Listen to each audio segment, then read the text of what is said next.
the whole Northern thing? Because you can't like, essentially what she's doing. Like, I get that you want to say, yeah, you're, you know, good morning. Do you know what I mean? Good morning. Morning, people. It is Monday. Hallelujah. Hallelujah. The year is coming to an end and I am very grateful for that. But it is Monday the 16th of December. Welcome to TDA, the day after, your favorite news platform and the home of popular culture as defined by the culture.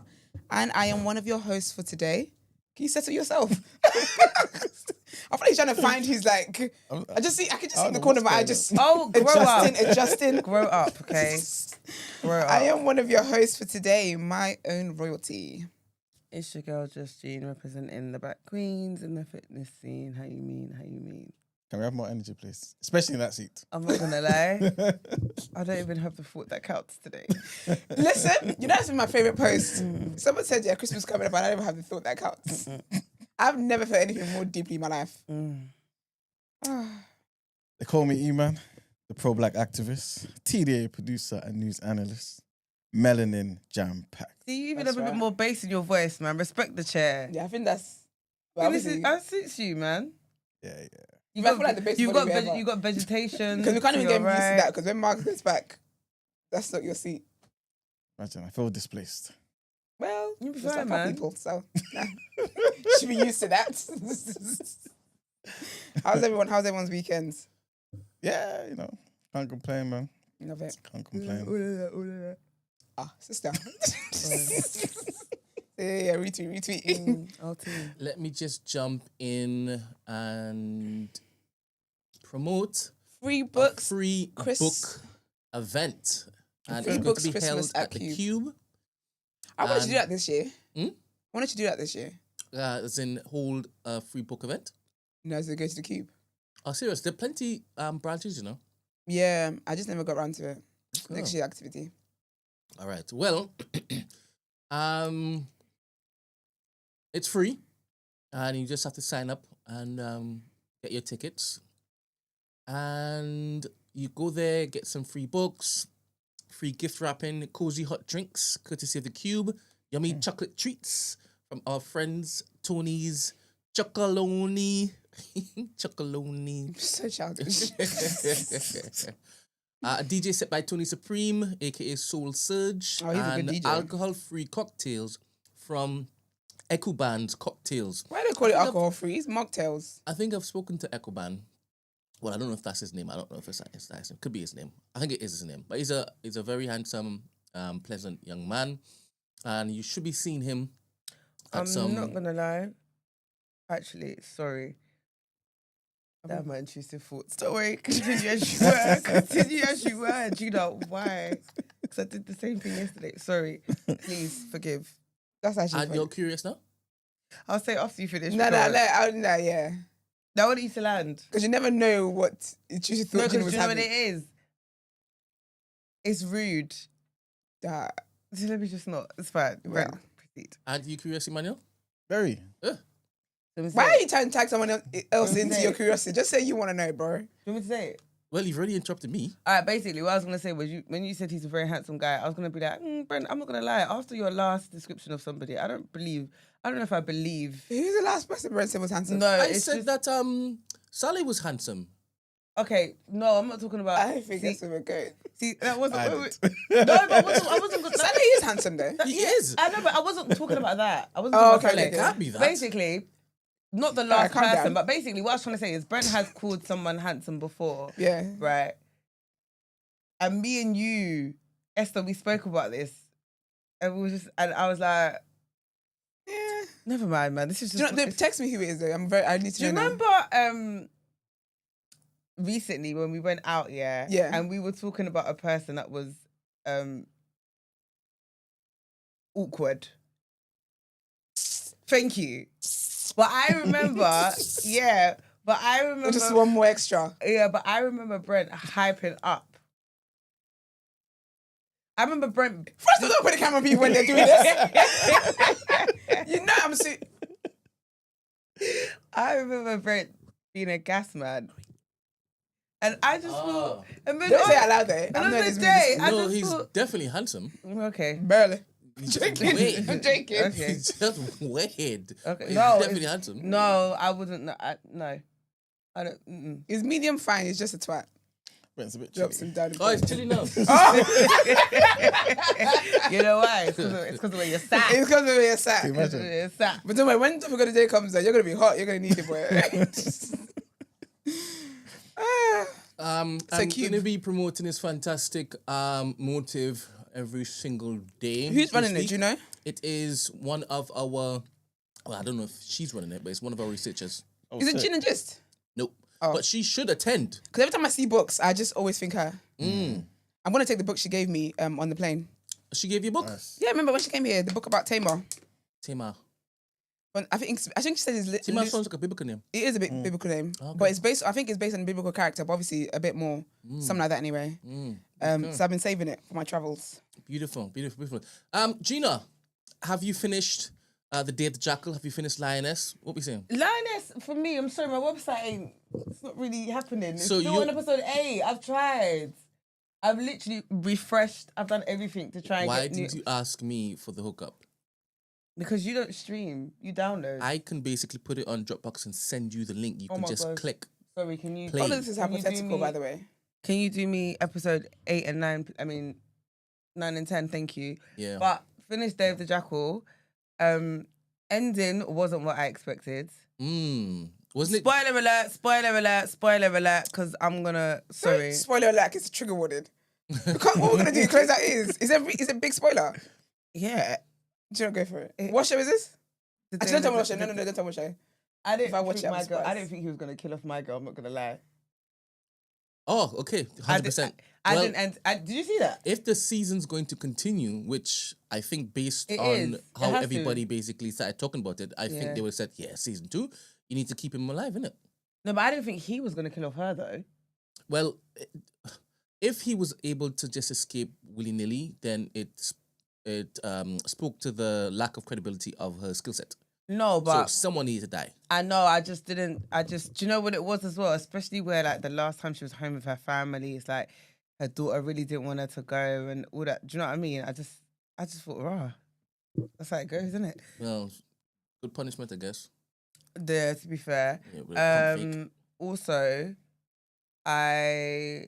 you know what annoyed me? That old couple. And I thought, you know, the woman, yeah. I just thought, why? This is why sometimes men, yeah, like just sit down and stay put because of you both got killed. You mean the woman? The old woman, All right, so are you saying that it was her fault, 100%, okay? 1000%. Yeah. And Like, she killed her husband. She killed her basically. husband and she got herself killed, and I don't actually think he would have killed them. No, he wouldn't have. This is my point. Yeah, Like, all you had to do is stay put. yeah, And as old and frail as you are, yeah. you thought you could stab an assassin. So do you think that's fictitious, or do you think they drew from regular life? As in women being stupid? I don't think if I was in that scenario, yeah, I'm not gonna lie. I don't think I'm gonna try and stab him, and especially without consulting my husband. Like, it just didn't make any sense. Her move. Like, you're the weakest link out of everybody here. No offense, but do you know what I mean? And you took it upon yourself to make the boldest move. Blew my mind. I'm not gonna lie. Like, I don't think that. I don't know. Obviously, again, she's acting out of impulse, and there's all those factors, so I understand. But it was stupid because you literally got your husband killed, and then after that, after he got killed, there's no way you're surviving. Like, do you get what I mean? I think you forgot she got an innocent young girl killed. Oh, the woman the woman in prison, innit? The daughter of her, what's it called? She wasn't her spy. Linus? Hmm? Linus? No. We're talking about thingy. You're talking about the Irish girl. Yeah. Yep. She got her killed, right? Yep. And the mum. Also, I didn't expect the mole to be her boss. Remember, You thought it was a black man. so obviously at first they were making it seem as if it was her colleague that sat next to her, yeah. And then obviously he was like, I'm not the mole. And then I did start to question the black man because he was moving a bit dodgy. Deleting text and that. Yeah. And then when I, like, obviously, then we obviously found out it was her boss. And it's interesting how it's just, it goes to show, innit? Like, everyone's disposable. It's the way her boss was just literally like when they told her, basically, you got to get rid of her, she didn't. That's the thing about being in those worlds, though, man. It's a dog-eat-dog world. Like, you literally can't have a heart or emotions or morals, generally speaking, because you're always going to get called to do something that requires you to save yourself. And if you don't, you and your family are going to die. So do you think he loved his wife? Do I think who loved his wife? The assassin. I think he did, you know. I think, he didn't anticipate that side of life. So, you know, when she was like, how did you think this was going to go? And he said, I didn't actually think about it. Like, I genuinely believe that was real. Like, he loved his wife, he loved his son, and he wanted that for him, but he was in too deep. Do you get what I mean? Her brother's a prick. He deserves to die. He's an idiot. Did he die? Yeah. Your brother? Yeah. When he came into the house, no? Didn't he get shot? Yeah. He did. Yeah. He deserved it. He's an idiot. Like, the fact that you not tried to set him up here, but Lord knows you went to that gangster guy and told him something to do with money. Like, you know what I mean? Like, it was a quick get rich scheme that would have jeopardized him and your sister and your nephew. Like, you're an idiot. Sorry. And he stole from him. Yeah. What else? So he didn't want his homosexual boyfriend to die. He didn't want him. No, he didn't. Why? Because he tried to, like, the guy forced his hand, though. Yeah, man. He did force his hand. What you call him a name for? He just literally thought, oh my gosh, can you leave? You know what, yeah? He actually is, he's like an assassin with emotions, I'm not gonna lie. Like, I feel like, you know how some people generally are on crud, yeah? I feel like if he can avoid certain things, he would rather avoid it. Do you get what I mean? Like, for example, we know that he wouldn't have killed those old people. Like, he just wanted them to get him across the border. Whereas with somebody else, they would have even killed them and taken the van and done, do you know what I mean? And just done it themselves. So I don't think he's like... So he had a code of ethics? Yeah, I do feel like I believe that he did. Also, sorry, I've never had so much anxiety in my life. You're watching that scene. The penultimate episode. Oh my gosh, when he was on that boat trying to kill... Like, my heart was in my mouth. But did you want him to kill the guy, though? You wanted him to succeed, didn't you? I did. Okay, but you weren't seeing how he was going to. I just thought, like, you can't have come this far to not succeed. I needed it to happen. But at the same time, and that's why when I watch these things, I'm like, do you know, who are you, man? Why do you always side with, like... He killed 2 gay guys. Who's the... Oh, yeah. I was going to say, who's the second one? The guys... At this point, right? The guys... No, it's not hate crime. Okay. Because he didn't kill them because they were gay. Well... No, it's not We'll find out in season 2. Brent, stop being annoying. But yeah, the way when he killed him, I literally was like, that's it then. Like, it was cold, I'm not gonna lie. It was cold. I just thought, oh my days. You liked how it is, he said, gotcha. It was just he's elite, innit? I'm not gonna lie. Yep. He is stuff. He's very Gives elite. you the butterflies. Even like, do you know who I really appreciated as well? Who he had to kill, and I get why he had to kill him. The guy who actually created the weapons. When he was like, you're an artist. The man is, how can you create guns in a foot boot and a suitcase and stuff? That's skill. Yeah. But he kind of wanted him to kill him, right? He wanted you to kill him. He also has a code of ethics. He was never going to talk to the police. Do you think so? You don't think eventually... But I just think he couldn't have taken that risk, which is why he had to kill him. Because they probably would have tortured him. Like, and eventually he would have probably... Do you know what I mean? I think if it is... Because the same way... Because remember, look at his brother. His brother ended up giving him up because they tortured him. Like, do you know what I mean? When push comes to shove, you can sit here and say you got a code of ethics, but when something's been shoved up your anus, you might change your mind. Do you know what I mean?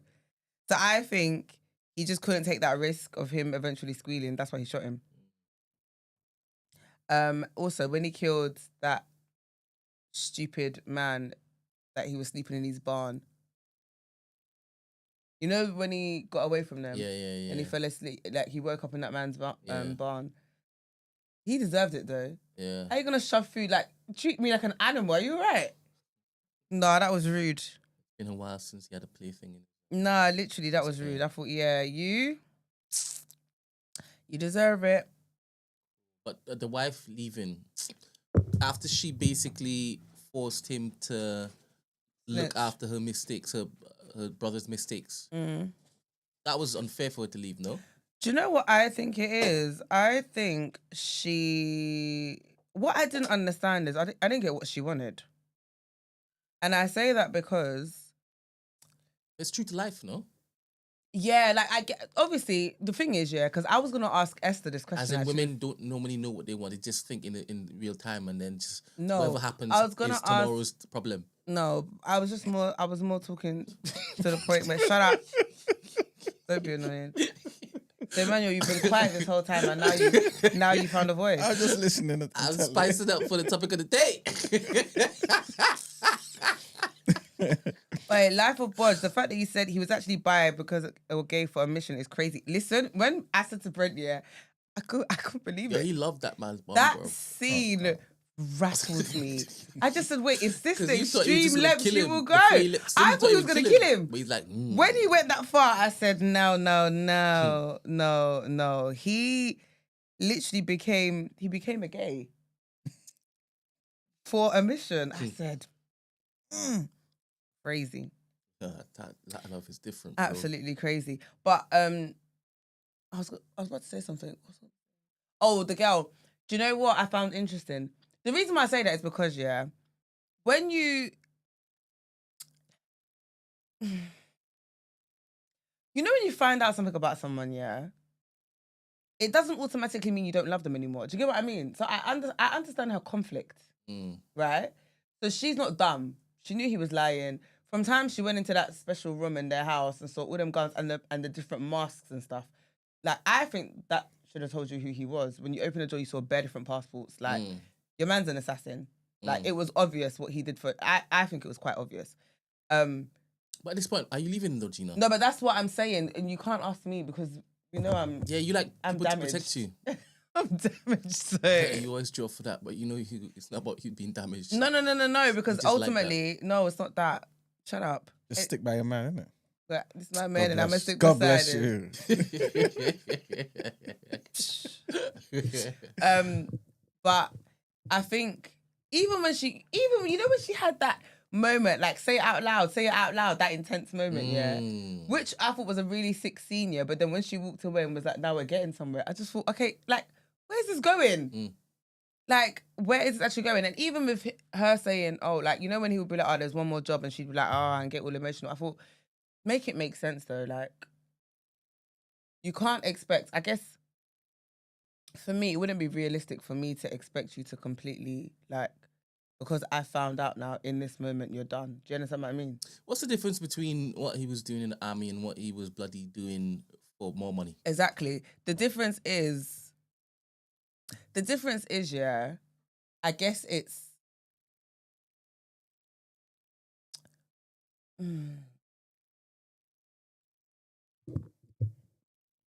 It's a morality thing, isn't it? Is it? It's, yeah.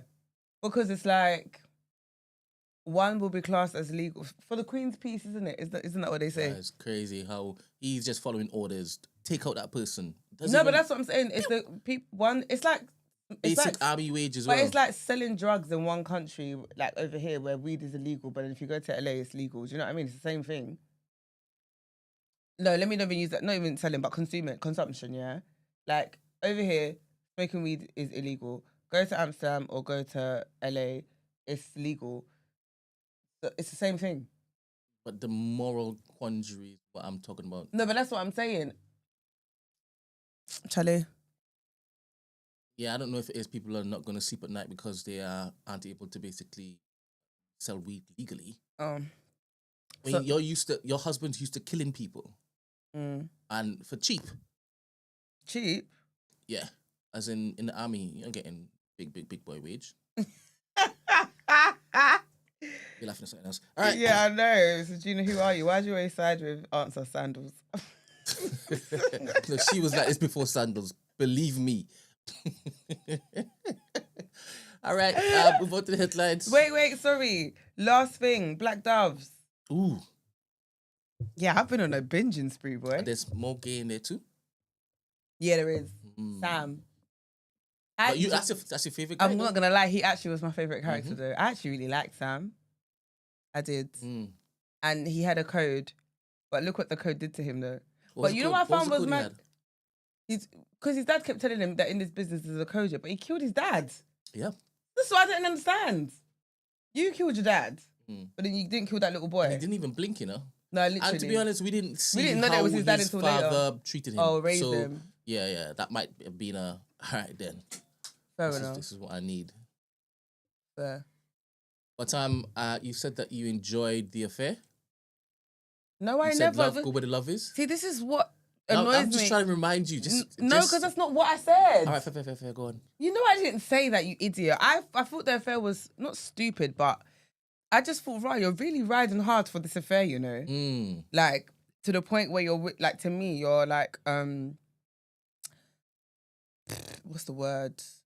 You're risking the life of your kids and your husband chasing the ghost of, like, your affair partner. Like, to find out what happened to him. Like, so you would have locked it off in your mind and continued lying to your I think husband. You've got a second chance, like, to make shit work. Like, do you get what I mean? So you'd remain in a loveless marriage? Do you think she didn't have her husband? Yes. But then, to be fair, she kind of like. I think even her going in there though, I don't think it was authentic. No, it was just a job. Exactly. So that's what I think. That's what the problem's always going to be. That's why I'm not calling it an affair. She went where the love was. Okay, fair enough. Yeah, she found love in a hopeless place. All right, but did you like how it ended? Did you like the gay scenes? I mean, not in particular. How did you like his gay partner? Oh, he got on my last nerve. Why? He just got on my nerves. You don't like seeing black gay men? He just got on my nerves. He just was very like... Gay? He just really got on my nerves because I like Sam. Sam's gay. You know, gay is not a particular way. Like, you can be effeminate. I know, but my point is, it's not... he just got on my nerves. And you're saying because he was gay. And I'm like, but Sam was gay and I like Sam. So he really just irritated me. Personally. But yeah, I really liked the two assassin girls as well. Were they Irish? Well, one of them was. I liked them. I like the sense of humor. Yeah. What? Crisp. It was crisp. It was British. Yeah. Yeah. It was a good show. Yeah, it was, you know. I enjoyed it. I liked the affair. Of course you did. Because it was real love. And then obviously... because at the end he didn't actually obviously, that guy is a cuckold, isn't it? What's that again? Future Prime Minister. Yeah. He knew that his wife was having an affair and he was like, all right, let me just be the best husband I can be. Knowing full well she doesn't love me. And then he's like, I can work on it. I've always loved you. How do you feel about that? A man remaining after finds out his wife's being No, you're speaking with your head to speak with your mouth. How about that? No, there's nothing, man. No, you responded to Brent. So. No, I was just shaking my head. It's diabolical world. It's such a thing as like that. Yeah. You don't rate that? Rate what? Wow. Oh, now you got a voice. Sorry. Now you got a voice. You don't rate a man knowing that his wife is cheating. And he's just hanging around there like spot vegetable. What are we doing there? I can't even Get out of there and get out of the house. I can't even forgive Grace. Yeah, what if he's in his head, he's decided to forgive her and wants to make it work? There was a time, I'm not sure if you've seen it, Iman. There was a time when it is that he basically told her, I know that you're sleeping around. And she just looked at him and said, I'll see you tomorrow. Nice one. She didn't even That's what you get. Because I'll go to the shop. I'll be back. Nonsense. And the thing is, she was pining about a guy who had got shot like months ago.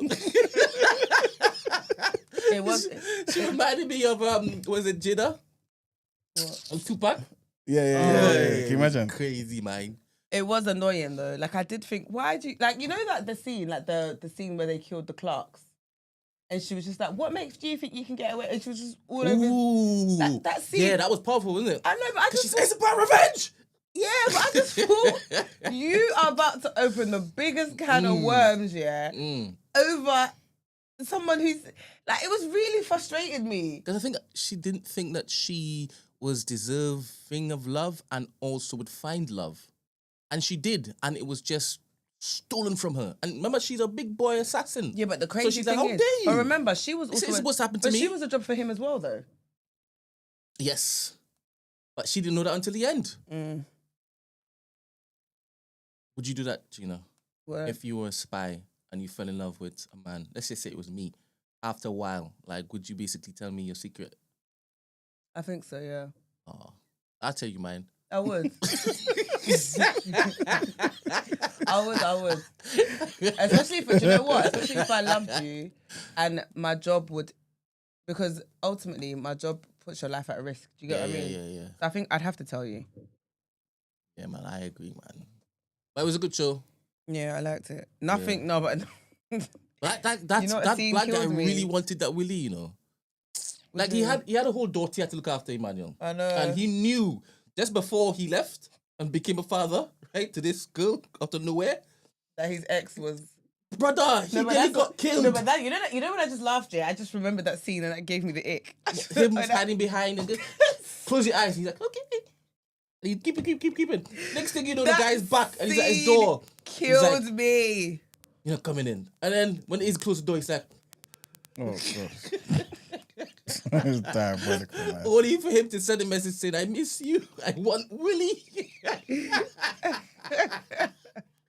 No, you know But what? I didn't know Willie was that powerful, you know. It's not Willie. Astaghfirullah. No. I don't That's think it it's for women. I don't think it's women. He's messing with women's shoes. Guys, okay. I don't think it's that. That happened with men too. I don't think it's that. I think it's generally he actually really loved him. Like, you know when you really love, because I'm not gonna lie, think about it, yeah. That would have been so hard to get over. Like, I actually, when he said, like, imagine waking up one day and realizing that the person that I've fallen in love with is not the person that they said they were. Like in that, it's not even like we had a discussion, yeah. Like, I'm building life with you. We live together, yeah. And one day I wake up and there's people shooting at our door, and then it turns out you're a freaking assassin, and my life is literally like. Oh, say something? Hello. Yeah, okay, it's back.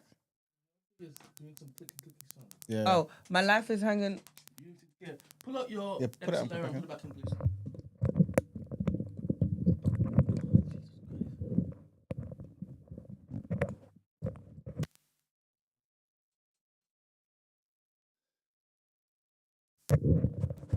Hello. Yes. Right. Imagine, yeah. And then I found out you're assassin. My life is literally this close to like being done. And then and then I get told, listen, I have to leave. I have to up and leave and go stay somewhere for the next year or so. If anybody asks, we've just broken up. Like, you left because our relationship wasn't working, and that's it. Like, imagine having to process that. Like, I don't think you'll never get closure. You'll never get over it. Do you understand what I mean? So when he comes back into his life, I think I get why it was so easy for him to kind of like fall back into old. Do you know what I mean? Because it was a door that never closed. Do you see what I'm saying? Yeah, I get you. So stop saying it's because of Willie. I feel like in any situation, like that could possibly be the same outcome, because you know what I mean? Fair. All right, cool. God forbid I ever fall prey to the power of Willie. But you never know. Hey, No? so, whoa. Wait, You know what? What the future holds. No. Can we bait it knock? Some things I can't control myself and stop provoking me, man.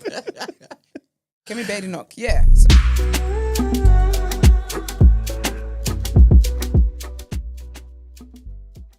that's Hey, Astaghfirullah. coming back.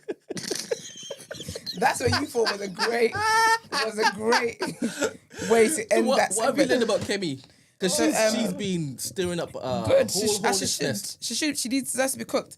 So it was funny because when she became the first black conservative leader, blah blah blah blah. Come on. People that with sense didn't really care. let that sentence do what it will. People didn't really. It wasn't a monumental thing because she doesn't care for black people like that. But somehow, some of the backwards thinking Nigerian leaders thought it was something to kind of be happy about because obviously she's got a Yoruba name. Whole time, this woman denies. She doesn't acknowledge being Nigerian or whatever. So the other day, she made a comment about she's Yoruba. She doesn't claim Nigeria because of the northern side of Nigeria, and she basically said that she's Yoruba or whatever. You know, yeah. So people are mixed about how they feel about it, but I feel like stuff like that. So she makes links to Islam and whatever the case might be. This time, obviously, in the north, there are a lot of Muslim people there. There are also Christians in the north, by the way. But when it comes to the northerners, tend to be like Fulani Hausa. They tend to be, well, the assumption is that they're Muslim and whatever else. But the reality is that there's a lot of Yoruba people that are also Muslim. I think after Hausas, I think Yoruba people are the second who are Muslim as well. So the reason why her comment was very, very crazy and distasteful is because in Nigeria, one of the isms that we fight is tribalism. So when you do stuff like that, it just reinforces all the craziness that happens back home regularly that you don't live. Do you know what I mean? It's not your reality. So to be from over here, you don't even claim the country in the first place anyway. And then when it is that you're going to make a sentence or say something about said country, the verse you want to go with is to reinforce tribalism. And tribalism costs people their lives, costs people their livelihood. It's just very, very, very irresponsible. I didn't expect anything else from her, really and truly. So yeah, so she's an idiot, as per usual. With the Spectator in order to give that interview, you know. It's crazy because that's the thing. Because people outside of that who don't know, if you live outside of Nigeria, who don't know what the reality is like in terms of tribalism and stuff and how harmful it is. Tribalism is black people's racism, basically. So if you don't know what that reality is like, you sitting with white audiences or whatever and just say, and also it's Islamophobic and saying stuff about because the North they're Muslim, they're just like, what are you talking about? What exactly are you talking about? She wouldn't be able to tell you why it's important to her to be Yoruba, to identify as Yoruba. She don't even identify as Yoruba. So do you know what I mean? So what are you talking about? And if the only time you're ever going to talk about being Nigerian is just to reinforce tribalism, girl, close your mouth.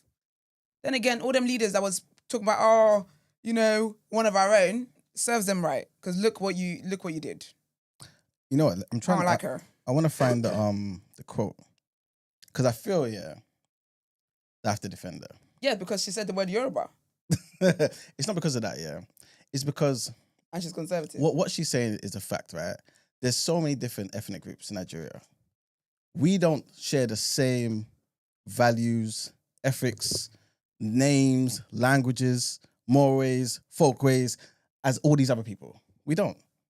So prior to white people come, they just grouped us all together. And they said, yeah, you guys just be Nigeria.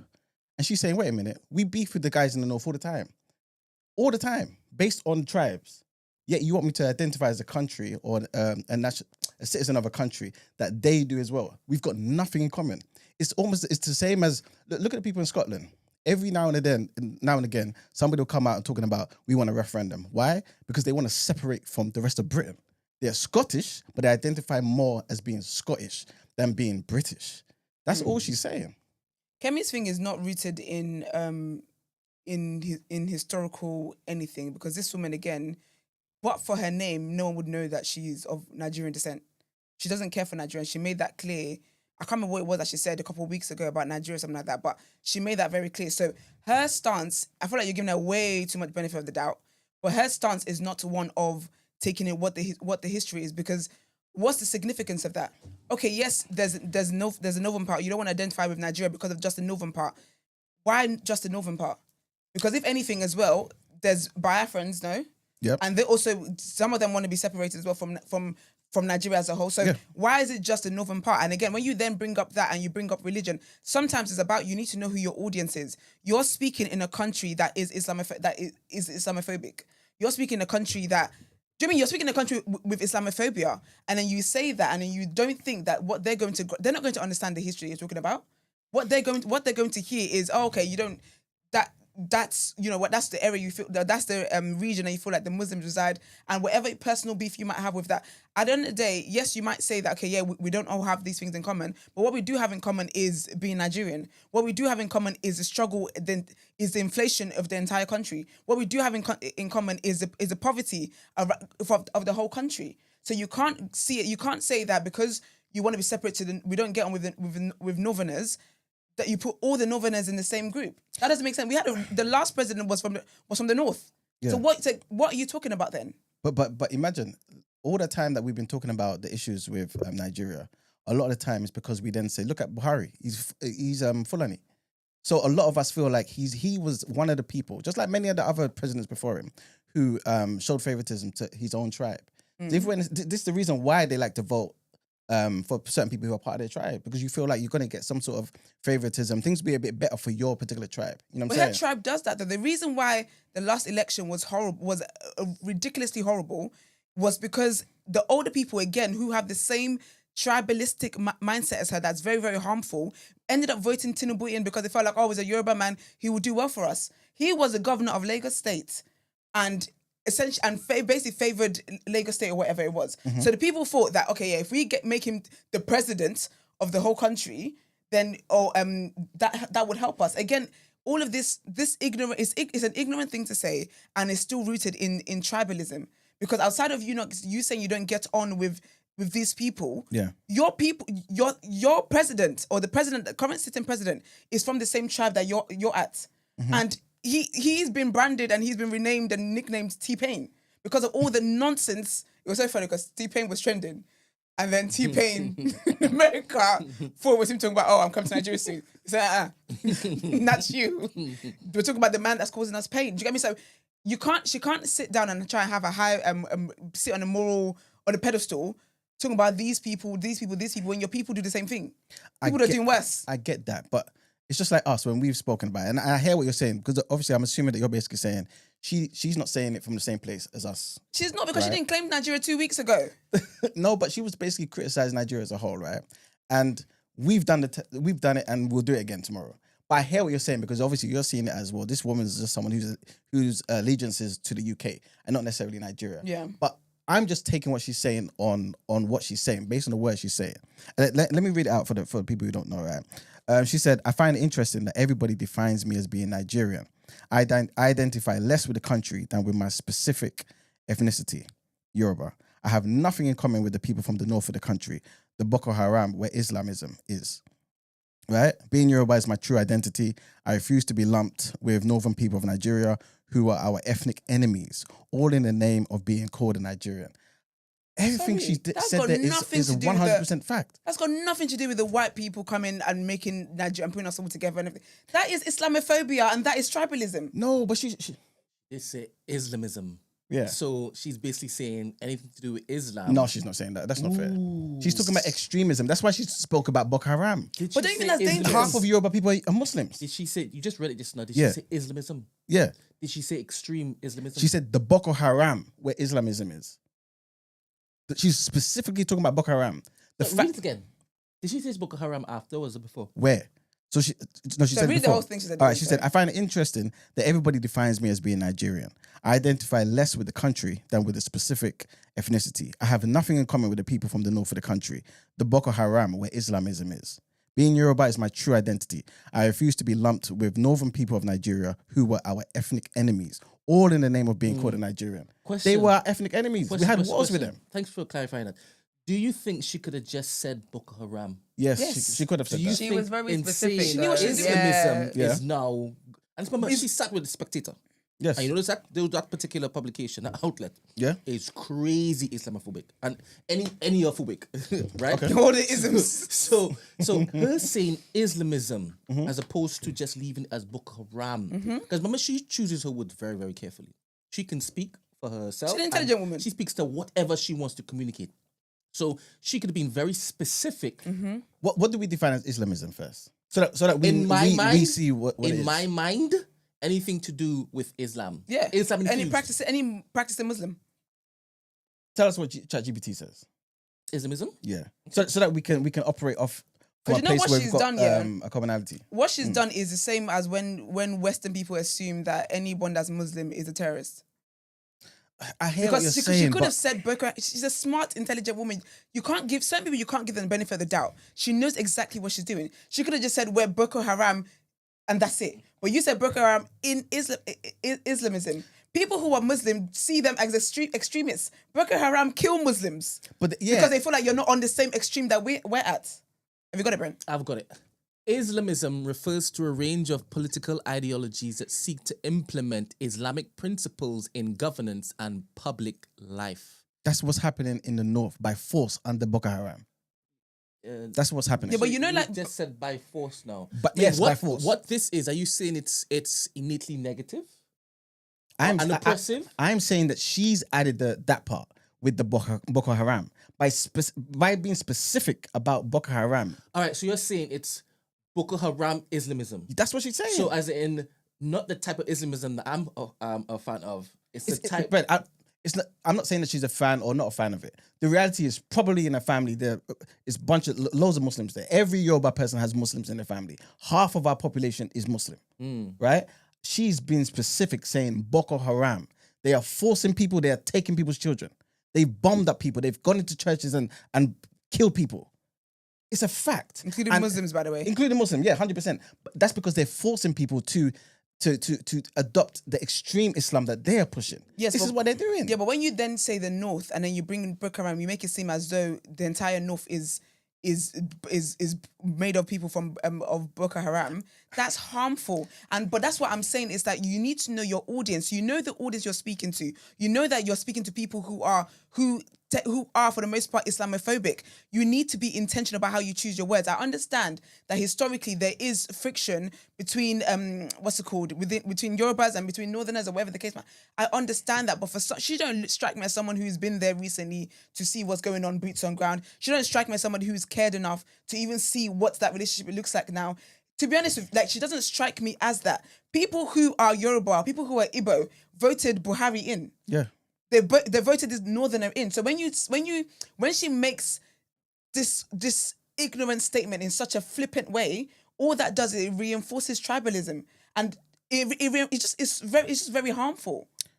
Stacey, I can't give her the benefit of that because she's smart enough to know exactly what her words mean and to know the exact words to say that will not incite violence. It's already been tricky and it's been intense since Boko Haram have been running amok and doing what they're doing for people in general. But then reinforce that and then throw in, you could talk about terrorist groups all you like, but to throw in terrorist groups and then talk about Islamism when you know that the way people are going to interpret and the way it sounds is as though you're putting everyone in that faith as terrorists, it's very irresponsible.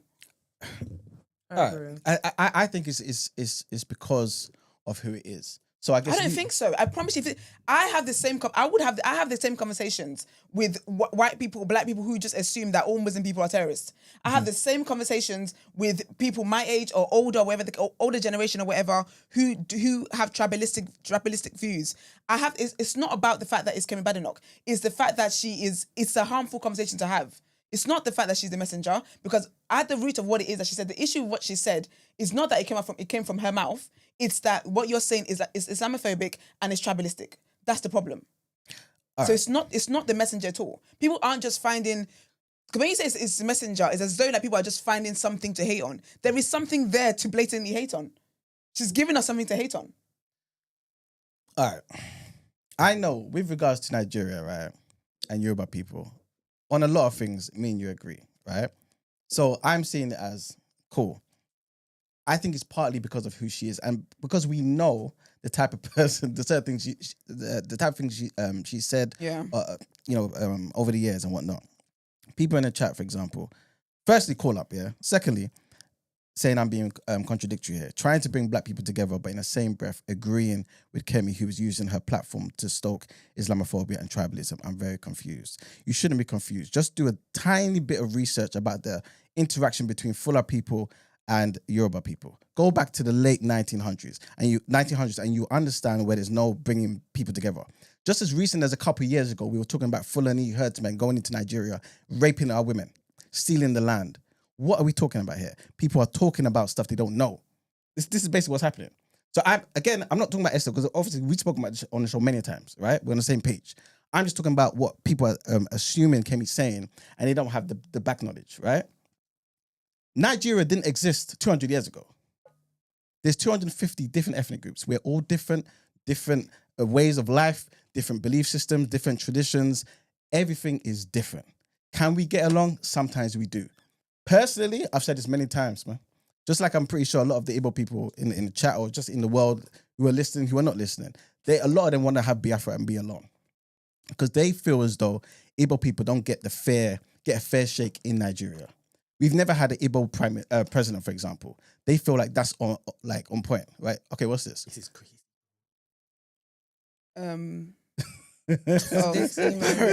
This E-Man guy talks about pro-black and Nation of Islam a lot, yet sounds like them with Tommy Robinson. Raccoon. I can't see what the emoji is. Yeah, it's a raccoon. Hey, call up, man. Call up. A lot of these people need to dress down publicly. Wow. Yeah, 100%. Tell me, Kemi needs to 100%. dress down publicly.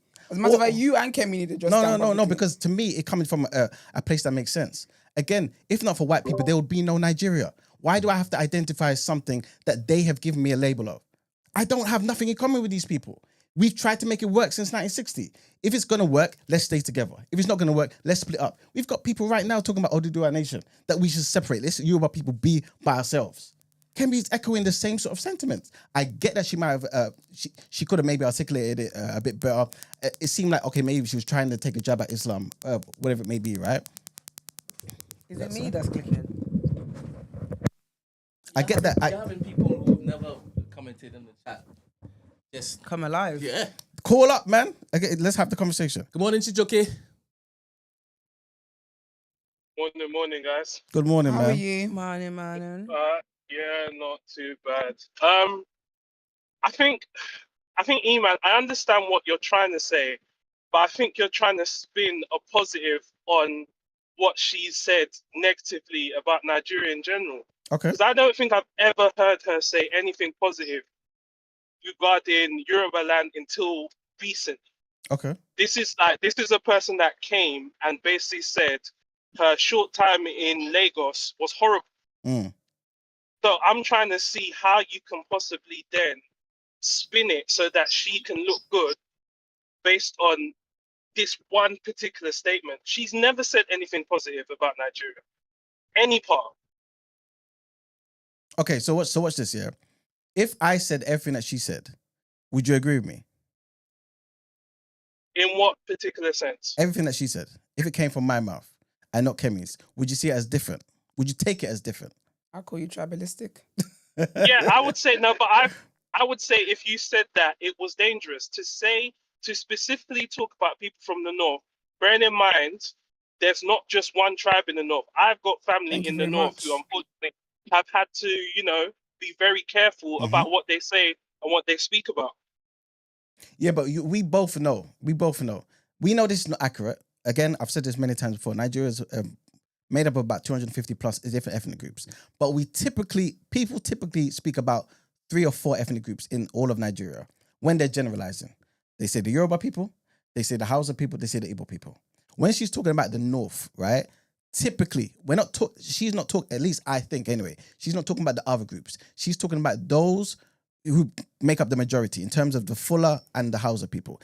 And then she made it specific to talk about those who subscribe to the same belief and way of life as Boko Haram. That's what it sounds like to me. Plus, I think she's just talking about the fact that I identify more as I said this on the show many a times before. I'm a Yoruba person before I'm a Nigerian person. 100% fact. Today, yesterday, and tomorrow. Would you say, based on the way you think about Yoruba land, she thinks the same? Because I think that's the problem. But this is what I'm saying. But based on what she said, she doesn't care regardless. This is a woman that would literally not care who's from Nigeria, what part you're from. If she saw you tomorrow, she wouldn't care that you're Yoruba. She'd look at you as a Nigerian and say, I don't need to hear or talk about it. Talk to me about Britain. That's how she moves. I don't. I hear what you're saying, but I don't think that's entirely fair, right? I think it depends. Wait. Man. I feel like it depends on the conversation and the context. Do I think that she cares more about the UK? Yes, because she's trying to be the prime minister of the UK. 100%. She's spoken down about Nigeria before. Yeah, 100%. But it's the first time I've heard her speak about Yoruba people, and it sounds positive to me. What more did she say? So is all she said about Yoruba people what she said about against the Northerners? That I've heard, you mean? Yeah. Yeah, this is the only time I've heard her speak. No, she had a TED talk and she was talking about growing up in Nigeria and all that sort of stuff. Besides these 2 times, that's all I've heard. That's all I've heard. You know what I'm saying? And to me, she's not spoken down about Yoruba people. But you know what it is? I feel like because everybody, any Nigerian you speak to would tell you, if you say to them, where are you from? They will say, I'm, like, see how we're here. Yeah. Before you say you're Black British or you're British, you will say, I'm from Trinidad, I'm from Ghana, I'm from Nigeria. Fair. Back home, where obviously, typically everyone's from Nigeria, you say, oh, where are you from? They would tell you what state they're from. So I'm from this state, from that state, you would then know what tribe they're from.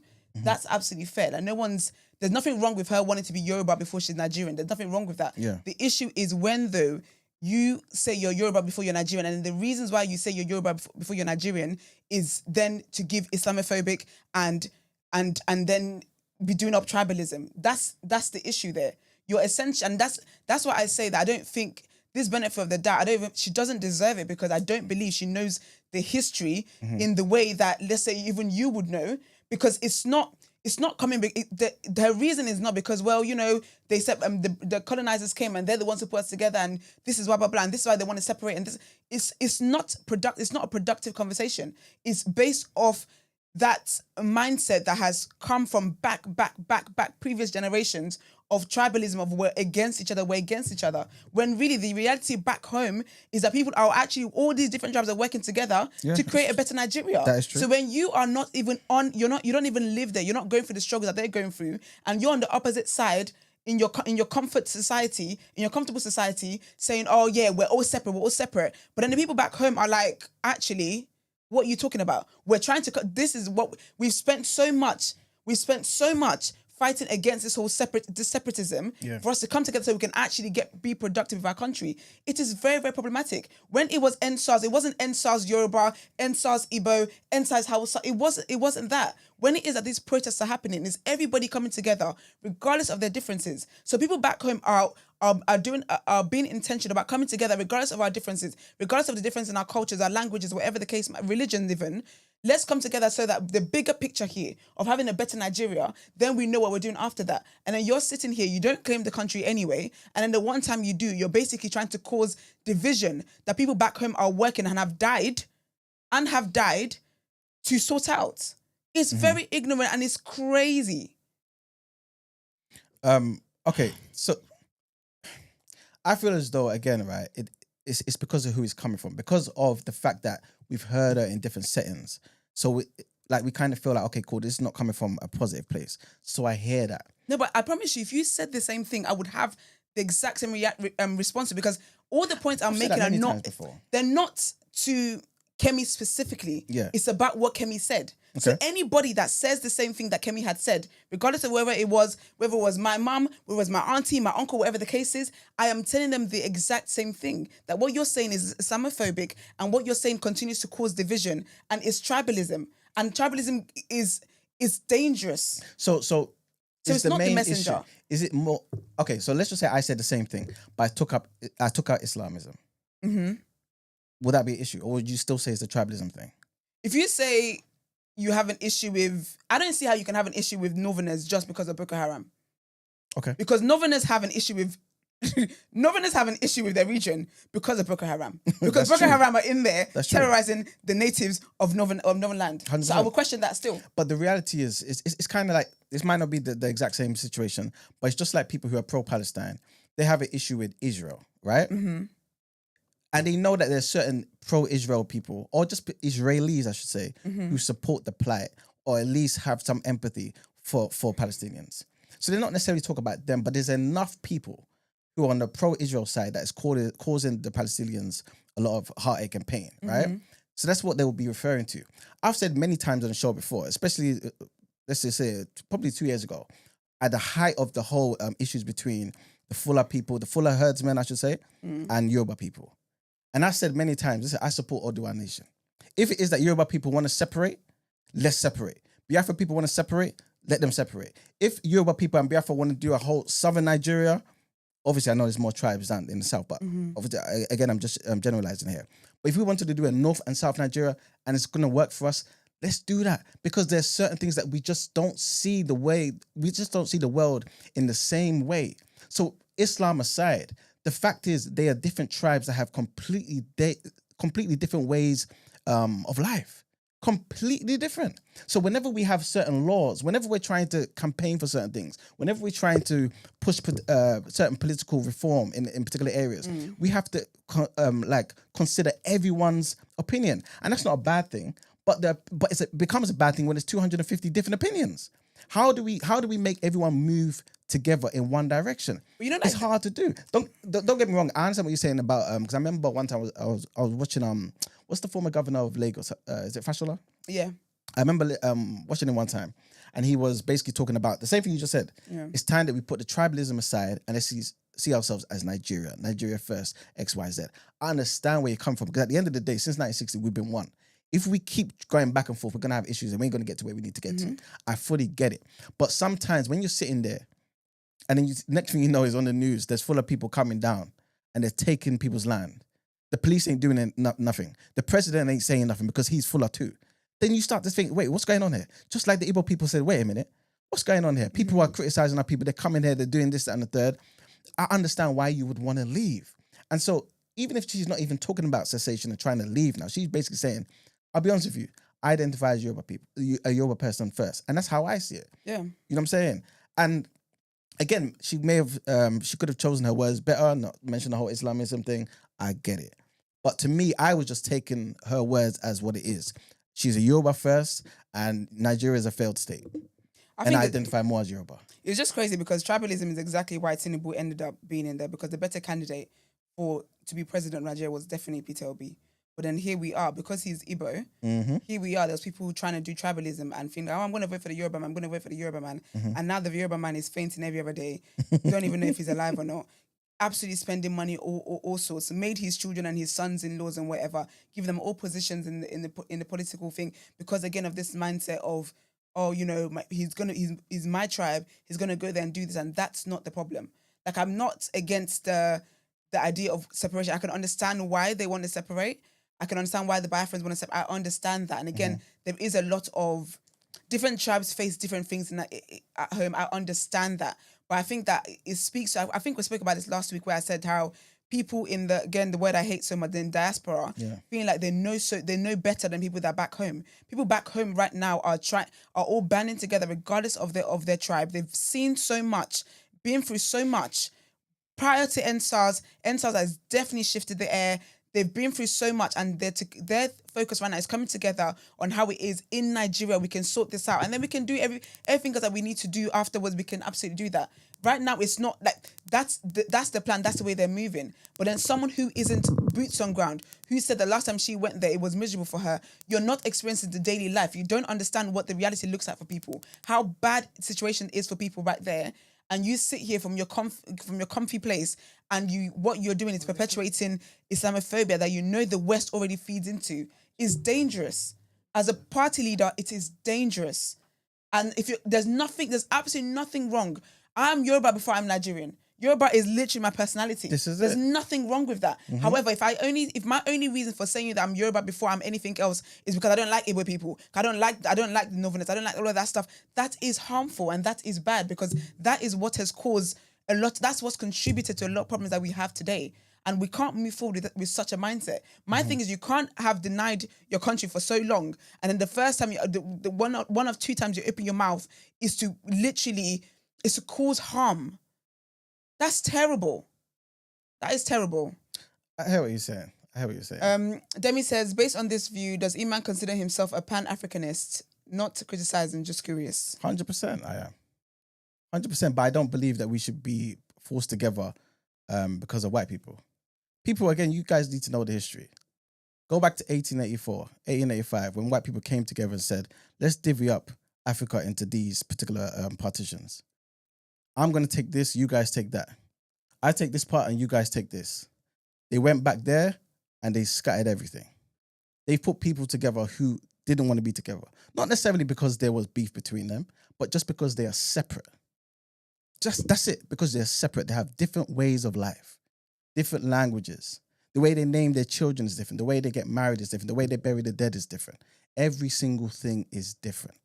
Again, Nigerian people have been there for hundreds of years, thousands of years. Not one time did all these people come together. If white people didn't come there, start sailing along the river Niger and say, I like this area, there would be no Nigeria. If white people didn't come here and start controlling that particular place, a company control that particular place, there'll be no Nigeria. So all I'm simply saying is, you want us, or you want somebody to identify with a particular thing that white people, the colonizer that you guys criticize on a day-to-day, has put together. Again, I'm not talking about what Esther was saying. I understand that. I do understand that if, for example, we have chosen to be together, let's stop harping on about the differences. I understand that. But I'm simply saying, for me, when I take the words as what it is, I'm a Yoruba first, and nobody can say anything to me. Because at the end of the day, I have more in common with my people than I do with people in the north and to the east and to the west.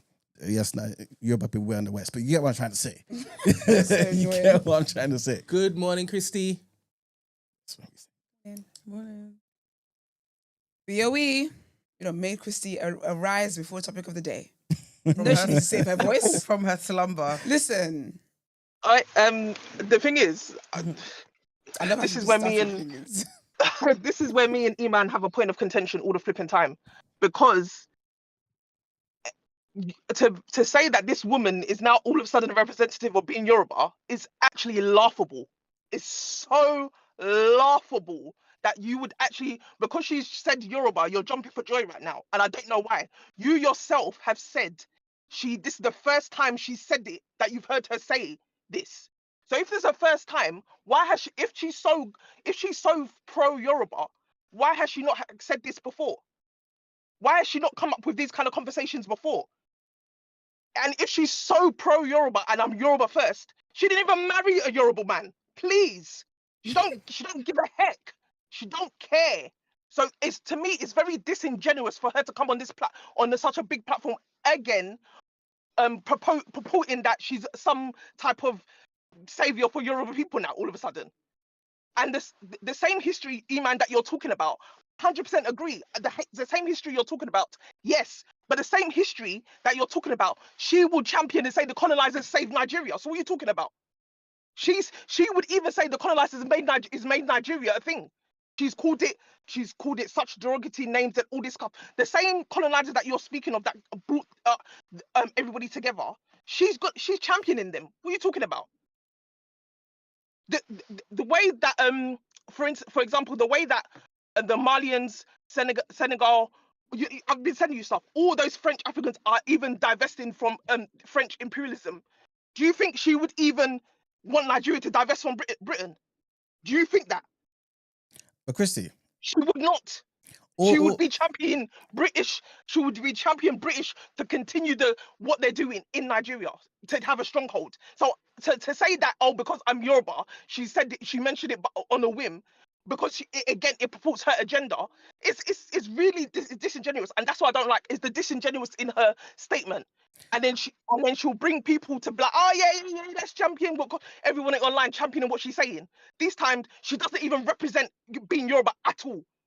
She probably don't even know how to make jollof rice at this point. What the hell? What's she feeding her kids?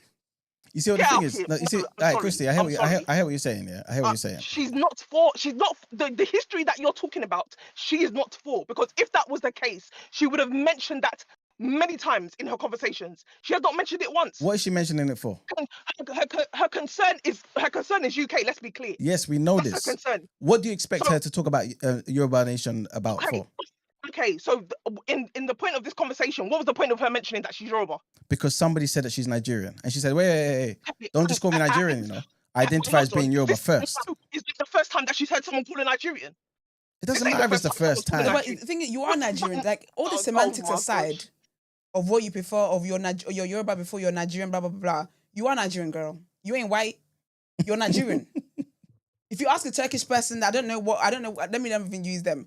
But if you say a Kenyan, they've got different tribes as well. Yeah. But if you say, are you Kenyan? Yes, I am. I am of this tribe. Mm-hmm. So Are you Nigerian? Yes, I am. I am of this tribe. Yes, but sometimes some people feel so against the concept of Nigeria that they every now and again they may That just woman speak out. don't know So the damn again, history. no- She thinks colonizers helped Nigeria. No, I hear what you're saying. Again, if it's coming from her, I understand why you guys have this opinion because it's coming from her. Again, I'm just taking it based on what she's saying. And there's people who don't know the history who are just talking about, no, Nigeria. I'm simply saying, again, she said, I find it interesting that everyone defines me as being Nigerian. I identify less with the country than with a specific ethnicity. To be fair, anyway, she's a joker because I don't even define her as being Nigerian, girl. You're cool. That's how I define you. Like I understand that people, So- like have their contentions about what she's saying. But again, take it away from her. Make it about another person and bring it to the UK and listen to the people of Scotland. Every week they're talking about referendum. They're UK, but they don't want to be part of the UK. That's they're different, though. Scottish. No, Northern no, Ireland, they say, hey, That's don't different, group though. me in with these English people. But no one looks at a Scottish person and say, oh my gosh, you're probably going to throw a bomb at me. But do you know what people do that to? They do that to Muslim people. And that is why what she did was harmful. You can't group Islam with terrorism. When the said terrorist groups are also terrorizing Muslims. No, but I don't think she's talking about like Islam as a whole, just Islam. She's talking about extreme Islam. This is why she should have said, why didn't you say that No, then? she did by saying Boko Haram. Good morning, In Demi. Islamism. Good morning. Sir. Morning, Demi. Morning, bro. We didn't even read one headline. Morning, Demi. Do you know what? I wanted to just raise a couple of quick points about this. Because obviously I think me and Eman have been having this capitalism back and forth for the last few days now. And I just thought this was an interesting segue or like connection between the two. And I just wondered Eman's thoughts about, because obviously I don't want to say I don't disagree with Eman in some of the stuff he's saying when it comes to Nigeria being together and not necessarily like the history of it. We all know the history and we're not happy about it, generally speaking, right? But then I think the role that capitalism has played in kind of dysfunction, I wanted to hear Eman's thoughts on that aspect in terms of like, okay, cool. We're looking at it as like the sole purpose or the sole reason that obviously this country of Nigeria exists that Eman is so kind of fervently against is essentially a product of capitalism. And then we talk about, capitalism has worked. Like we constantly hear these kind of phrases saying, capitalism works, capitalism has worked. And then we're all discussing one of the biggest externalities of like modern industrial capitalism, which is the creation of colonies for purpose, like basically just making products cheaper for the home country, being the UK for this example, right?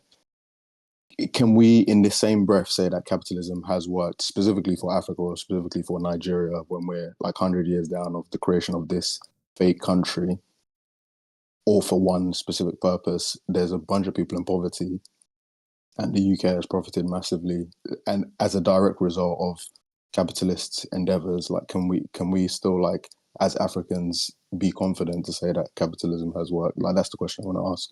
I think you can say capitalism works if you look at capitalism as an economic school of thought. The reality is a lot of these countries who have come out under the yoke of the Europeans, those that have found a way to kind of thrive and do better for themselves, they've not done it via socialism. They've not done it via some other means. They've done it because of capitalism. They've allowed some level of free market to exist. They've allowed people back home to have the fertile ground to grow and start businesses for themselves. If you're always going to group colonialism with capitalism and say, okay, this is the reason why capitalism is bad, you're going to have an issue. Because you can just go straight to the USSR and see how Russia or the USSR grouped everybody together under the banner of socialism. People didn't want to be together. But under socialism, they all were made to be together till they broke up in the early 90s. So everybody over there will tell you socialism is bad. It's not about the tool. It's not about the tool at all, right? It's about the people using the tool. We can't just throw away the baby with the bathwater. I always say this, you know what I'm saying? I'm basically saying, even if you believe capitalism is bad, I personally don't believe socialism can come to Africa and work as something against capitalism. So Eman, you've just done that thing which I mentioned before when I was talking about this, or when I was talking on Discord, and I was saying like that thing of conflate. For instance, you've just right in front of everyone conflated socialism and communism when you're talking about the USSR and a communist ideology, which again, you can go into the actual details of it, but you've just done that thing where these are literally not the same things, and you Okay, just so put them so together tell me, for the convenience what is of your argument. okay, But okay, what Demi. the thing I want to get to, though, the thing I actually want to get to is just to readdress your actual, because this is why I like having the conversation on Discord, because you can like have a point and then like stick to it and kind of address each point. But I want to actually address the point that you've spoken about specifically now. So you've talked about it's just a tool and it doesn't matter, and you know, people are brought together and so on and so forth. Yeah. The point is, you keep talking about capitalism in the abstract. Like, why can't we focus on it in the reality? Like, why do you have to constantly talk about it in the abstract? So we're talking about it in no, because in practice we've said the sole function of the creation of this Nigerian economy or country or whatever was solely for the British to get the goods they wanted, the cocoa, the palm oil, or whatever, in a better way, in a more consistent way, in a cheaper way, so that essentially they could obviously produce what, like, they wanted to get the raw materials cheap so they could produce whatever they wanted to produce. Like, that is the sole function of capital. That was literally a capitalist endeavor. Like, that is tied like intrinsically to the ideology of capitalism. I don't understand how you can separate that. Like, that's the whole reason Nigeria's existence exists today, as we're talking about it, was for the creation of, for obviously getting raw materials and creating products at the cheapest price possible. That is literally capitalism. That is as bland as it can be. It's not about one tool versus the other. This is a function. It's not about saying that we're using a tool to do bad. To get your raw materials as cheap as possible and to make the product for as cheap as possible and sell it for the most price as possible, that is capitalism, just de facto. So it's not, you keep talking about it as if it's a negative externality. It's a function. People in Africa have to be poor for the products that we're selling and creating here to be good and competitive. Kids have to die in cobalt mines for your iPhone to be like of a decent, but like, that's the point. It's not an externality. It's a factor. It's supposed to be that way. All right. Again, capitalism is not synonymous with exploitation. Capitalism is about allowing people, individuals, to own things. That's what capitalism is. Abstract team. No, wait, I'm getting there. I'm getting there. Let's go back to your first point. You said I'm conflating communism with socialism, right? How have I conflated them? Because you referred to the USSR as a socialist government. Did they have socialist principles? They had communist principles. No. I hear what you're saying, but did they have socialist principles? In many ways, a lot. For instance, the UK has some socialist what did principles. the S? What did one of the S's in the USSR stand for? Sure, go on. Then. Sure, fantastic. What did it stand for? Union of Soviet Socialist Republic. Oh, Debbie, that was not understood when you said sure. I'm confused. Well, I'm very glad that you asked me that question so I can clarify it for you. I'm keeping score in my head, innit? Fantastic. All right, go. Just make that 2. All right, No, it's so not 2. It's not 2. I must have made that too. I'm Give an inch to him out. It's just Part of my interruption. Go. It's just entertainment. This is genocide over I'm joking. Before you go on, again, I think people like to do these very simplistic kind of arguments and go gotcha, because in the same vein was the National Socialist Movement, which was obviously the Nazi party. Are you referring? Would you say that's also a socialist party then, or what? Did they have socialist principles?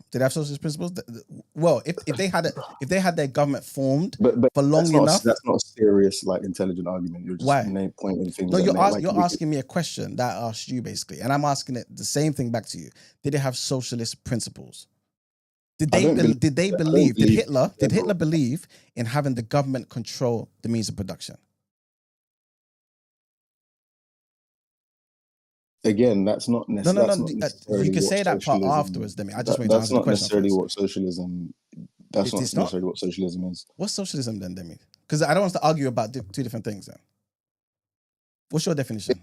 So again, I feel like you think that socialism is just when the government does stuff. It's just generally the idea of common ownership of product. Like, we see socialist principles, and for instance, when you talk about like worker-owned co-ops, for example, so like where a group of workers actually own a company or whatever. It doesn't have to be a government. It needs to be a collective, right? Yeah. Exactly. I know exactly what socialism is. And I'm basically saying, is that what Hitler and his people were planning to do or were doing?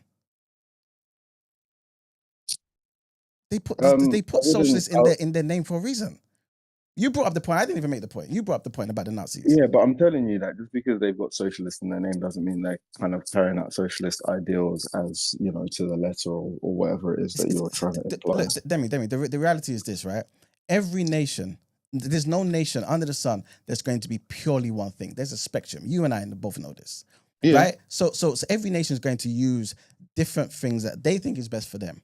I personally, I've said this many times on the show, I don't believe in pure capitalism. Why? Because I understand that the human being that has this particular tool in their hand can use it for bad. So let's try our best to claw some of that back. But wait. But I believe in minimal intervention. That's just my economic school of Eamon, thought. I think first of all, it's not about believing in pure capitalism. Like we are, so this platform, right, is a pro-black platform. We're talking about Africa. We're talking about what's good and bad for Africa. Like we can't sit here and go. This is the point I'm trying to make to you. Like in general, if I'm a white European man and I've had all this privilege growing up and I've had all these things going, like I can confidently say that capitalism has worked because capitalism has worked for a very select small group of white Western Europeans and obviously Americans and so on. But when we talk about Africa, like look at Africa, like everything that's come out, like in terms of the negative externalities of capitalism that has happened in the world, like I don't understand why we as Africans can literally say that what is worked about capitalism, like other than like poverty for us, like other than like death, other than like all our resources being exploited, other than people coming over to, like right from the very outset of industrial capitalism, it literally started with slavery. Like that was, they wanted free labor to basically extract, like to work on their farms and work on their farm fields. Capitalism isn't free labor. We have to stop saying it is though. I'm not saying it is. What I'm saying to you is capitalism, this is what it wants. It wants the way to create, the cheapest way to create a product, right? And to obviously sell it for the most. If by doing that, you're able to find a way to get free labor, obviously that supports what you're trying to do with your capitalist agenda. Because human beings are wicked. No, forget human beings. No, it's not about forget human beings. That's the point. To get the product, to get your raw materials as cheap as possible, to then be able to create your product for as cheap as possible and then make the most profit. So the thing is, in the version of capitalism, the absolute best thing you can do is get a product for as cheap as possible. So that's why it started off with slavery, first of all. Then now we're at the point where kids are dying in mines again. So to get that product as cheap as possible, obviously now slavery is illegal, so they'll have to go to the lowest common denominator. Even the people within the UK, whatever, they have to go to the lowest common denominator, which is the lowest wages possible, not increasing the minimum wage. Not like it's always trying to squeeze them in. That's why even in America today, you're seeing that a function of capitalism is the fact that these insurance companies have to deny people their healthcare because the point is that's what makes them profitable. So you have to go for that as whatever the lowest common denominator is in terms of like reducing the cost that it takes to produce that product. That's the point of capital. Like we can't talk about it as if it's like this is just a negative outcome and humans using tools. That is a factor. It's supposed to be that way. That's what I'm trying to point out. Okay, I hear what you're saying, but that is, I completely disagree with you. You basically said capitalism is bad, exploitative, and is linked to slavery. Why? Because it's all about people trying to get a particular thing for as cheap as possible and selling it for as much as possible to get a profit. I'm not saying capitalism is bad in the abstract. Like if we talk about abstract arguments, it's not bad. I'm just saying, the realistic application is what's going to happen in reality is how do you get the product the cheapest in a complex world with people who have different interests. For instance, Africans that don't want to give you their raw materials. Like in practice, how do you do that in practice? Like obviously in abstract, it's great. We can just get the things cheap, cool. In practice, how do you get people that don't want to give you their stuff for really cheap? How do you get them to do that? You war. You go and kill them and do stuff. Exactly. It's a feature. It's not a negative drawback. It's a part of it. It's supposed to be that way. Okay. I hear what you're saying. So how do you get people to work for you for cheap? How do you get people to abandon their lives, dreams, and missions and do something in the under the objective and aims of a particular nation or the collective? How do you do that? Sorry, what in what context? Just in any context. If for example, let's make it about nations. If a nation wanted to get people, if a particular nation, the collective at the top said, okay, cool, guys, I want us to move in this particular direction. We need the manpower for this. How do we get them to do that? We basically we remove incentives, remove all those things that allow them to have freedoms. Then we make them do the things that we say. We say, okay, cool, this country needs this particular thing. We're going in this direction. We're going to control the amount of resources that go into this particular area, and we're going to make people work in this particular field. That's what people do. To me, that is criminal. That's just as criminal. Sorry. Say your example again. Sorry, I wasn't quite following. I'm basically saying. 3 minutes left. All right, cool. I'm basically saying that when Um, people when people want when a particular country wanted people to act in a particular way and pursue the agenda of that collective, that Mhm. the leaders in that particular country, right?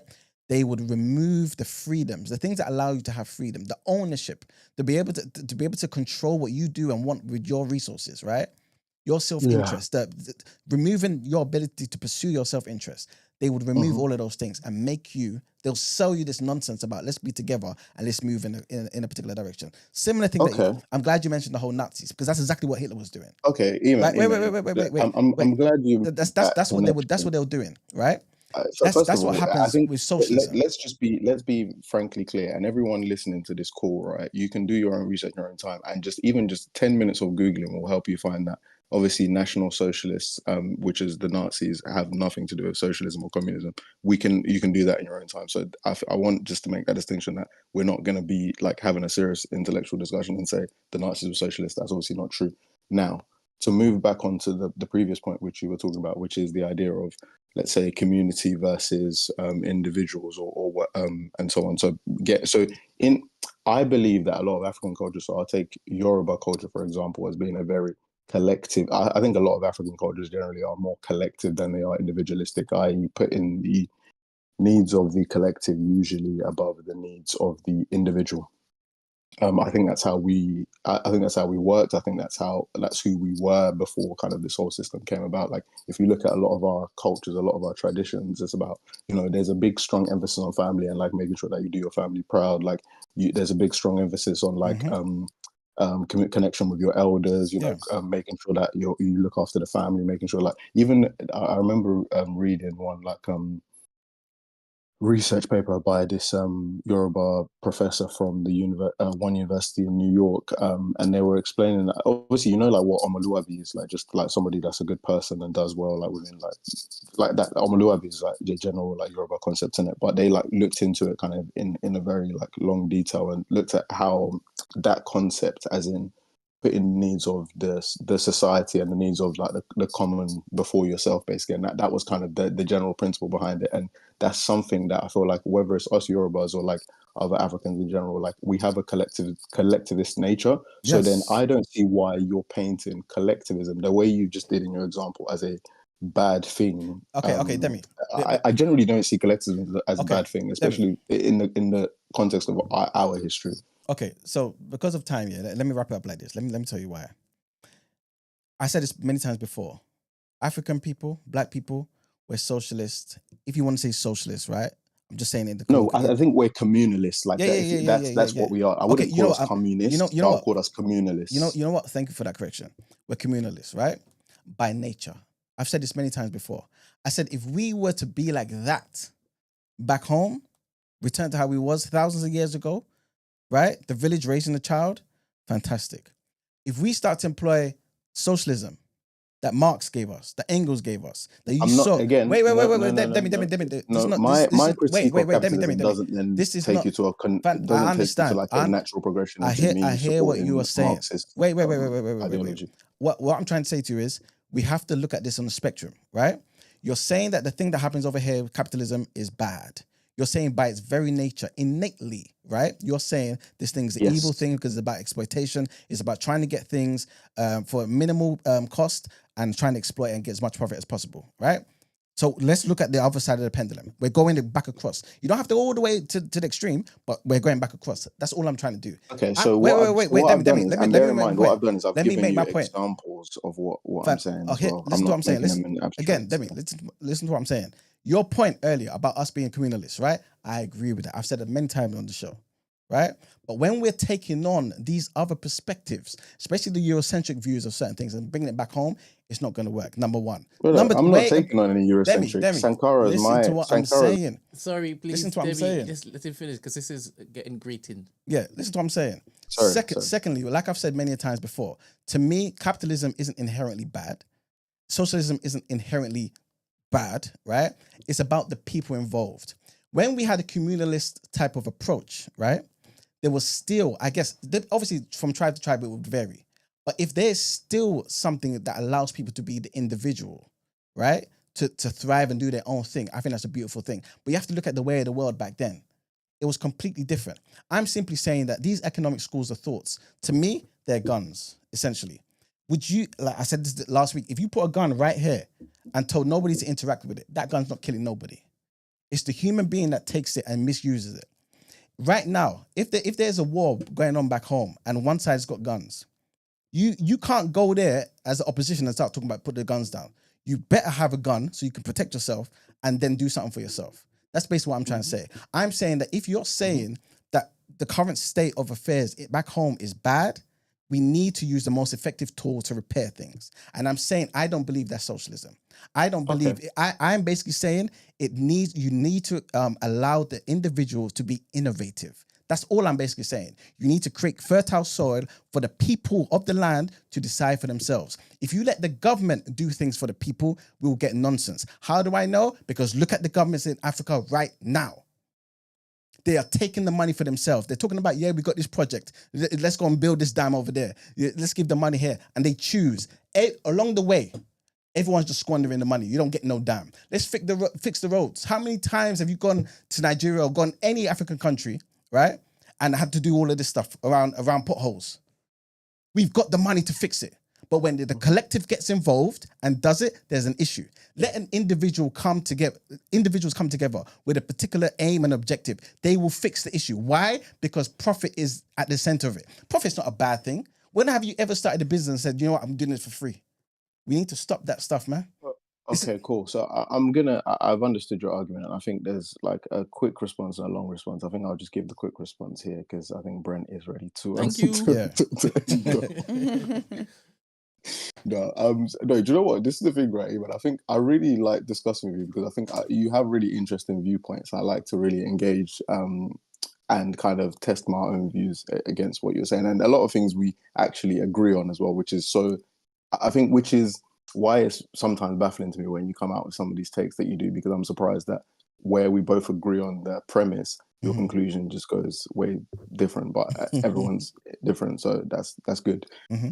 What I would say to respond to your issues is it's not like you said that the two ideologies or whatever, like a gun and you use them and so on and so forth. Yeah. That's inherently not true, because when you look at capitalism, it's not about it being a gun or not a gun. It's designed. So this is the thing. Capitalism is designed to have winners and losers, and basically since the outset, Africa has been the loser. That's not wrong. That is wrong. That's not economics. No. So why is that wrong? Because we can employ capitalism here in this room. Everyone go about their business, right? And not any of us will have something inside of us to go and exploit people and make them work for free. So this is the thing, it's man. not I think inherent in the capitalism it's inherent in the devil that is using capitalism. The capitalism you're describing is on a micro level, i.e., you know, like the very simple arguments of like the baker provides for the I don't know, for the sower, for the whoever. That's on a very micro level. It's not. When we're talking about yes, it is. When we're talking about macro level now, when we're talking about nations, there has to be winners and losers, because for the West to continue to remain the hegemonic power of the world, for white supremacy to remain in the place that it is, Africa and so on have to be poor. Like, it's just a simple fact. Like, I don't get how you don't understand this. Like, it's nothing to do with that. If there was no capitalism, white people find another way to take from Africa. It's not capitalism. It's the person using capitalism. If the world was completely socialist or completely some other thing, call it a different name. The European would do this anyway. Okay, but Iman, where we are now is we've had hundreds of years of capitalism, starting very, very, very, at least from in the modern sense, from industrial capitalism, when they wanted to kind of start, building factories, doing all that stuff, and they started off with making black people slaves. They did that because they knew that realistically, to power this machine, to kind of make this system work, they needed like a lot of labor, and essentially there's a lot of people that may not agree with them, and even. This is the thing, for you to convince or for you to make those people do what you want to do at the low price that they obviously need to make their products viable, an element of force has to be involved. Like, there's no other way to do it, unfortunately. So for the West to maintain their hegemony, for them to maintain their comfortable lives, to maintain the products that they have for a cheap price, for an iPhone to still be affordable for the average person in the West, regardless of how many black billionaires that we have in the UK or whatever, the point is Africa in general. Like, why do you think we have so many black African billionaires, people who are rich, whatever, but we, as a continent, as a group, we're still not going to get out of poverty, because even those black billionaires rely on the cheap labor and the cheap raw materials coming from Africa. That's the point. Like, whether or not you choose to accept, and fine, we can agree to disagree that in abstract capitalism has to do this, but in practice there's no other sensible or logical way. And this is the fact, this is borne out through history, through every step of history. Like, you can't disagree with this. There's no other logical way that it exists or that it works unless you coerce people with some kind of force to make this happen, to make your products as cheap as possible. And even within those hegemonic Western states, for example, in America right now, even for the people that are poor in those places, you're seeing how they can't even afford healthcare because it's a feature or it's a measure of, for example, the healthcare system, that they have to literally essentially kill people by denying them claims to make their products work, because it's the people on the bottom will always have to lose for the big capitalists to maintain their profits, to maintain what it is, that the power that they have over like the majority or the majority of people. These people have to be in a power imbalance consistently. That's just the truth of it. Again, we can debate the merits of socialism as well, because again, it's not that I'm saying that I'm a proponent of socialism. I'm not.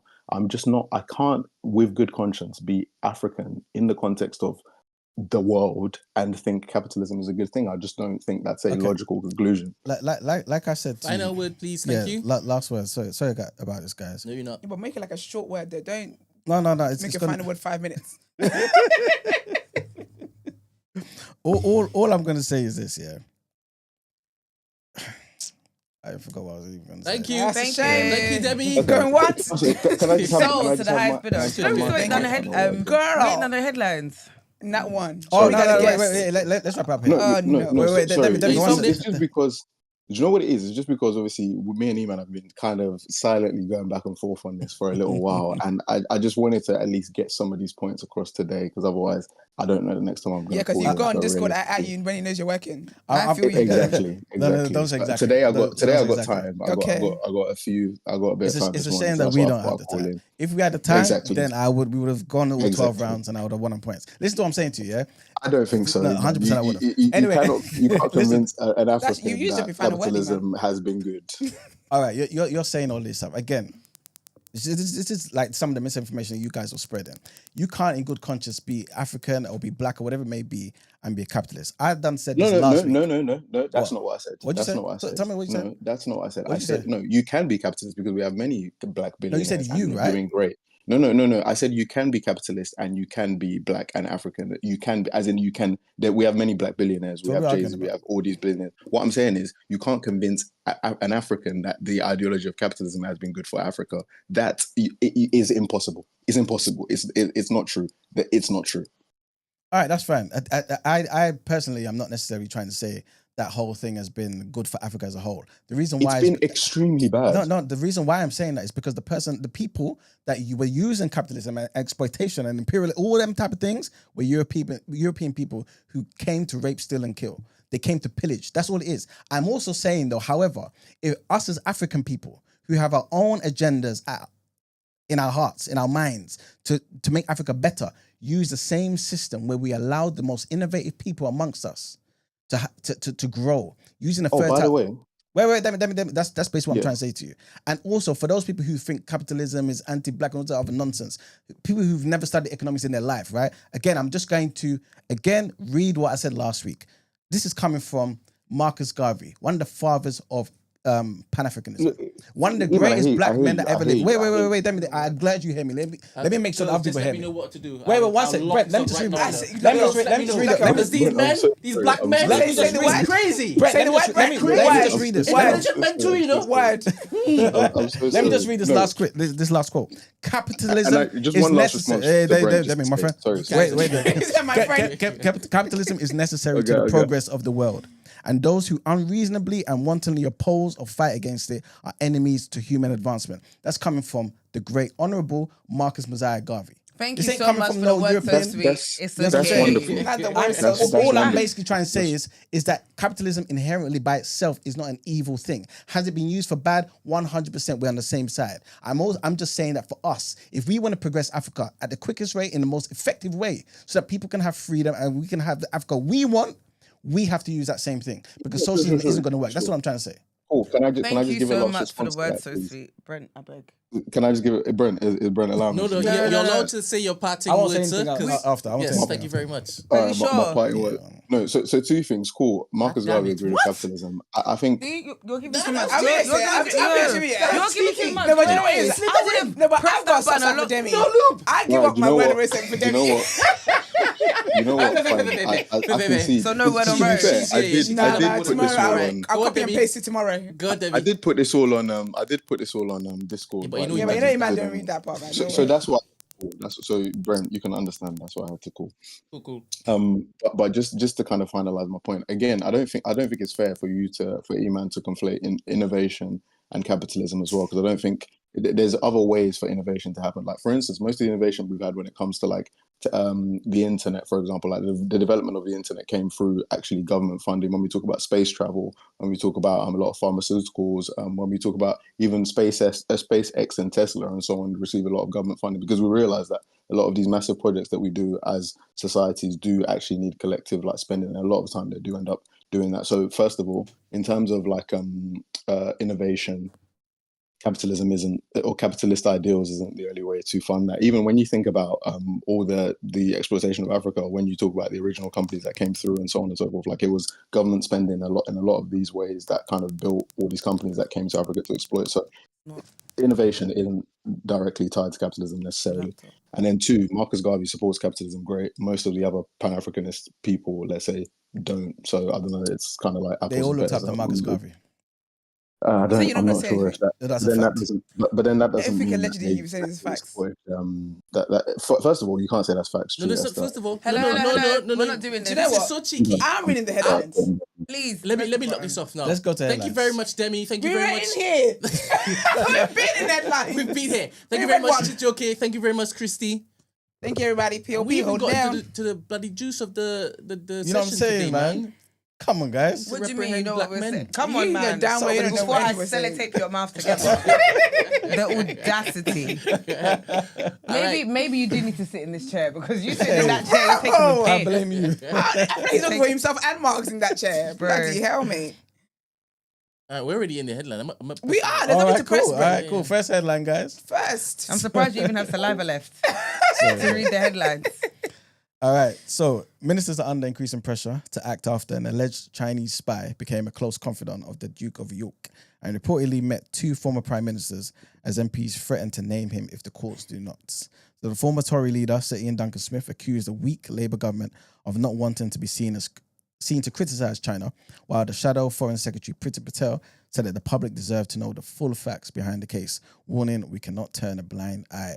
On Monday, Sir Ian will seek to drag ministers to the Commons to answer questions on the scandal by tabling an urgent question. There are warnings of a major security breach after reports on Sunday that David Cameron met the businessman at a reception in Downing Street. The businessman is also reported to have met a second former Prime Minister, Baroness May, and kept pictures of both of them in his London office. Next headline, and Angela Rayner will today on Monday unveil plans for new mega councils as Labour takes on NIMBYs blocking planning applications. A white paper on English devolution is expected to ask councils to submit plans for mergers. The move comes just days after Sir Keir Starmer pledged to force local authorities to build if they stood in the way of Labour's plans for 1.5 million new homes in 5 years. The proposals will see the creation of so-called strategic authorities across England, bringing councils together. The government said that the move would help to avoid duplication and give our cities and regions a bigger voice. But it also risks triggering a row amid accusation that is removing a layer of local decision making over controversial planning applications of the kind backed by so-called NIMBYs. Not in my backyard. And our last headline, the Archbishop of York, Stephen Cottrell, is facing calls to resign over his handling of a sexual abuse case, days before his temporary charge of the Church of England. As Bishop of Chelmsford, Mr. Cottrell let priest David Tudor remain in post in the diocese, despite knowing that he had been barred by the church from being alone with children and had paid compensation to a sexual abuse victim. A spokesperson for Mr. Cottrell said that he had been in an invidious situation and did not have the legal power to sack the priest. Tudor was only banned from the ministry 2 months ago after he admitted historical sexual abuse allegations relating to 2 girls. However, the Bishop of Newcastle, the Right Reverend Helen Ann Hartley, says that Mr. Cottrell could have done more and should resign as the Archbishop. And that's it for our headlines, guys. Oh, won't he do it? Let's get into what he's saying, topic of the day. So shouldn't get into the interview, and then let's find my get. Yeah, let's do that. Wasting people's time, man. Might as well get.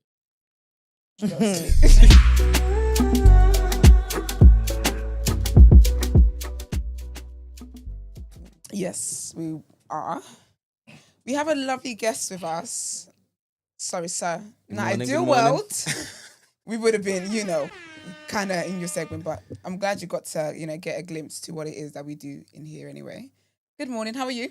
Good morning. I'm doing really well. Thanks for having me. Really excited. I could tell you're you're a speaker. Yeah? It's very full of energy. Even the projection. It's projecting. Because usually when people come, they're like, oh my gosh, it's so early. He's ready to go. Yeah, I'm good to go. I'm an early riser, so. Love that. Oh yeah. Love early To bird. be fair, he managed to defrost while E-Man was... To be fair, you had a lot of Yeah, time. had That time. is fair. Had time That to is warm fair. Can you please let our lovely, lovely listeners know who you are, sir? Yes, so my name is Frederick Afrifa. I am a global keynote speaker and TEDx public speaking coach. Wonderful. Yes, so should I That's a strong explain what name, that is? Yeah, should I explain what that is? Yeah, Yes, please. Yeah. So as a global speaker, I do motivational speaking, I guess. Nice. Even though I'm not too fond of the term motivational speaking, which we can get into later. Yes. And as a public speaking coach, I mainly help professionals and entrepreneurs with their communication skills. So I find that often people may be highly skilled or maybe they are really good at their job. However, they struggle to articulate themselves. Okay. And then that becomes a problem in team meetings, job interviews, or when you're selling your product, because you will always be perceived at your level of communication. So even if your technical knowledge is really high, but communication is 2 out of 10, we will perceive you at how you can speak. Okay. Yeah. So I just help them close that gap so they can accelerate their careers, really. Nice. Love this. All right. So basically, with all of our guests, we play a game. Yes. It's general knowledge, and it's also this or that. Okay. So like black or blue. Okay. Kind of stuff. You do get points for each one you get right. Okay.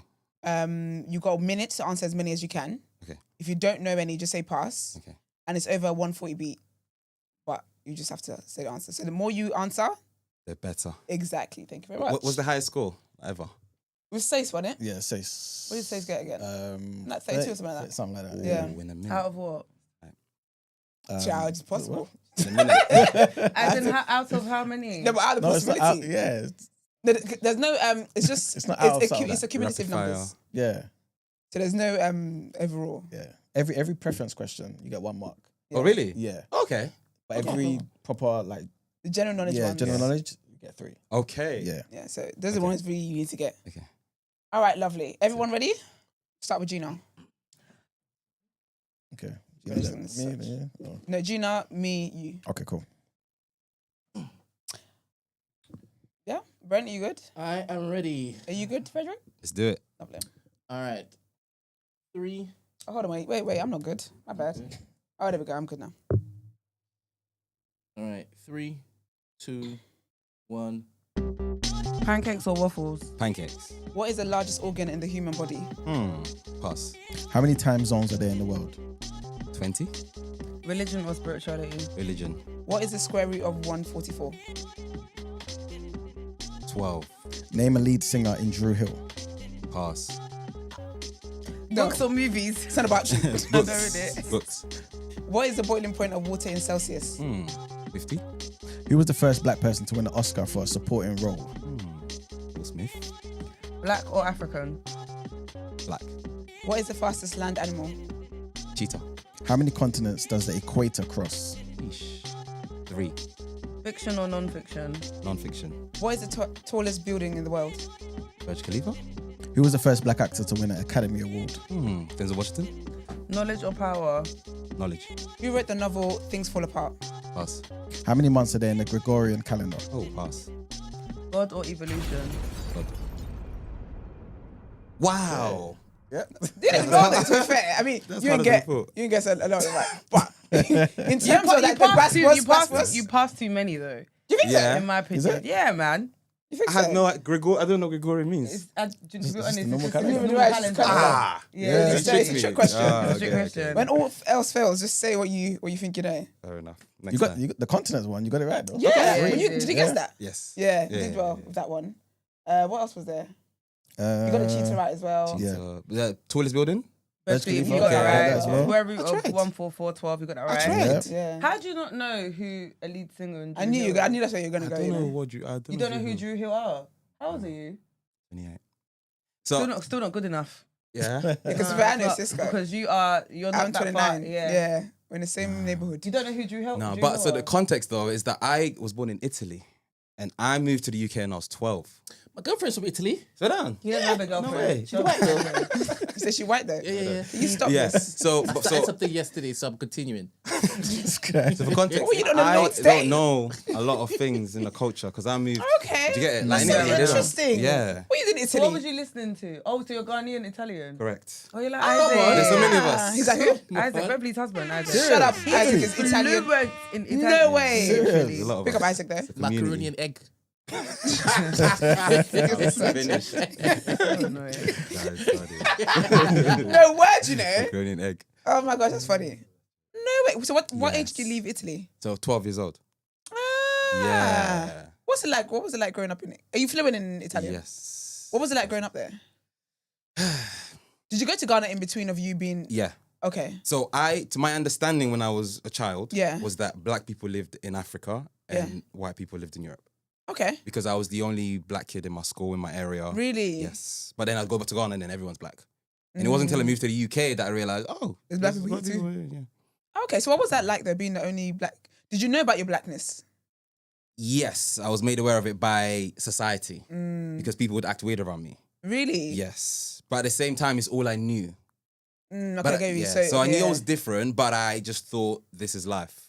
So when you went to Ghana, that you noticed that the way they were treating you was negative, different. No, I would see the way, for example, I'd be on a bus Yeah. with my family and Yeah. then people wouldn't want to sit around us. I'm saying. But then I would go to somewhere like to the park with my friend and Yeah. his family and people would sit around us.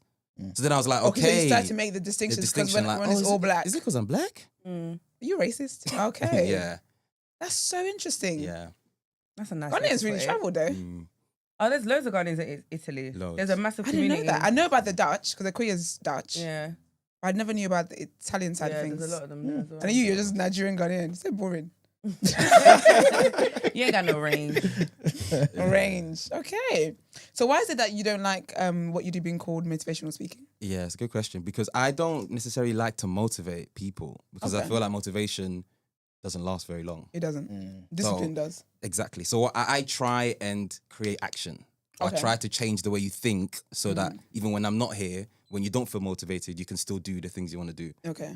But I'm not trying to motivate people. But the wide term is motivational speaker, Okay. which is why it's for marketing. I sometimes have to use it. Okay. Did you go to university? Yes. What did you study? Accounting and French. So I'm an Italian boy. not fluent, but I understand French. I can speak French. And I only really went to uni because I'm firstborn and my parents. That's Yeah, the yeah. real reason. Yeah. So I didn't really have any plans to be an accountant. And accounting is good as well. I know that makes them happy. Accounting, engineer, law, That's one of the doctor, buzzwords. that's their bag. And then how did you get into what you do now? Yeah, it's a great question. So I used to run. I was a sprinter. Okay, nice. And that was pretty much my life. So even when I was at uni, I was running. And I just was, Okay. I was balancing both. And then what happened was, So did you want to be a professional athlete? yes, Okay, nice. that was it. And How did then your parents take that? my mum was supportive. My dad wasn't. So what you wanted to? Who's chasing you? Yeah, my dad wasn't at all.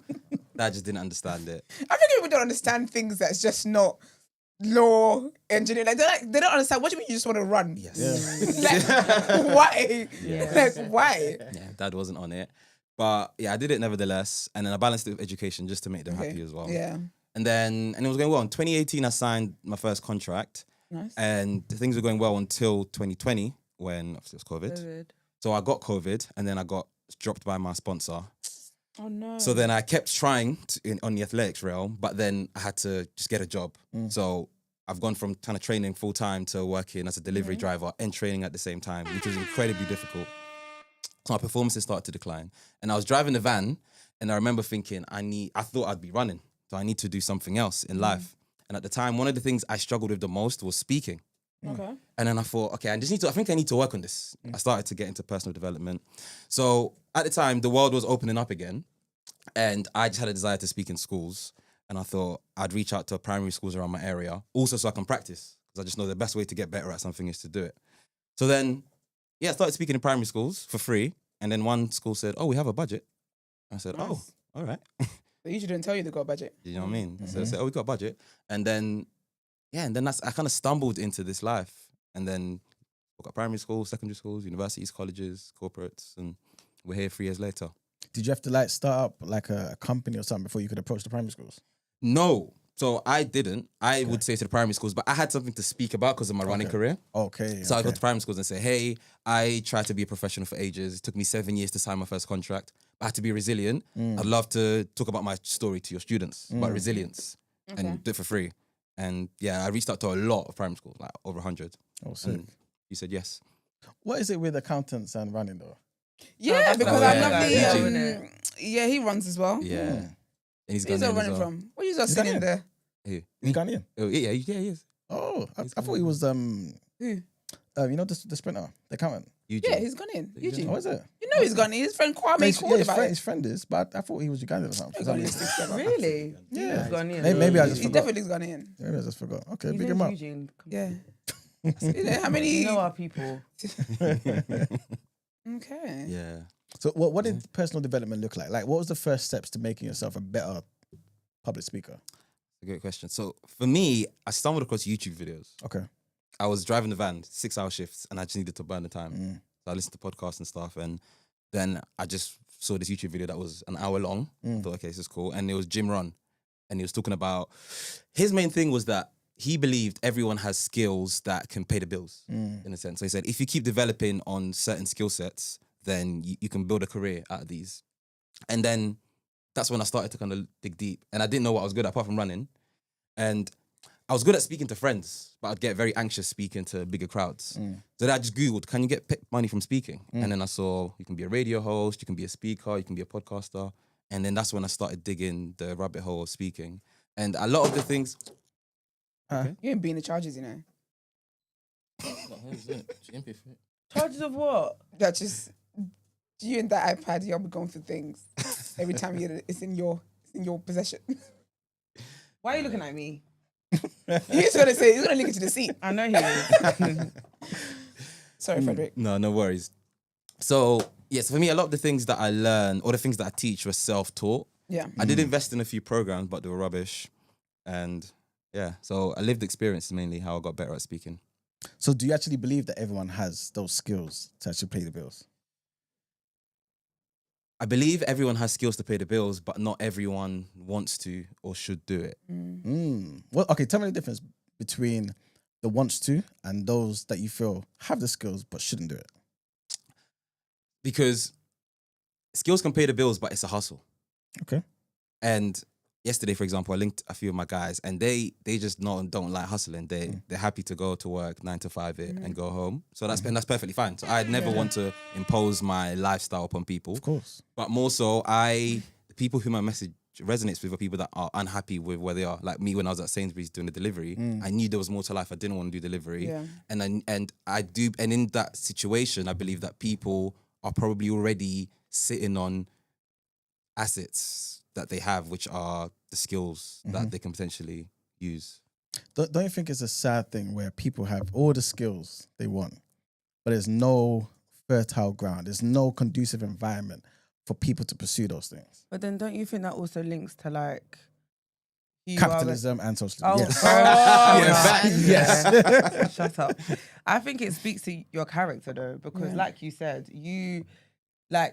everything was a choice. You didn't fall into this. You were very unhappy with where you were, so you chose to get yourself out of that. And that takes a lot of resilience, hard work, and not motivation, like you said, discipline, if anything, right? Yeah. Because yes, we all have skills, but to get better at a skill, you have to work at it. Yeah. And a lot of, not being rude, but I feel like a lot of people are lazy. Yeah, I think with being lazy, you can be lazy, but just don't complain. In my opinion, that's what it irritates me when people complain about their current situation, complain about it, but they do nothing about it. That's what annoys me the most. Do you think it's just down to laziness, though? I don't think it's just down. Because I think, not. I think also as well, like what you're able to do. Do you have children? No. Are you married? No. That in itself allowed you the freedom to be able to explore what you can do. If it's someone who has children, who has you've got responsibilities in that sense, they might have schools or whatever, but when you got a partner, you got children, you got to cater to and stuff like that, you're somewhat limited.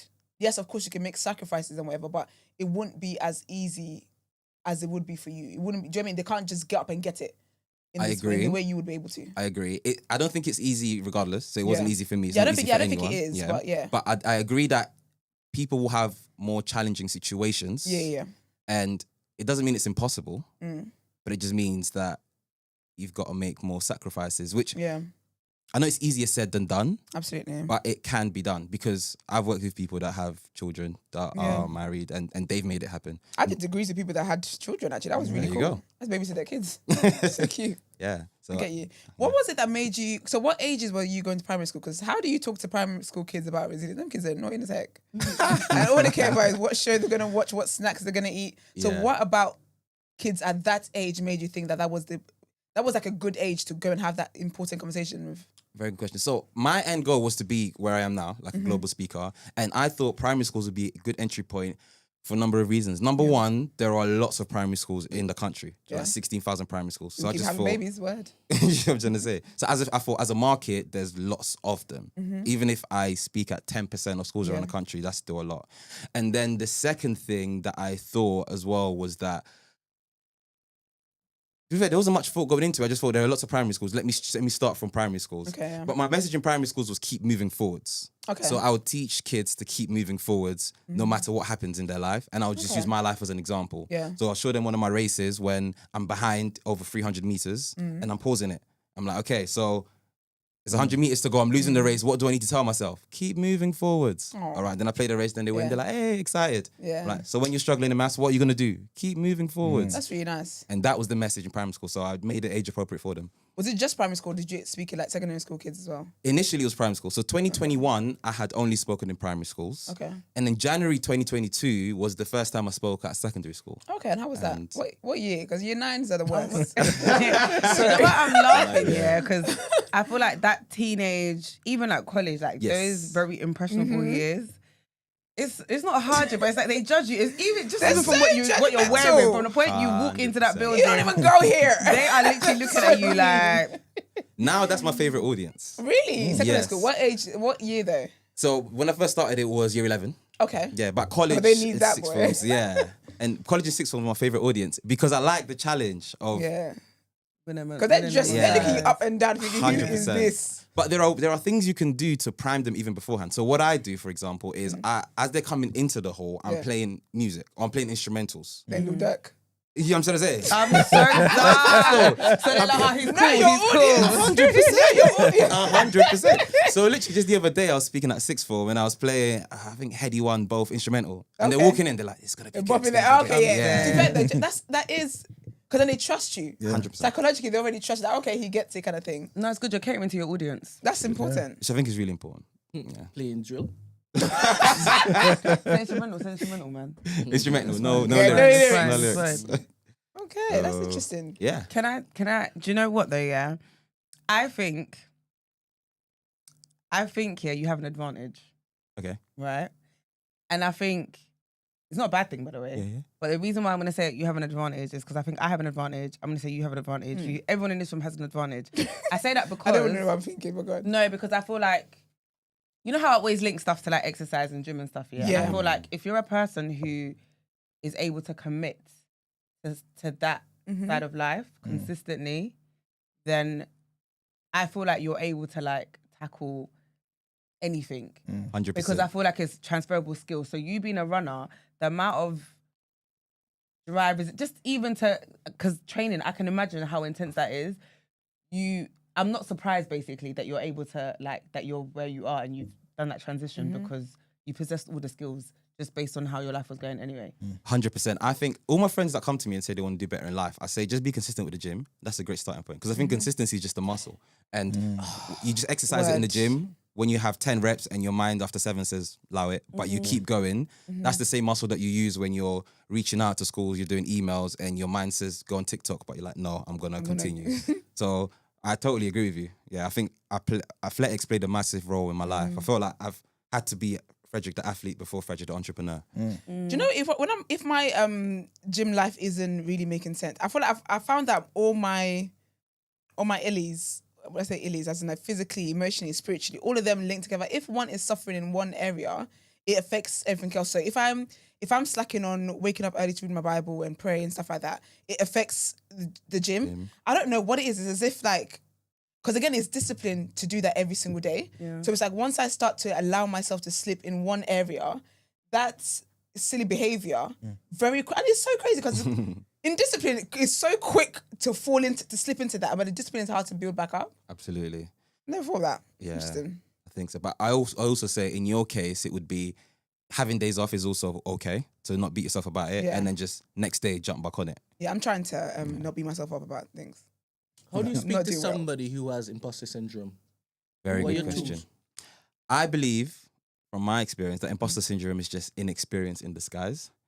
Because when I first spoke at a school, I felt like an imposter. Like, what the hell is this? Like, what am I doing here? I did it 3-4 times, and then it felt okay. And the first time I spoke at uni was a Russell Group uni, and I didn't go to a Russell Group uni. Like, what am I going to say to these guys? And I've done 3 of them, and I was perfectly fine. So I believe if you have imposter syndrome, it's low-key your responsibility to prove to yourself that you belong here. Yeah. And often we try and do it through affirmations and stuff, which are okay, but I believe in more action. Like, prove to yourself you belong here, give yourself evidence, and then the imposter syndrome will ease. But what if you've done all of that and you still have imposter syndrome? Then you have to understand that you're a human being. Because I was nervous coming here today. Oh. You know what I'm saying? I've spoken to thousands of people once, but coming here today, I listened to the show, I'm a fan of all of yous. Yeah. So my heart was beating. But it doesn't mean I can't be the best version of myself. He came here, we realized we're just jokers. Nervous about. No, but so I think often we weaponize things that are normal. Like people say, I get nervous and anxious. Yeah. You're a human being.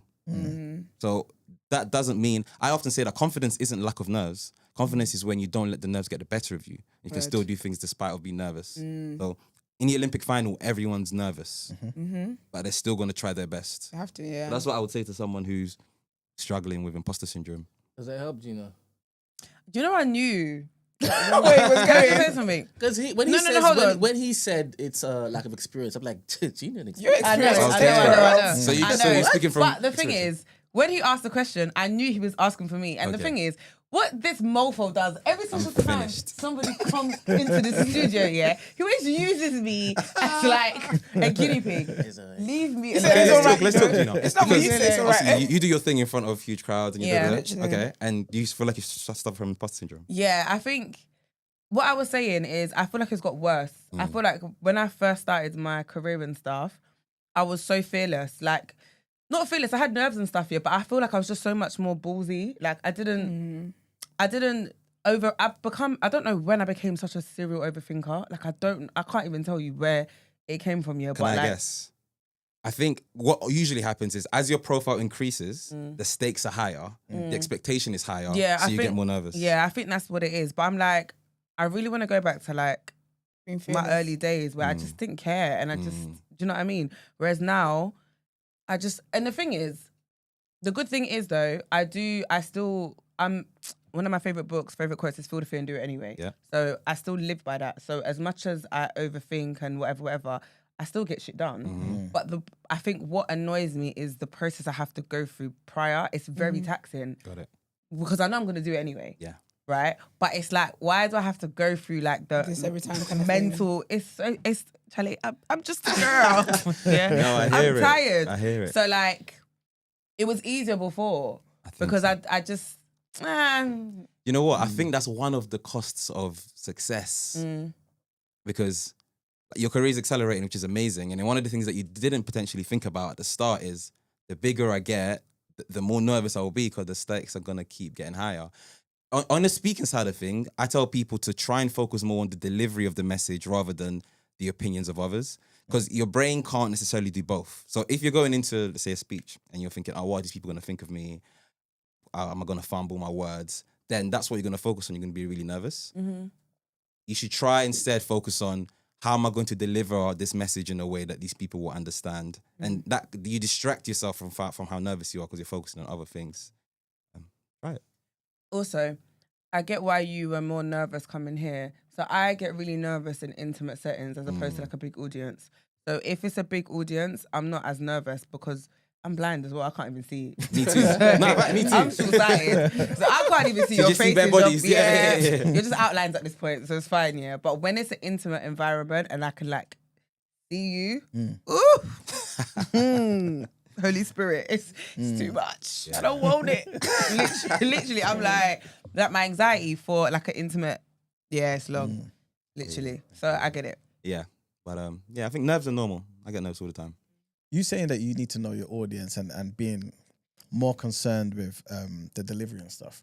How much research goes into a particular audience prior to you giving a speech? That's a really good question.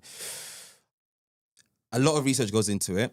Often, though, what I do, which I believe is the reason why I'm doing well, is I just speak to the former version of myself. Okay. So, for example, if I'm speaking in a corporate setting, I've spoken in corporate settings where everyone's over 50, everyone's wearing a suit, everyone's white. But the reason I'm there is because they're all professionals who are very anxious about speaking in public. So I'm giving them advice that I needed in 2021. Yeah. Get it? So no matter what position you have, no matter what company you work at, you're struggling with communicating. I used to, and I've overcome it, so I'm helping you.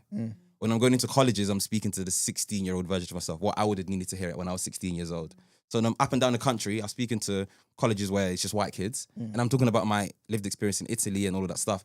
And sometimes, initially, I thought, oh, they might not be able to relate, but they can relate. Because for me, I was the black person, but for college students, it might be the girl in construction, or it might be, you know what I'm trying to say? It might be the one who feels like an outcast. So even though I do a lot of research, I mainly just focus on giving the old version of me advice. And I do that passionately. And I know that would resonate with the people because that's why they're booking me. Do you feel like there's certain things you can't talk about? Is there a particular place, venue that you might be invited to? Maybe it's not happening already, might happen in the future that you say, I'm going to turn that down. Sorry, because I'm not qualified. Thanks. Because I'm not qualified. I would never speak on things that I'm not qualified on. And usually I'm getting booked for a reason. Okay. So that's the thing. So, for example, your debate with, what's his name? Demi? Yes. I'm not getting involved. Like, I'm not qualified. Do you know what I'm saying? Yeah. If someone It's offers... Dr. Demi. Sorry? It's Dr. Demi. Dr. Demi, sorry, Dr. Demi. yeah, Sorry, yeah. Dr. Demi. No, Sorry, Dr. Demi. Is Demi a doctor? Absolutely not. You're a witch. He might be one day. Right That's now, absolutely not, you know. right now, he's just my victim. So, for example, if someone offered me 15 grand to speak about socialism versus capitalism, I just wouldn't go. Okay, I hear it. Do you get it? You So, teach yourself and take the Just money. so funny, I would teach myself here, but you know what I say? I say no questions allowed at the end. Not going to check. God forbid there's an email in the audience. Hell no. I'm still collecting that Cash my check. You check. can embarrass me. It's fine. I'm so done. Because this is my career, I know my reputation is really Yeah, No, important. I get it. I get it. But I'm, otherwise, I'm yeah. taking the mic. I know. I wouldn't do Yeah, it. I wouldn't do it. That's So I haven't the necessarily got that position problem where Yeah. I'm not qualified enough to speak on something because they're paying me to speak on something for a reason. Yeah, yeah. Along your journey to getting to where you are now, where you're confident, you know, you can speak in any environment sort of thing, what was one of the worst things that's happened to you? The worst thing that ever happened to me was I was a teenager and I was going to church. Okay. And I think that's when I first knew what anxiety was. So I was going to this youth church and I was late. About 300 people in this church. And the way the entrance was, everyone can see you enter. Oh, them ones. You open the doors as if you're, I get it. So I remember being outside and then I froze. Oh, really? I froze. I couldn't go in. And I don't know what happened. I still struggle to articulate what happened. But I froze and then I literally waited 3 hours and then I went home and I told Mum I went to church. Wow. You lied. Do you know what's So you let it do what? You know, you've just made me like. I'm very. I think I'm so interested. Yeah, because I don't like going places where I don't know anyone. if I don't know anyone, I'm not walking through the door first. Like I have these little things that I do, and sometimes I just think like you're big grown. Do you know what I mean? It doesn't make sense based on like what I do. But like I won't. Let's say we're going somewhere and I don't know where we're going, or like it's not familiar territory. Actually, you do that. You were like, oh, you go yeah. I'm not walking in first. I'm not walking in first. I hate and you will never catch me at a networking event. I can't go to networking events. I don't go to events alone. I don't know how to do small talk. I can't like. It's so interesting because as you just said that, like even the other day, a couple of weeks ago, I went to a Ghanaian funeral with my mum. I hate them, and I hate them because of our tradition where you have to walk in and greet everyone. I can't do it. Like I can't bring myself. I hate it, so I won't go. So I went with my mum, and she was just like, and now because she's been made queen, it's even worse. Because she can't just walk in normally. They have to dance her in. Oh my gosh, it was so. You lot don't understand what I went through. I was so rattled, and I refused. I said, I'm not doing it. And she was like, you're leaving me by my. I said, I love you. I said, I can't. I stood in the corner, and like there's other people there. That's crazy. It was a week before you were really in front of hundreds. Yeah, they were like, oh, we're dancing in my... And I said, yeah. Nah, I'm good. All the best, sorry, bro. I said, I should walk around and greet and shake everyone's... I couldn't think of anything worse. Like, I hate those kind of... I can't do it. Yeah, so what works for me is that every day I do something small to... Because what I have come up with is this concept that the voice in your head is a different entity to you. Because in this case, for example... Maybe like you do want to be with mum, you do want to support your mum, but the voice in your head is telling you don't, and that voice in your head has won that battle. Honest, I didn't want to do it. You don't want to do it, okay? I didn't fair enough. I didn't want to do But you know, there might be instances where you might want to do something, or you might want to introduce yourself to someone, but like anxiety stops you. Yeah. So I've given that voice in my brain a name, which is Brian. Okay. So I say that I'm going through. It's like mental warfare, me versus Brian on a regular basis. So every day I try and do something to win the battle versus Brian. And it could be as little as when I'm at the supermarket, I don't go self-checkout, I'll go to the till and I'll speak to the person at the till. Okay, you force yourself to do something outside of your comfort and I don't want to do it, but I do it. Yeah. Or I'm on the plane and someone's reading a book, I'm like, oh, nice book. And I know I'm disturbing them and I don't want to do it, but I force myself to do it. Yeah. And I do that because then when it comes to going to the African party and introducing myself to everyone, I have a bit more evidence that I can win that battle and I do it. Yeah. But I still get super anxious. And I think that's the misconception that people think confident people have zero anxiety. Yeah, it's active and this work. is why I say I'm shy. See, people, you know how I always say, please, I'm shy and people don't believe me. I'm like, guys. It's true. It exists. Like, I can, do you know what I mean? Like, yes, I can be on a stage teaching to a really big, large number. But at the same time, walking into a small room of people is going to make my palms start sweating and my armpits sweat. Like, they both exist. 100%. But I think once you start accepting that, it gets easier.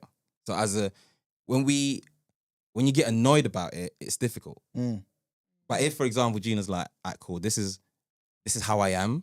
In a small room, I will get anxious. And you accept it, it does become easier. How do you balance what you do with like your relationships? Because like how do you when your friends just confide in you about stuff or just share things with you, or even if you date, you don't turn to, for lack of a better word, like just preaching at them? Yeah, it's a good point. So I'm engaged. And congrats. Oh, wonderful. Congratulations. Thank you. And I was about to say, where's your ring? We need to normalize men wearing engagement rings. Engagement rings. And I clocked, oh no, you're engaged and married yet. Yeah, not married yet. And I do have to catch myself. With friends, I am the friend people come to when they want real advice. Okay, yeah.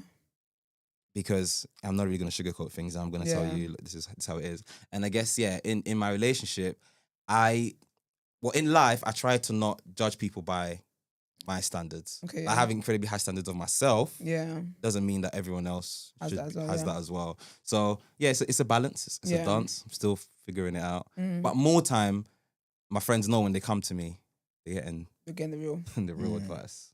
Okay. But also, the reason why I don't think it's preachy is because I'm giving them tangible things to do. So you know how, for example, sometimes girls just want to be sad. And you know what I'm trying to say? Yeah, we don't want to hear. I'm not looking for advice. I just want to hear logic. I just want to sit in silence for a little bit. Which I don't understand. And I'll go for it. Like, because you know what it is, sometimes you just want to vent. Yeah. Sometimes I don't even want an opinion. I just want to offload what I'm going through. I don't need your logic in that moment. Because do you know what you guys forget? We're very logical, you know? Okay. Like, I feel like Nothing you're gonna tell me I don't already know. I'm gonna Don't throw shake your head. I'm gonna Don't throw shake this your head. battery pack at your head. I have logic. Yes. I'm very self-aware. Yes. Like I'm what you're gonna come and tell Accountability, me. we have that too. I'm accountable. Like I know. Okay, calm down. Yeah. You're You actually need to shit, calm yeah. down. It's this chair, man. No, it's not. It's you. You are I doing can the only chair. I can only speak on behalf of myself. I'm not speaking for women as a collective. But I bloody am. Everyone's as accountable. for me, yeah, I know in it. So Yeah. I generally don't need the life lesson. Yeah, or but the to be fair, it's a advice. hormonal thing as well. Because sometimes I don't know why I'm sad. You're coming with I just logical. am. It's like, bro, now Do you know what I mean? read the room. It's not me. It's literally my hormones. hormones talking about what happened today. None of that. I'm just sad. So I have a question. Why don't you vent to yourself? What? I Like, do why- that why- already. Okay. Do you know what I mean? I just myself all the So time. is there a difference? Is there a difference between venting Yeah, to there someone? is. Yeah. There is. Because Remember, in your head, because if you're venting to yourself, depending on if you're obviously talking out loud like this, people could. It depends what situation. People could easily think you're crazy and get you sections, the whole thing. But if it is in your head, you know how things are bigger in your head. So imagine like just speaking to yourself in your head over and over again. That doesn't really. That's not really a form of release. So that's why, like, I journal. So journaling helps me like as a form of release. But if I'm only just thinking about something over and over in my head, I'm not venting. I'm just circulating the same thoughts. I'm just recycling the same thoughts. So there is no outlet exactly. Got it. So sometimes it's just that it's not that I need, because I'm also someone who I like the way my thoughts work. I will start here and I will get to the solution. I do it even in therapy, where I would say, okay, this is actually what I'm currently facing. And by the time I trace my thoughts, that's just how my brain works. I get to the solution. I'm like, okay, good. So sometimes it's that. So I don't necessarily need advice because now you're interjecting. Let me do the work. Let me cook. Okay. Do you get what I mean? Just want someone to hear you out. Yeah. So sometimes just literally just having someone to hear you out and then move on from that. So yeah, I'm learning that. But Good. Love that. Yeah. Love that for your wife. It's very important. It's wife, right? Beyonce right now. Beyonce. but Yeah, she's gonna soon be a to wife one day. You guys witches in this room. What's happening here? As in, When you get married. Oh, I'm so finished, broski. I had to ask. Okay.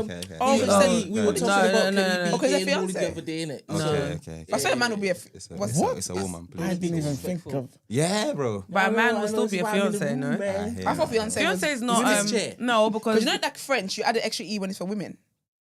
when it's female. I ain't French, so. Oh, my bad. You said when you get married. Next September. Nice. God willing. Is it in Ghana or are you gonna do it? In Italy. Oh, fair. Oh, nice. Where's she from? Nigeria. Where's What the was horns, that you about? What was that hater? about? You know I'm good Nigerian. Okay. Love Nigeria. Brent, where's the horns happy, for come Nigeria? on. Oh, is that happiness? Yeah. Yeah. Oh, That's sorry, Nigerian. yeah. Look at you. Now we know that you know what you're talking about. Oh, I ain't say that. You Iman see, said one that. thing I can't stand That's about Iman said that. What's the problem? because he's Ghanaian. He's No, positive. hold on. No. Because this is what I mean about you fake That's really Ghanaians. positive, you know. You pick and choose when you want to be Ghanaian and associate with Ghanaians.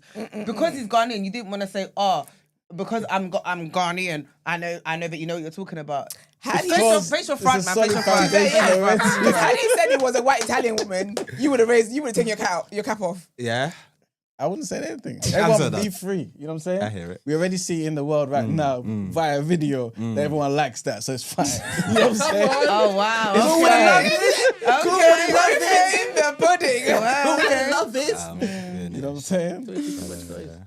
Yeah. That's so funny. I'm actually. Talk to us about TEDx, man. Yes. So what's happening was I was going as a speaker. Yeah. When did you do that? Sorry, what year? And so I haven't done TEDx yet. But Okay. I coach people that do Yeah. TEDx's. Oh, nice. Yeah, so I've partnered up with TEDx organizers. And then, Okay. for example, you have a TEDx event, you say, hey, you have 8 speakers, they need coaching. I'll do the coaching side of things.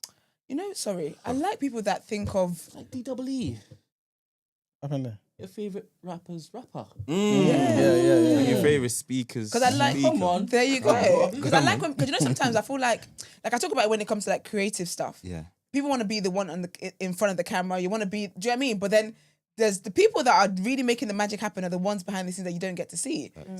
That's such a smart way to go about it. Absolutely. You've got hella speakers under your belt now. Hella speakers under my belt. And you would have just done the one speech probably and they might not have contacted you back. Facts. Love Exactly. that. Okay, So, tell us about that, please. yes. So the way I got that was quite crazy. I kind of got to trace back a little bit. I was speaking Yeah. I'm doing schools now, and I don't know any speakers. So I wanted to just network or just meet some people in the industry because I'm just winging it. I don't know what I'm doing. And I went to a few events. Some were good, some were rubbish. I went to one event that was about overcoming the fear of speaking. Okay. I was like, okay. And then the guy did the talk, and it was about 2 hours long. And I was with 20 people. They were petrified of speaking. And I mean, it sounds right for the topic at exactly, hand. yeah. I didn't even know that was really a thing. I thought when I was anxious about it, it was just me. Okay. So then I went to the coach and I said to him, is this a thing? Like, do people start speaking? He said, yo, it's one of the biggest fears in the world. And I thought, damn, I didn't know. And I said to him, look, I used to be quite very anxious. I'm now a speaker. I have a really great story. I'd love to do what you do. Like, let's connect. Yeah. And we exchanged contact. I followed up with him, no reply. Cool. 2 weeks later, he called me. I remember I was at physio and he says he has COVID and he has a class in 3 hours and he can't cancel it. Can't get cover. And he just remembered me from 2 weeks ago. I'm this dude. So I kind of cover him. That's how God works. Crazy, right? And I just thought, okay, cool. Yeah, felt the fear, did it anyway. I went, did it, and I did really well in that class. So then I worked with that organization for some time as a public speaking coach. And that was like my entry into coaching. So I didn't really do any qualifications. Yeah. So I worked with that organization for a while. My aim was to help them blow up and then to have an equity conversation because it was a startup. But the founder didn't want to hear it. Even though at a certain point I was doing really well. I was generating over 20 grand a month for this company. And my conversation was like 1.5. Yeah. So I just thought, no, we need to have another conversation. But he wasn't on it. So then that's when I branched off and I started my own company. All right, then. Because I've pretty much figured out how it worked. So what we do, still to this day, we have regular masterclasses in London. People come and someone came to one of these classes and said, look, I really enjoy this. I am volunteering at a TEDx event. And the organizer said he wants a coach. Oh, nice. Again, God. Absolutely. Exactly. So, because I just believe luck is just you putting yourself out there. That's right. You know what I'm saying? And then just letting God do his thing. So, yeah, I basically got lucky. Someone came to my class. They were volunteering at a TEDx event. The organizer needed a coach. And he said, do you want to coach the speakers? Like, of course. And that was my entry into working with TEDx. Amazing. Yeah, and that really helped boost the credibility and everything. And yeah, now we do quite a lot of that. What would you say? Do you have someone in mind when you think of the most transformative effect you've had on somebody? Absolutely. I don't know if I can show you guys a video, but it was a gentleman called Sandeep, and he was a data analyst. He had a panic attack early on in his career. So he just said, I'm not presenting. I'm not speaking. Okay. And that obviously really crippled his career. Because imagine team meetings, he knows what he wants to say, he doesn't say it, that person says it, they get the round of applause. When it comes to end of year, Exactly. you know what I'm saying? He's not getting promotions. So he came to us because he said, look, I'm really good at my job, but my career is stagnated for ages. I know that I'm running away from this thing. I need to do it. And he would say lots of ums and ahs. He would stumble. He would apologize halfway through. Bless him. So him speaking for 10 seconds, he'd be like, hello, my name is, sorry. My name is Sandeep, and I am I'm a data analyst. That's how he would communicate. Grinds my gears. Sorry, that was really winding me up. It was just an example. And that was just the example. So I'm coaching him, and he came to me and he said, I don't know if I need a coach, a therapist, a doctor. I am struggling. All of the above. I was like, look, I'm gonna do my thing. I'm gonna try my best. We have a money back guarantee anyway. So I said, if I coach you, So because I'm that confident, I was like, if I coach you and you don't improve, I'll give you your money back. Okay. Because and it's never happened so far, touch wood or whatever. But so I said, look, just give it a go. Worst case, you have a good time, you get your money back. Yeah. And his experience was transformative. Oh, that's amazing. Because now he's able to speak and communicate. He still gets really nervous, but he's managed to learn the micro skills that help you become a great speaker. He's had 2 promotions since. Amazing. And, he's got married and he was able to do his wedding speech. It's been amazing. So yeah, it's I really think rewarding. I'm too nervous to give it wild. My friend, if you don't open your mouth and tell me why you love me. I'm finished. That's really cool. Yeah. Sick, man. Oh, that's so cool.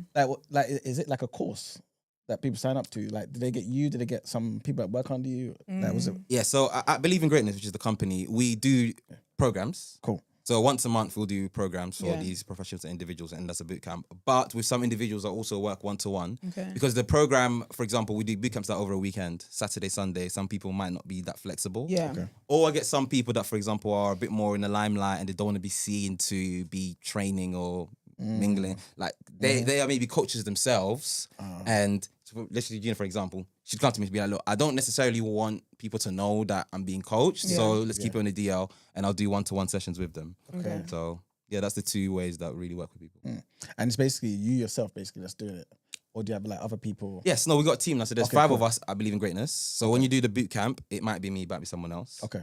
But the one-to-one coaching is myself that does it. So cool. Do you have a mentor yourself? Yeah, I couldn't be here without my mentor for sure. I have a mentor myself, and I have a number of different mentors. Okay. Because I really believe one thing that really changed my perspective on life is I only started taking advice from people that had done the thing I want to do. Because before I take advice from the man them, and they're giving me advice, but it's not working. Now they come to you for advice. But then when I thought about it, I'm like, they've never done it. Yeah. So I'm going to ask you how to start a business. You don't have one.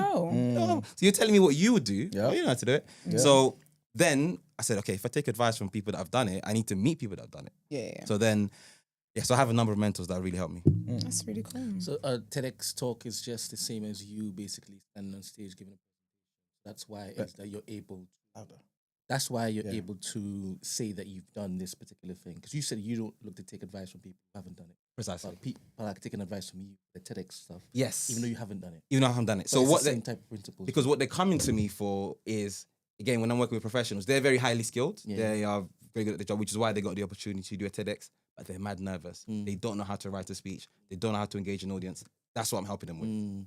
So, and I've done that. And the 5 people on your team, they're all Ghanaian. No, they're not all Ghanaian. We've got a diverse team. We've got some Ugandans. We've got some Australians. We've got some Brits. Okay. So yeah, it's a Not diverse Brits. team. But we've all at some point really struggled with this thing. Yeah. So, Okay. yeah, I think I'll only ever work with people in my organizations that have had the problem because I don't like calling it a problem. I've had this challenge because then you can really relate and resonate with the people because different people learn differently as well. So there'll be some people who will get it straight away and other people that they'll still, even in the class, even though they've invested in themselves, they're still struggling with it. And if you haven't been there, then we might struggle to relate to them and to coach them in the right way. 2 questions, yeah. What's the biggest audience you've spoken in front of? 1,500. Come on. Okay. And what was that like? Like prior to that, what was the size before? Was it like 300? You jumped up to 1.5? Or was it Yeah. like- But it gets similar to what Gino was saying, at a certain point, it just becomes bodies. Okay. Yeah. So 1.5, it's quite easy. I'm basically talking to myself. Mm. Like, there's bright lights. I can't really see anyone. I'm just seeing lots of people around and I'm doing my thing. And for me, whether I'm speaking to 3 people or 100 people, I'm thinking of the same thing, which is, let me articulate this in a way that they will understand. Yeah. And I know that, for example, I'm quite a fast speaker. So especially when I'm speaking and presenting, I'm like, Frederick, slow down. Make sure that you pause. Make sure that you do all the things that I need to be doing. So I always think of the same things, whether I'm speaking to a huge crowd or small. And who would you say, I don't know if you have a top 5 or whatever, but like some of the greatest speakers that you've heard that's inspired you? That when you listen to, you're like, wow. Interestingly enough, the best speakers that I've heard, you don't know. Mm. Yeah, the best speakers that I've heard, you don't know. Because I find that even just in general, people that are really talented at what they do sometimes only rely on the talent, but they don't have the business acumen. Yeah. So Yeah. some speakers that I'm referring to are better speakers than me, but they haven't progressed as much as me because they're just relying on their ability to speak. But it's more than that. And then there's a business, so you need to be able to. So yeah, interestingly enough, the best speakers that I've heard, you wouldn't know them. Are they actually, is their profession speaking? Like, okay, cool. It is. Okay, cool. In terms of, I guess, when you was coming up though, like, is there anyone that you can mention that you feel like these are great orators? Yeah, so Les Brown was someone who was a big inspiration for me. When I started off, I called myself the Hood's Les Brown. I removed that from my bio now. But yeah, Les Brown was really good. And I think in general, I think you should listen to a number of different speakers because people have different styles. But the mistake that people make then is that they start copying people. So a lot of motivational speakers speak like Eric Thomas. They're like, if you want to breathe, you got to be successful. And I'm like, bro, you're from London. You don't speak like that. Yeah. So I think you should get inspiration from great speakers, but eventually just find your own style. And I think just be authentic and then attract your tribe. I don't force it. All right. I'd like to introduce you to the Honourable Minister Louis Farrakhan. Okay. One of the greatest speakers. All right. It's something else. You It's know. You were getting Police. so much. Okay. I'd like to introduce you to Jesus Christ. I love you, Lord. I mean, there's no audio, so Haha. He's true. Don't entertain this. Sorry. What are we doing here? I forgot who he was for a minute. So what's I guess like your mission in terms of like the next 5 years, 10 years? Yeah, great question. So I think since I've spoken abroad, I've realized that the UK scene in terms of speaking is very weak. Because in South Africa, for example, there are lots of conferences all the time and there's a speaking scene. In America, obviously, there's a big speaking scene. When I go to events for professional speakers in the UK, I'm the only one under 50. I'm in my 20s. I'm the only one who's black. Everyone's wearing a suit. Like people can't relate to that. Yeah. And from next year, I believe 25% of the workforce will be Gen Z. Like they can't relate. Definitely. And they'll So- let you know they can't relate. You know what I'm saying? They can't relate. Yeah. And they'll let you know. So what my actual main thing is to continue doing what I'm doing. So to keep helping individuals with their communication skills. And I feel like as technology advances, so does social anxiety. And people are speaking to people less. So they get more anxious speaking to people. So I feel like that's why my job's really important. But also I want to contribute in helping the scene in the UK build. Because a lot of the times it's just a lack of information. People don't know how to become a speaker. People don't know that they can already become a speaker now. Because people always try and wait until they achieve maybe something really big before they think I can become a speaker. But you can always learn from the people ahead of you and teach the people behind you. So at the stage where you're at now, potentially someone can already pay you to speak. What would you say is the most rewarding moment of your career as a speaker and a coach as well? Question. There are a lot of rewarding moments. It's really rewarding. Interesting enough, the one that comes to mind is I went to a sixth form a couple of days ago, and it was a grammar school, and there was one black kid in the audience, and that black kid messaged me on Instagram, and he said, "Oh, my dad is Ghanaian. He moved out of London into Buckinghamshire for my education. I really deeply resonated with everything, especially because I feel like an outcast in my school. Thank you so much for coming." Because high key, I do what I do commercially, but I'm here for my people. So seeing that message, a lot of kids message me afterwards, but seeing that one in particular, You touched you. touched me. Yeah. So yeah. It's really sweet. Where can people find more information about Believe in Greatness? Yes, so you can just Google Believe in Greatness or Google my name, Frederick Afrifa. Got some really exciting things happening next year. Sick. I can't speak about too much, but they're going to be really good. So please stay in touch. And if you are a professional and you feel like your career is stagnating because you struggle to speak or articulate yourself, please get in touch. If you're someone who wants to become a speaker and you just don't know how to, please get in touch. And always happy to help. And I saw you. Sorry, I saw you got flew out to Nigeria, and you said the nice jollof rice was very nice. Very important work you did over there. Do you know what? I was impressed by the Nigerian jollof. Love that. You know what? At parties, it's kind of meaty. But in Nigeria, it was nice. What parties here? Yes. Yeah. Because here, man, it's always gonna be meaty here because it's not like the authenticness back home. At home, the party one. All right. When they cook, like when it's like they're cooking in the compound. Yes, exactly. Not it's not I had that stove, one. Exactly. and you got the they use the I don't wood. like party rice. Woo! I don't like smoky rice. Really? No, I hate smoky Oh, jollof. snap still. Really? Yeah, You prefer the party man. one? I just smoky jollof is just I love smoky like why jollof. am I tasting No, that's the real essence. like And I feel like over there, so I they only don't like use- that in meat. Like Okay. having that in meat I get, but in my rice, like Yeah. you're asking for too much. Have you had the man. smoky Nigerian one though? I've Like had the smoky party jollof- ones. Isn't that what they call party rice? To be fair, it's different though, because the ones the caterers would do is different to like the community one. Because those ones they use proper fresh. Yeah, there's a difference. They use proper fresh ingredients. So where you would like maybe you could use that tin tomatoes, they don't do that. They use actual fresh tomatoes, fresh peppers. Like it's just different level. Absolutely, yeah. Nigeria was a vibe. It was good. Abuja was nice. I Really love nice. Abuja. Yeah, Lagos was chaos. Lagos is chaos. Lagos, that's what. Yeah, Yes. but I love Abuja though. Yeah, Abuja was Yes. great. Yeah, I didn't. It's like the best kept secret. I'd had no idea it was that nice. Yeah, it is really lovely. So nice. We asked all our guests 3 questions. Yeah. Yes. So I'm gonna ask you the first one. Tell us something people are usually surprised to learn about you. Usually, is that I'm Italian or that I grew up in Italy. Italian is shocking. I never would have guessed that. Never That's would've guessed usually a big shock.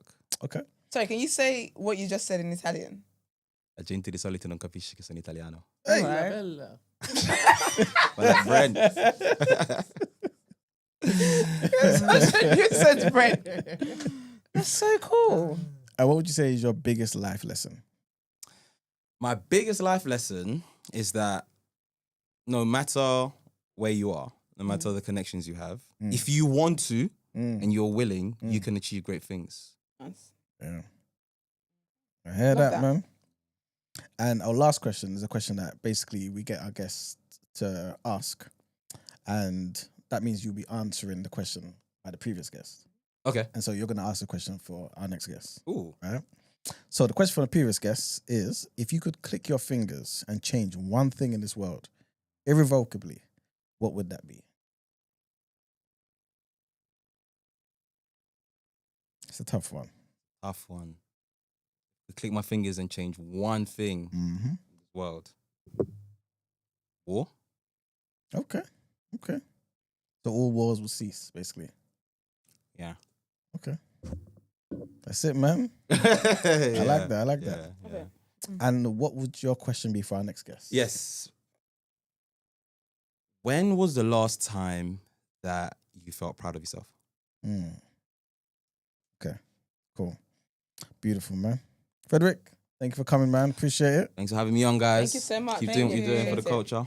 Yeah, man. It's amazing. So And keep doing the amazing things you're doing in people's lives, man. thank you very Absolutely. much. Very Speaking important. confidence gets you everywhere. I mean, you know that anyway. Absolutely. Julie's taking him everywhere.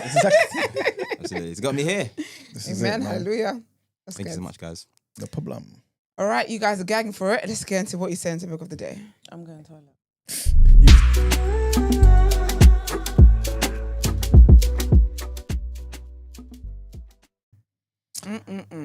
Day drain me. All right, people. So today's topic of the day, yeah. Absent fathers shamed, present fathers blamed. God damn it. Black men's preferences are problematic. And that sounds like what, ladies and gentlemen? The recipe. This is how to be obtuse 101. That's what we're doing here. For those who don't know, this topic of the day is going to be based off a video that was released yesterday, right? Yesterday? Day before? I think no, it was released. The song was released on Friday. It's called Nala's Song by Crept, as we all know, Nala's Baby. That is the body lotion I use, Slaps. Dope. That coupled up with Mel's recommendation of Avena body oil, glowing up and down the streets. Come on. But yeah, so Crept made a song called Nala's Song, and I believe it was released on Friday. Okay, cool. So the video is from that link up, shared the snippet. All right, and this video is playing on the screen right now. Just one sec, just take it in without the words for a second. Yeah. Actually, can you even play the words? Is there music in the back? I can't remember, you know. I'm not sure, you know. So Brent is just dealing with some things outside of camera. It's very, very interesting. Very entertaining video. Yeah, Brent, can we play is that audio? As in, would it get flagged? Is there music? No, it's not music, is it? No, I can't remember, I don't think it's so. an like interview, no? Or I thought so. I don't think people cared about the song, what they were saying. Explain it, man. Like the level of responsibility that you feel. I feel like it gives you purpose. You got a little female version of yourself. I mean, look, producing such a production.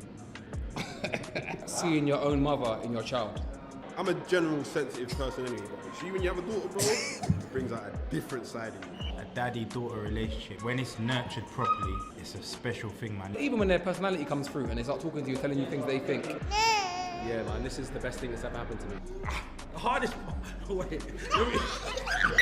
oh, knowing that she's gonna grow up. Your thoughts can run away with you, as in, you know, you think about them growing older and all the crosses that's around. Hey, listen, you, yeah? So the hardest part, yeah, I would say is the sassiness. Watching her cry, especially when it's because you've told her off. Having to limit your love so you don't spoil them. Obviously you want to do everything, but you can do too much. There's no hard part, really and truly. It's all a blessing, it's humbling. Just What else was the hard part? That's the hard part. Wow. I just worry about like just how this world is and how evil it can be. Do you get me? And it's just about protecting them and guarding them and growing them in the best possible way with the best morals to become one of them good people in the world. Bye, Link Up TV. Bye, Link Up TV. Oh, she's so adorable. She's cute. But to be fair though, this is not the music. This is like the behind the scenes of the music video. So there is a music video that exists, and it's got more people, like more fathers and their children featured on as well. Pick up the cabs. I know the cabs in there. So yeah, so it's got a lot more. So this is just behind the scenes footage, a little trailer that Link Up TV put out. Yeah, man. So, what was the controversial part? All right then. So when you first saw the video, Yes. what came to mind? What's the first thing that came to mind? Or second or third? When I saw the video, I saw a bunch of black fathers. Okay. And what they carrying? Their daughters. Nice. You know what? It's really refreshing that you're. Do you know what? It's refreshing because it means that you're not. Yeah. You don't see that. Like those. It's not something that you see or you identify with. Do you know what's interesting? Is it that the mothers aren't there? No, because it's meant to celebrate fathers and their children. But if I'm being honest Oh. when I first, that's not the controversy. No, that's not the controversy. The controversy is that the all the kids older are half. colour? Yeah. If I'm being honest with you, obviously, when I first watched it, I didn't. Do you know what it is? I didn't register it, if that makes sense. And I think, and I was thinking about it yesterday. I was thinking about how this is such a thing, and I realized. I don't know if it happens anywhere else. I don't know what conversations other people are having in their society. But it's such a black British conversation. Because I realized, I had to question myself on why it wasn't what jumped out at me. Because I went through some of the quotes and it jumped out at people. And I was like, why didn't it jump out at me? It jumped out at me though. But not because I had a conversation with anybody. I was going to ask. I literally saw the video and it's the first thing I saw, but then I'm not about to have that conversation with anyone because I don't care. It's not that deep, right? I know the man them. It is what it is. Yeah. Then, remember what I told you? Yeah. I was in the gym yesterday and my Asian friend came to me and was like, oh, did you see all the drama on Twitter? And I was like, no. I was like, I don't go on Twitter like that. Like, I'm not. And he was like, yeah, like, about Crep's video. And I was like, oh, what were they saying? And he was like, oh, like, let me show you. And when I read it, I said, oh. I said, okay. I said, to be fair, I did think the same. But again, I'm not going to go online and say anything. And it's like, it didn't surprise me, if you get what I mean. So it didn't surprise me to the point where it needed to be a conversation because I've just, like, I'm very aware, if you get what I mean. Like, it's quite normal and I for think, me anyway. So, like, it's something I noticed, but again, I noticed it and kept it moving. It wasn't... There's no need for me to have discourse. Got it. Okay, I think for me, I had to question why I didn't even notice it in the first place. But then I realized, That's not a bad thing. It's not. But then I had to question why that is. Not in like questioning in a bad way. But I realized, I think a lot of things I don't relate to because I grew up in Nigeria. So when I think about even like with colorism, obviously there is colorism in Nigeria and stuff. Like there is that, amongst other things. But I think it's because I'm not triggered. I think I'm not triggered by these things. I think so. Because I didn't live here and grow up with it. Do you get me? So when I came here, like I've always been confident in my blackness because I grew up in a place where everyone was black. It just wasn't a thing for me. So that's why I said that I feel like it's a black. Obviously, I'm not saying no one else has it. In case you do, But from my lens, it looks like it's such a black British problem, and I'm not saying that to dismiss it because it is very relevant. I think. It is very relevant, but it was just very interesting to me that when I watched, I was like, oh, this is very cute, wholesome content. I just didn't think... I think the issue more I thought about was more, like, these are active fathers with their children, or it appears to be active fathers with their children, and this is a nice message. This is another thing that needs to be discussed. But I just thought, wow, this is such a... I just didn't register that. But I think also... I also don't, when we have the conversation about like preferences and stuff like that, I don't believe people should get cooked for it because I really believe in going where it is that you're celebrated. Like I wouldn't date a guy who has an issue with dark-skinned black women or has an issue with black women anyway. You're not the guy for me, so I'm going to move on. And again, I'm not saying that to dismiss how harmful it is, it just is what it is. But the discourse basically with that is, and that's why I said about being obtuse 101, because people are acting as though people have an issue with seeing present fathers in their children's lives.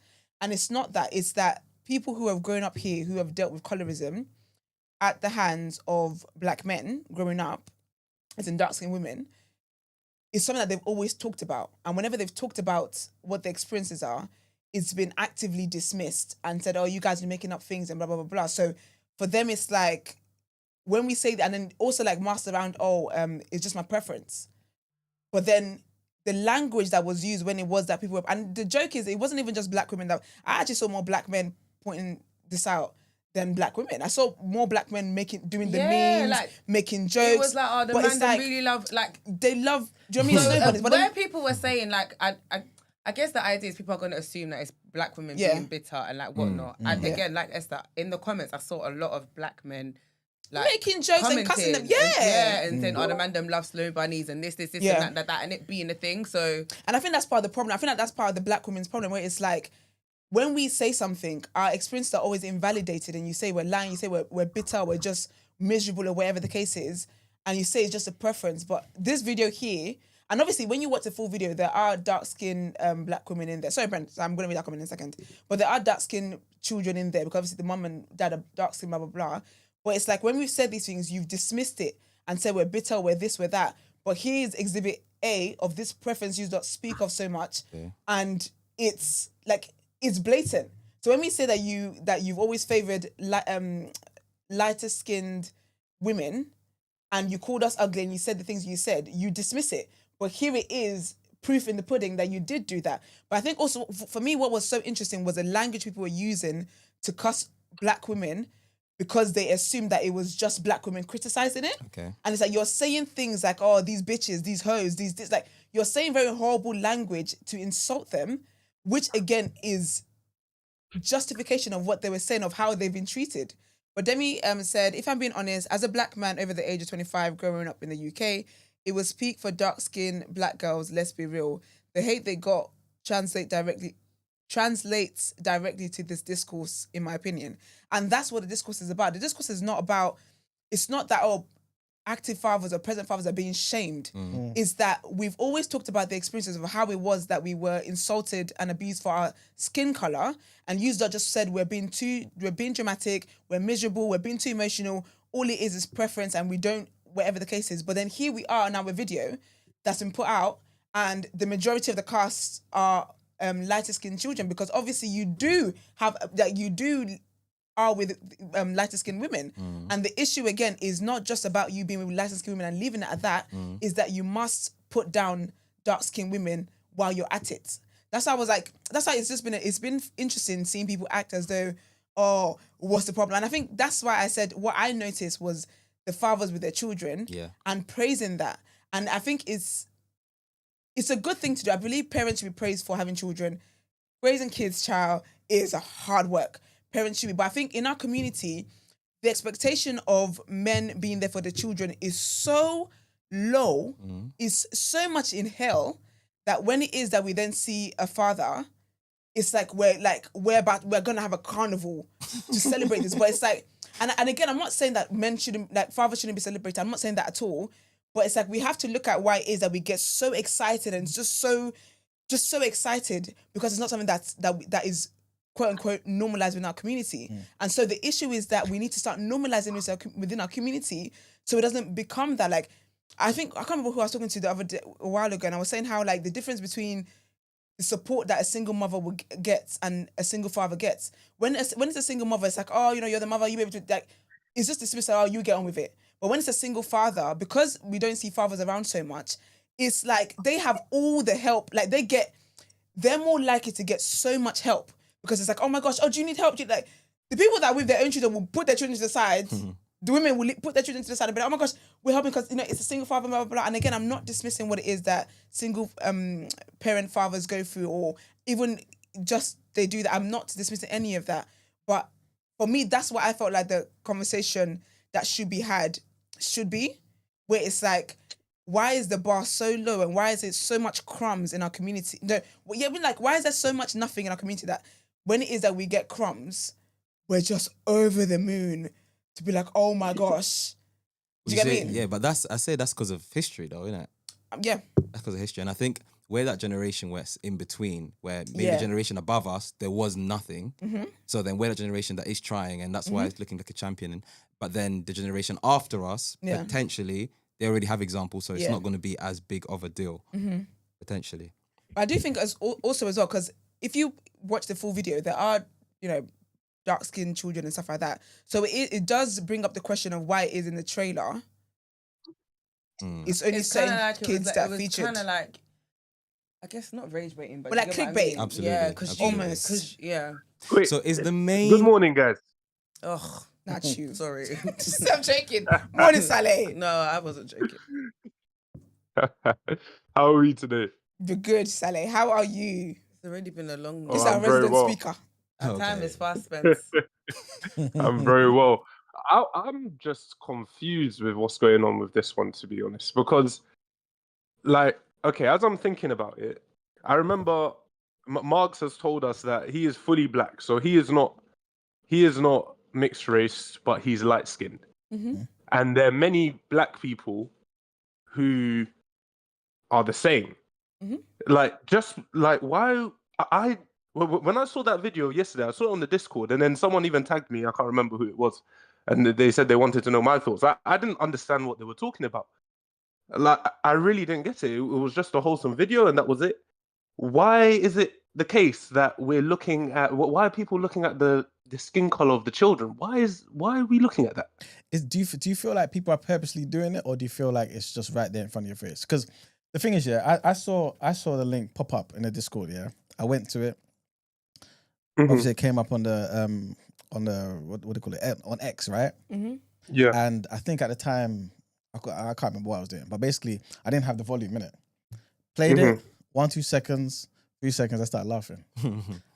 Because I'm seeing it right there. I'm seeing every black man I'm seeing is holding a baby that don't look like him in terms of the color and the shade. Now, I'm not even trying to be disrespectful. I just remember when Skip said that you see him, he's like his mum. You know what I'm saying? It's insane. But anyway, right? I'm not even trying to be like disrespectful or whatever it may be. But to me, it's clear that, wait a minute, if this was a video from back home and you saw, I don't know, a bunch of Ghanaian content creators, Nigerian content creators, any country in Africa, basically, apart from white South Africa, right? And they're holding their babies. You expect to see black babies that look like them, right? You would not think it's not normal. You wouldn't even focus on that at all. But then when you see the black men, right? And all their babies look either mixed race or very light skin, you can't tell me it's not something that comes to mind. And if it doesn't come to mind, is that a problem? Or is that maybe progression? I think that's... I'm not going to lie. Yeah. When I saw when I saw the video, yeah, it's not even until now that I've noticed it. When I saw the video and as I heard, I saw it with sound as well. So I'm hearing them talk and they say, oh yeah, my daughter, and then they're hugging. So as they're saying this, I'm barely even seeing the children's faces.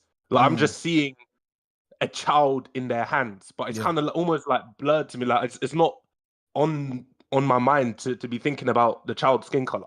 Yeah. So yeah, this is something I didn't even know. I saw the video yesterday, but I didn't even understand why people were saying what the point of contention was until literally right now. Maybe it's because of my mindset. Because if I saw black men that always like my complexion and holding babies that look super light skinned, this video aside, it'll come to me. It'll make sense. I watched the video. If all the kids your daughter's having play dates with.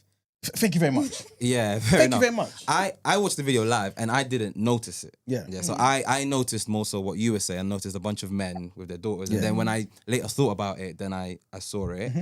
I personally don't think it's as big of an issue as it's making it out to me for a couple of reasons. Number one, that video isn't representative of just black men 100%. in the world or even in the country. Yeah. Because they probably will know each other. So it's just a group of friends. Yeah. So even if a group of friends all have a preference, they have a preference. But they're all successful friends. Okay. That the black community look at. Okay.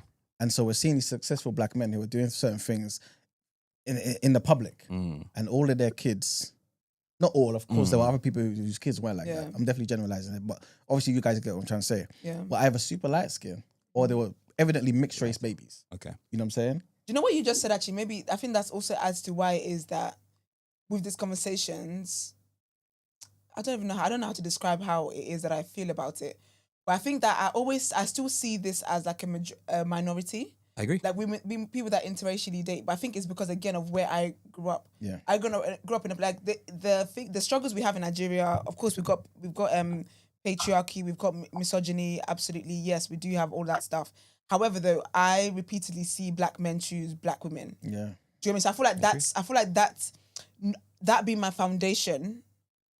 Doesn't matter how much I see these things, I never see that as the norm. And also, I only date black men, and the black men that I date only date black women, and they appreciate me, I appreciate them. I have black friends who are married to black people. Like, do you get me? So I feel like, yeah, I would never see these things and think that's just how the majority or this was going to happen in life in general. Because there is that conversation people have as well, where it's like, okay. Because obviously, I mean, you know how Christy feels about my thoughts to this, where it's like, you know what, whether you want to love, go forth and love. But there are people who feel like that can be irresponsible for the black community, because then how do we stay black? Yeah, I mean, watering it down over time.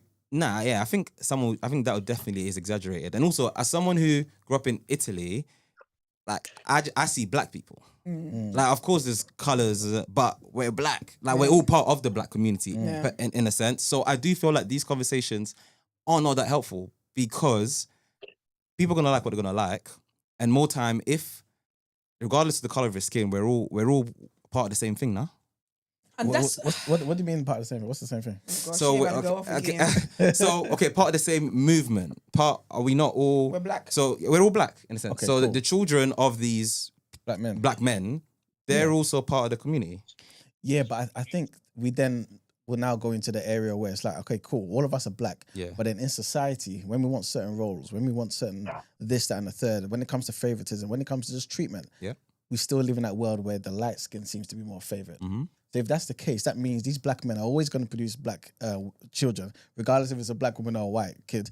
The mass is fantastic, but it still produces that, yeah. And then those people who, I guess, are in certain places, and we get the representation that we want because those people have been chosen to be there, but they don't look like any of the dark-skinned people. So is that really representation?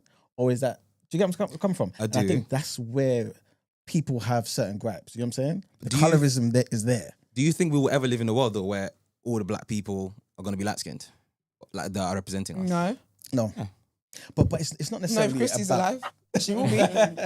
Not on her watch. I think maybe it's not necessarily about that. It's just more so about, I guess, those who are in the front who are influencing people, because we already know about the impact and the power of people who are there. Agreed. You know what I'm saying? Agreed. And when these men, these successful footballers, rappers, whatever it may be, are going and having kids with white women or I don't know, Scandinavian women, wherever they're from, that's just not Africa or Caribbean or whatever it may be.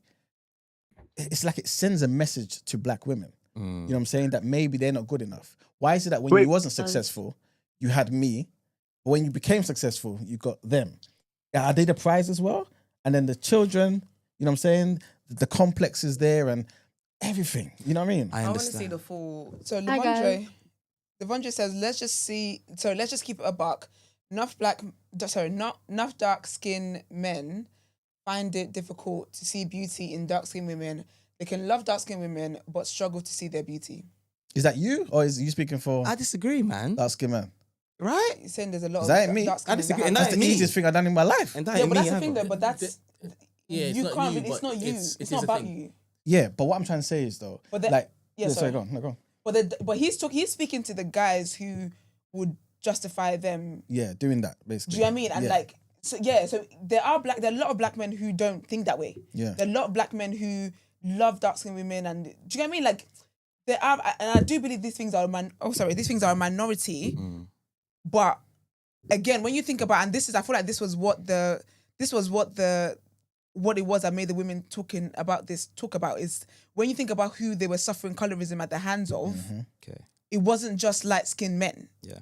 Do you get what I mean? And again, the reason why those dark-skinned men or black men talk to them the way they did was because they don't see beauty in dark-skinned women. Yeah. So I feel like for the girls, it's like, not the girls, but I feel like the women who went through colorism and stuff like that, I feel like it's like a aha moment. Like, this is what we've been trying to tell you. Okay. Here's the proof of what we've been trying to say that you've been so dismissive of.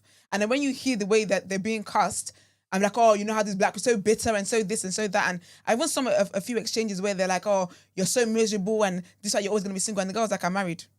To a black, to a dark skin man, to a black man, to what's tea, and it's like, oh, you're just bitter. Then it's like, again, whenever dark skin women complain about something that's linked to do with colorism or whatever, or their treatment, it's either you're bitter, you're miserable, you're just always these negative things, and it's never just this is coming from their experience. All I see really and truly in these conversations are people that are hurt, are people that are triggered, are people who have been told that you're not beautiful enough to exist, and they've been treated like that.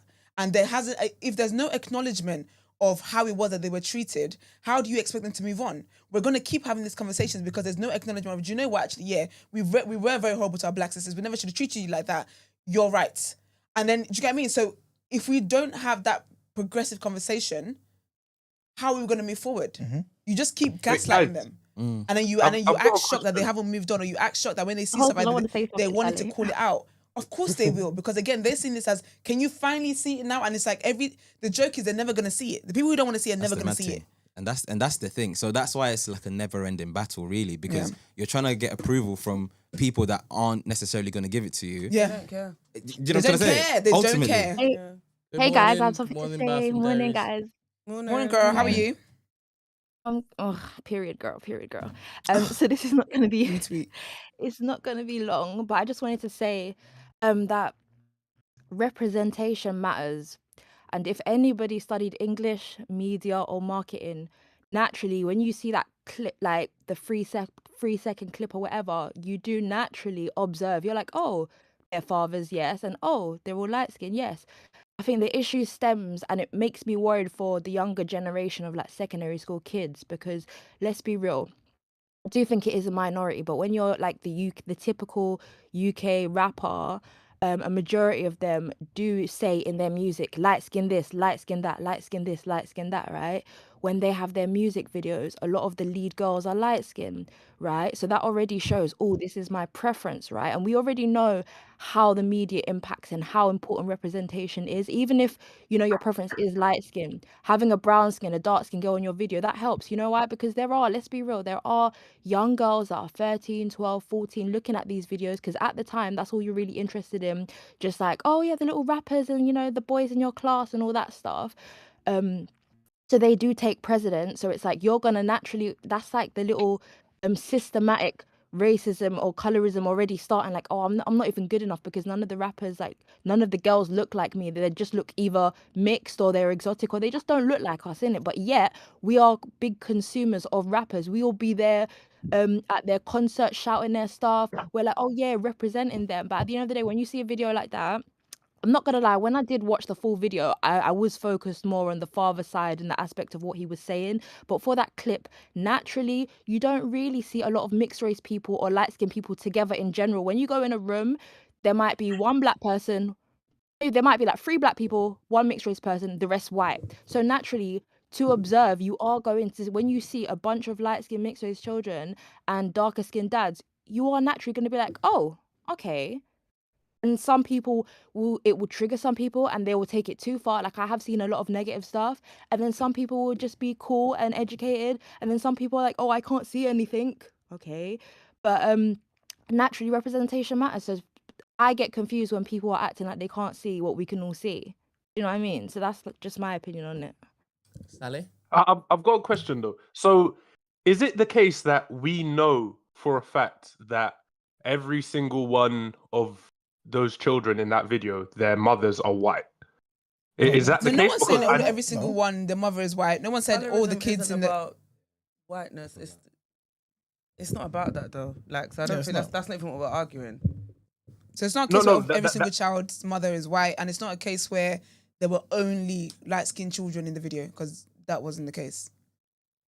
Then I don't get what the problem is, because, like, okay, for these guys, for these rappers, or like everyone that was in the video, the men, like, they've come together. Like, when I saw the video, I just saw it as very wholesome. I thought, wow, this is amazing. We don't really normally see black fathers with their kids. And look at this example. Like this, I just saw it as a beautiful video. So hearing that people are like, hearing that people have contention towards this video is just baffling to me, because like for these guys, what are they supposed to do? Because they probably came together and thought, okay, I've got a good idea for this video, blah blah blah, let's do it. But and then if they look at their kids and they say, okay, well, first of all, not all of them are dark skinned. We've said that. And like, what's the issue? What's the issue here? Like, are they supposed to say, "Oh, you know what? We need to wait for. We need to get 30% more darker skinned children in the video. So until we get that, what it is, quota, though? But do you know, then we do you know, can't do you know release what? it." Like, I don't know what if are you we tuned in talking at the about? beginning of the show when I was talking about Kemi Badenoch, right? And how it is that she was bringing Islam and stuff like that. I think you have to know. It's important for everyone to know what social issues are going on in society that you live in, right? You know what conversation happens around black women. You know what conversation happens around dark-skinned black women. We know what conversation happens in the UK, especially regarding colorism and stuff like that. So if you're going to put out a message like that, you don't think it's important then for fathers who have dark-skinned women, or dark-skinned children, sorry, to also be represented in that video? I feel like you're one of those people where, and I don't mean this as an insult, but you're just not going to get it because you don't want to get it. Like, no, but like, I thought wait, because it's as if, because again, you sound like the people that are trying to make it seem as though people just have an issue that a positive video has been done. That is not the issue. The issue is the social issue within that video that's been done. We talk about we want representation. We talk about when you got white employers and how there's no black person in there. We want representation in that way. We talk about when there's companies with just men. We want women in there. We want representation in so many ways. But then when it's something within our community that's glorifying, of course there are black fathers who have dark-skinned children. You don't think they deserve to have been in? And again, I'm not saying that they're not in the video, but when you want to ask about what the issue is not that people were upset that a bunch of fathers came together and did a photo shoot with the children. That is not the issue. I think he knows that though, and I think it's a case of being obtuse, and that's what it is. And that's why it's like sometimes you can't bother to have these conversations. You have to have the conversation with people that are actually willing to understand. Again, no disrespect, but we've explained what the issue was. We've broken it down in so many different ways. How do you then hear this and still say, what's the problem? Yeah, as much as I think it has been blown out of proportion, you have to be able to see the other side of things. Why they have this reaction?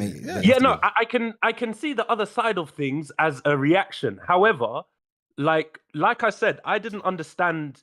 I didn't even know that there was a problem until now. Obviously, they put it in the Discord, so I knew that someone was approaching something, like approaching it with an angle. But okay, for example, now, if me and a group of my friends said, okay, you know what, we want to create a video for black fathers, and it's just I'm just doing it against with you guys, me and my 4 or 5 friends. We're gonna come together. Let's make a video, and it's about black fathers. We want to promote black fathers spending time with their children.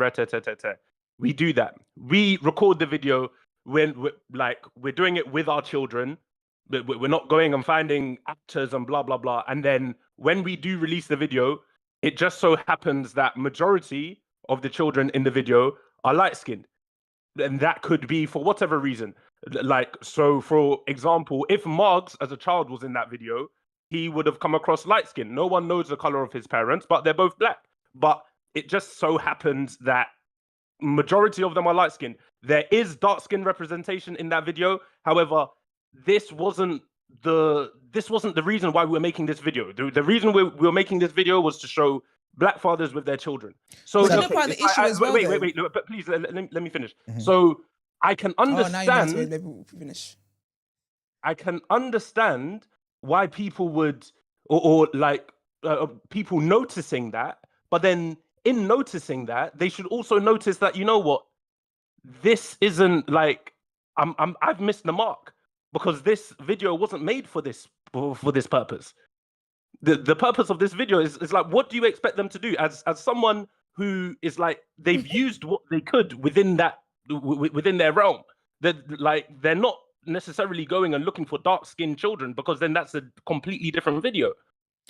We're not really talking about the video though. We're talking about what the video represents. Do you know what's interesting? Sorry, Iman. Yeah. So, do you know what's interesting? Because in the full video, there are dark-skinned children present. Yeah. So even part of the conversation is that when you know, so you see how companies will hire, they have one person they hire to make sure that when this goes out, do you mean you read the room? Yeah. It reads the room.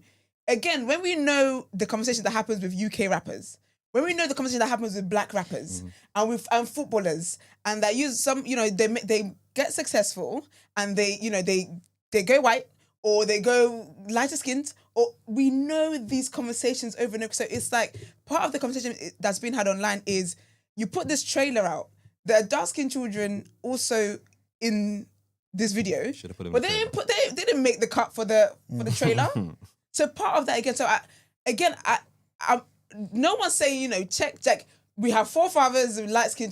Okay, so for no one's saying be so strict and in that sense.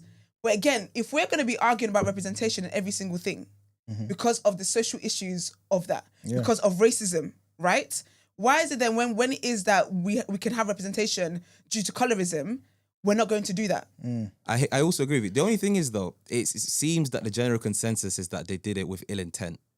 And I don't think they did. I don't think that's. I don't think it's an ill intent thing. I think it's more because again, I don't think the people are I don't think people are criticizing to be like, oh, you're so wicked, you're da-da-da-da. It's more of case exhibit A. This is what I was going to say. This is evidence what we're talking about. This is exactly what I was going to say. Guys, it's not even it's about... Like a aha moment. Nothing was done intentionally, but it just shows... It just shows what we've been saying for time. This is unconscious bias. The thing that we were denying? Yeah. That's it. That's it. It's basically saying like the bias we've said exists that you have always denied. That is the proof. Here's your unconscious bias at play. Like here's the proof to what it is we've been talking about. It's like it's basically an aha moment of see everything we've been saying. You've been denying it. Look at this. Now see yourself. See, my thing is this. I hear what you're saying, Sally, about you have to look at the video and see what it's for. Why are you not focused on that? I don't know why it just came to my head, but it's kind of like me going to a shop and buying a cup of tea, and I taste it and it's cold. The first thing is not going to be the taste of the tea. Oh, I want it to be chamomile tea. I'm going to notice the fact that it's cold. You know what I'm saying? Yeah. Because the tea shouldn't be cold. It's very evident. And so my thing is this. Even if you don't see it being a problem, these are just black fathers who have got their kids and they're present and it's beautiful. The reality is, why is it? Is it coincidence? That's the question. Is it coincidence that the successful black men that we see in that particular arena, they've got a clip out there, and 90% of them have got kids that are light skin or mixed race? Is that coincidence? Because I think that's something that we have to ask ourselves. Yeah. So my question. Okay. Go on, bro. Oh, like my whole thing with this, like the reason I'm confused is because like when I saw this video, I found it so refreshing because that's not something that we see, especially in like young culture, like with black people within the British community. We're within the black community as well. We don't see videos like that often.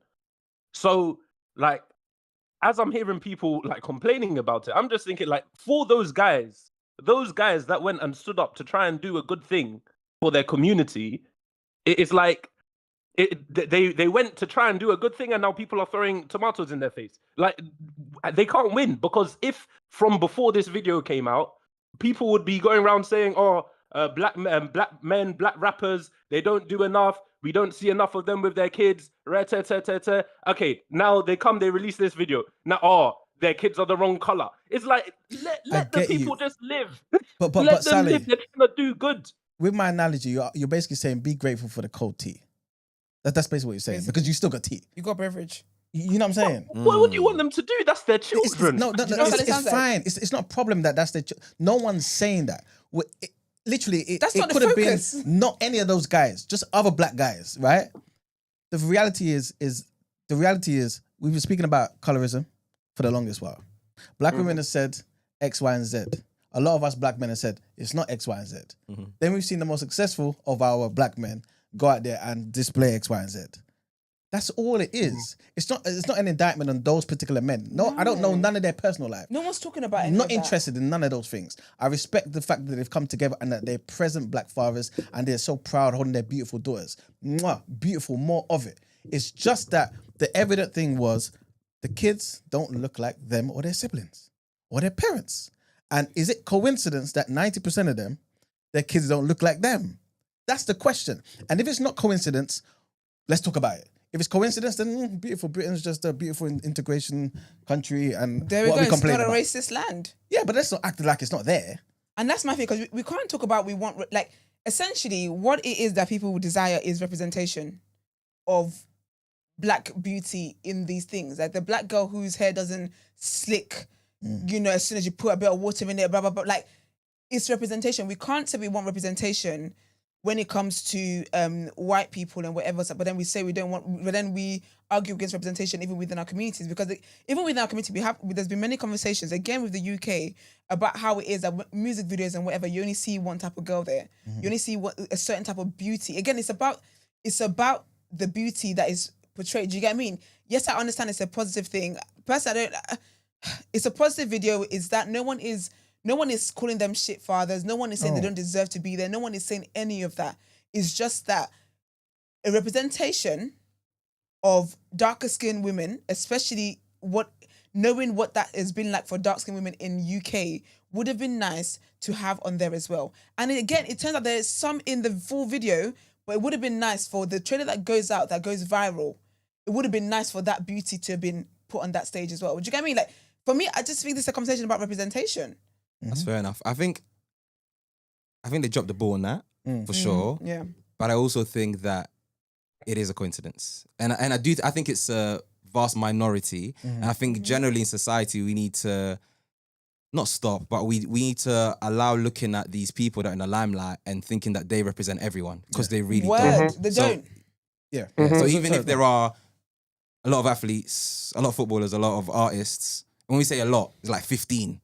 It's out of the millions of black men in this country that are dating light-skinned women, white women. That's not a true representation of everyone. And yeah, they got into the position they got to. Shout out to them. And they're doing what they're doing. We shouldn't look at their dating preferences and kind of crucify black men in general as a result. But also, I think as black men, we do need to kind of take accountability and hear out our black sisters, because this is trauma that's coming out. And I do understand that. Obviously, you said you do think it's coincidence, yeah? I think so. All right, cool. What I was saying about, basically asking the question about coincidence and is it an accident? I'm not too sure if you perceived it this way, but I'm not necessarily talking about how it was edited or what they put out there.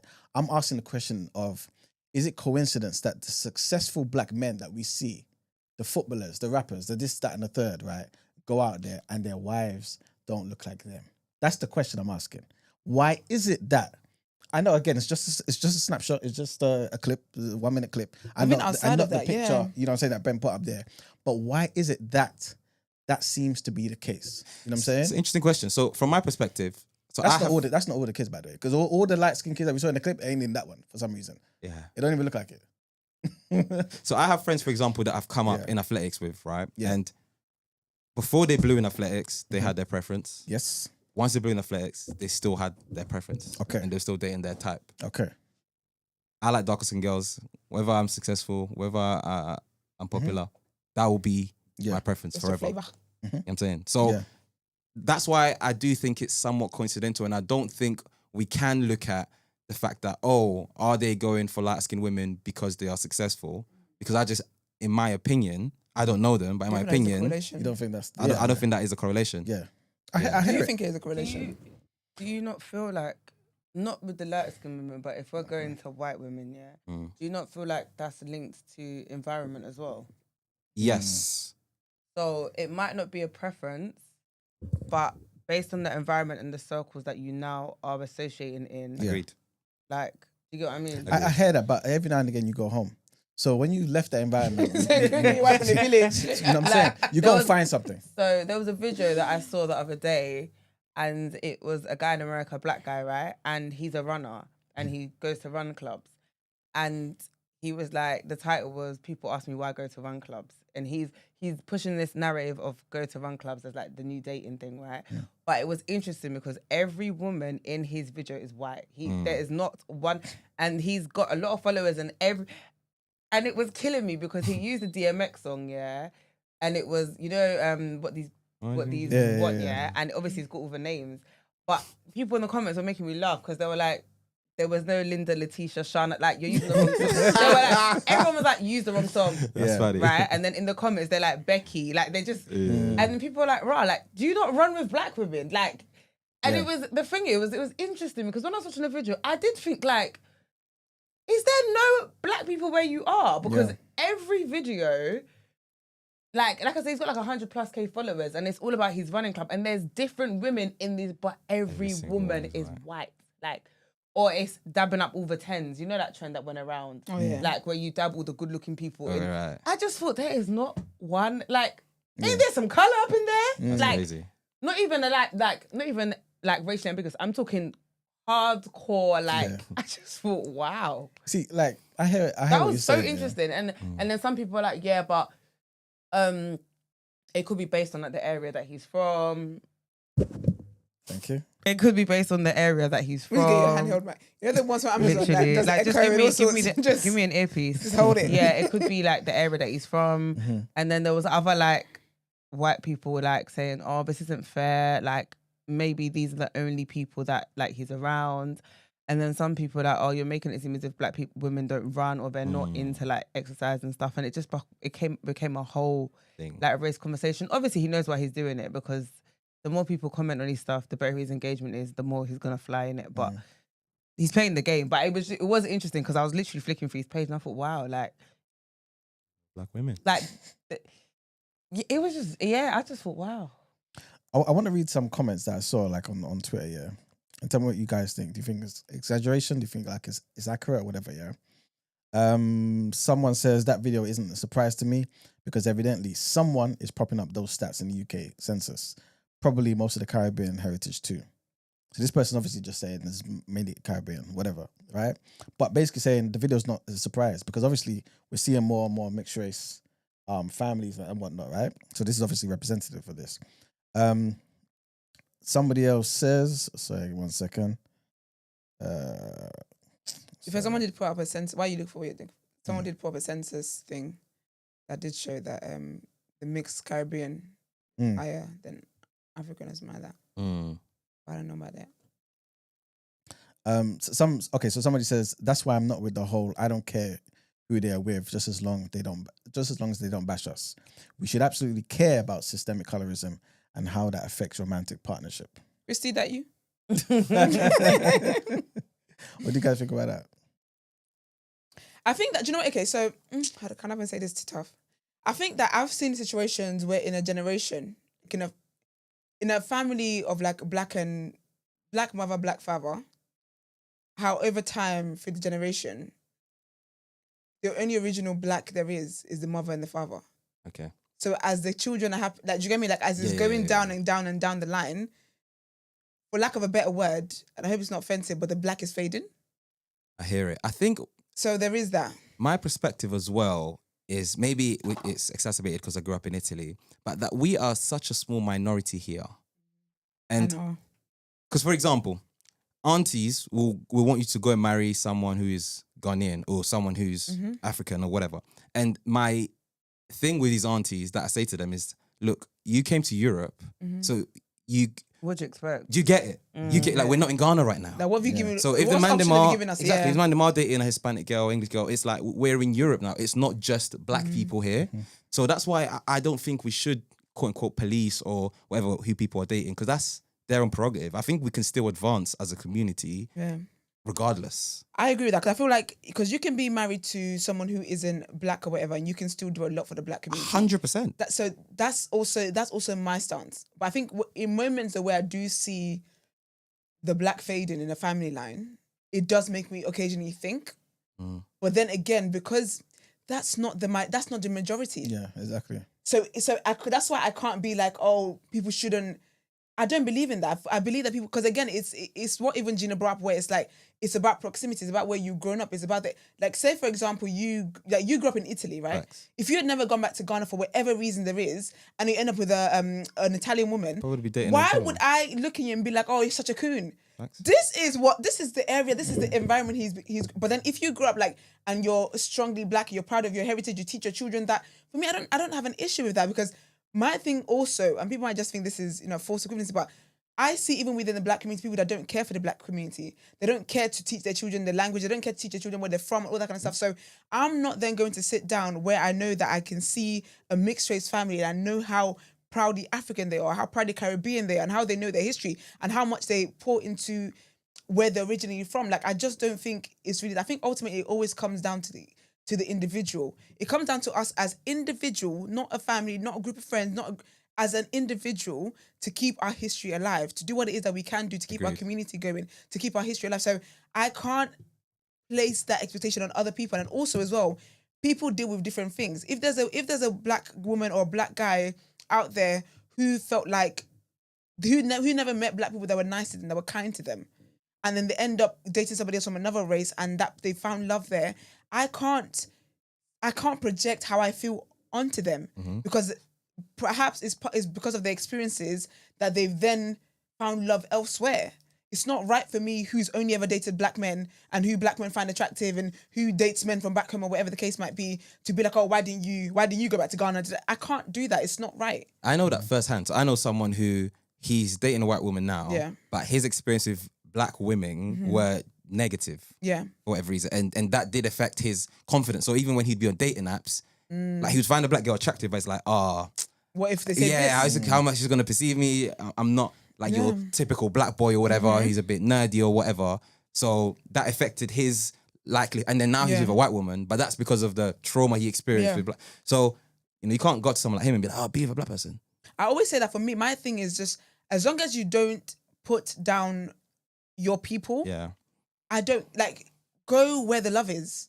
I'm very big on but you're not gonna be with a white guy and then start talking down on black men, and you're not gonna be with a white girl and start talking down on black women. Like, I don't. That's where I will call you a weirdo. Fair enough. Because you don't need to do all of that stuff. Like, even if you've had bad experiences. Sorry, I've had bad experiences with men, but guess who I still love to the death of me? I love me a man. Do you get what I mean? True. So I just think that's just the productive conversations that we need to be having. But I do find it interesting how people act as though people just saw a positive video and that's what they were reacting. It's like, this is in itself, you're still gaslighting them. Yeah. You see, but Esther, do you feel that that's enough though? In terms of, so if you as a black or dark skinned man, this is a teacher friend. Sorry? No, this is Sally. It's not Sally. Oh no, it's not Sally. Sorry, my name's Isaac. I apologize. I don't know why I did that. Is this Mark? No, it's Isaac. I'm a listener. Oh, first time caller, yeah? Yeah, first time caller. Big up. Morning, hi, Isaac. Morning. I'm morning. I hope all you lot are good. But yeah, Esther, just on what you said, I do hear it frequently. I'm not disagreeing. I do hear it frequently that so yeah, you'll have a black or dark skinned man that will go with a non-black or a lighter skinned woman, and that as long as that they don't bash black women, that's okay. But choosing or showing the world that, oh, this is who I'm with a non-black or light skinned woman. Yeah. Is it enough to not bash black women? Could you not argue that a black man choosing a non-black woman is bashing black women in that? Nah, because sometimes I eat apples, but don't mean I don't like oranges too. Come on. Do you get me? I bars. You see how Sally said, hey. Oh, look at it. I thought it was injected the other day. Last week, you told me not to eat them. But no, I don't think it's that, because I think that, because the thing with love is that I think that some people, when they want to, I think when you connect with somebody, like in a romantic way, you're getting to know that person. Of course, there is a color there. I do see color. Yeah. Unlike Saleh, I definitely see color, right? So sometimes the kind of people that I would want to connect with is limited by the fact that, by race and stuff like that. There's that. However, there are people who they just connect with somebody, and it's not, I haven't connected with you based on the fact that you're white or you're Hispanic or you're whatever the case is. I've just connected with this individual, and then in connecting with them, I'm like, do you know what? I want to do life with you. And so it's like, okay, let's do life together. That is not. That's fine, but a lot of colorist black men hide behind that idea that, oh, I just fell in love. But we see black men, specifically, I would say, being from South London, statistically significantly go for lighter skinned women like that. And we know, and I don't know why we're surprised with the outcome of this, because we saw. Sorry, bro. You said statistically. Where did you get the statistics? Okay. I'll say statistically in terms of within my experience and within my friendship. personal group. market So let research. me say that. But it's also but we can see from social media that a lot of people share with these experiences that a lot of the black men they see, or some people say that some of the black men they see have a affinity for lighter skinned women, and I don't know why we're surprised, because we grew up in the era. Or Esther, remind me of just reference. Remind me when you say you moved to the UK. I was 12. Okay. Like 12 few days. So 13, would you have been in that era where on Facebook you're seeing like South's baddest lighties and stuff like that? Yeah, I saw all of that stuff. I think I saw all of that stuff. I think for me, it never affected me because my confidence was already rooted in like being Nigerian. So all that period, I know about the period where people were lying that they were Jamaican. Like I was never that girl. I would put my white friends onto Afro beats and stuff So like that. on the contrary, I was the opposite. So I told people I was from Barbados. I'm from Ghana. Like I was, do you know what I'm saying? Like I was, because I moved to Brixton, so I moved from Milan to Brixton. Do you get it? So people would laugh at Africans. So I was pretending I wasn't African. I didn't see any, but I have always liked black women. So like as a kid, my crush was That's So Raven, because she's like the only black woman I saw on television. You get it? So that's why I think it's dangerous to say, oh, if you pick someone who isn't your color, you're bashing other color, because it's innate. Like I just like black women. Yeah, I agree with you. I don't think it's necessarily like you said. If I choose this, it means I don't like this. But again, it goes back to the whole thing of like, okay, cool. There's nothing wrong with these particular things, and like we've rightly said, that most black men are going to go for black women. That's fine. But if we saw most white people going for their own, but saw the richest, most influential white men going for black women, do you think white people would talk about it? Of course. Yeah. You see what I'm saying? So it's definitely down to the optics. Like, and this is why I asked the question, is it an accident? Is something happening in our social circles or the social circles of certain people that's making them move in that direction? Are the black men... It's something that already happened though. Being dark skinned in school, like I had the craziest things under the sun, like crazy things, especially said to dark skinned black women, that black men have, or some black men have internalized, that have made them turn their backs on black women. So they'll say they love black women, but they're not really in support of black women, and they have a secret affinity for lighter skinned women, but they just keep quiet. The thing with school though, guys, is that in school you're 13, you're 14, you don't even know who you are. That's number one. And then number two thing with school is that you just go with the crowd.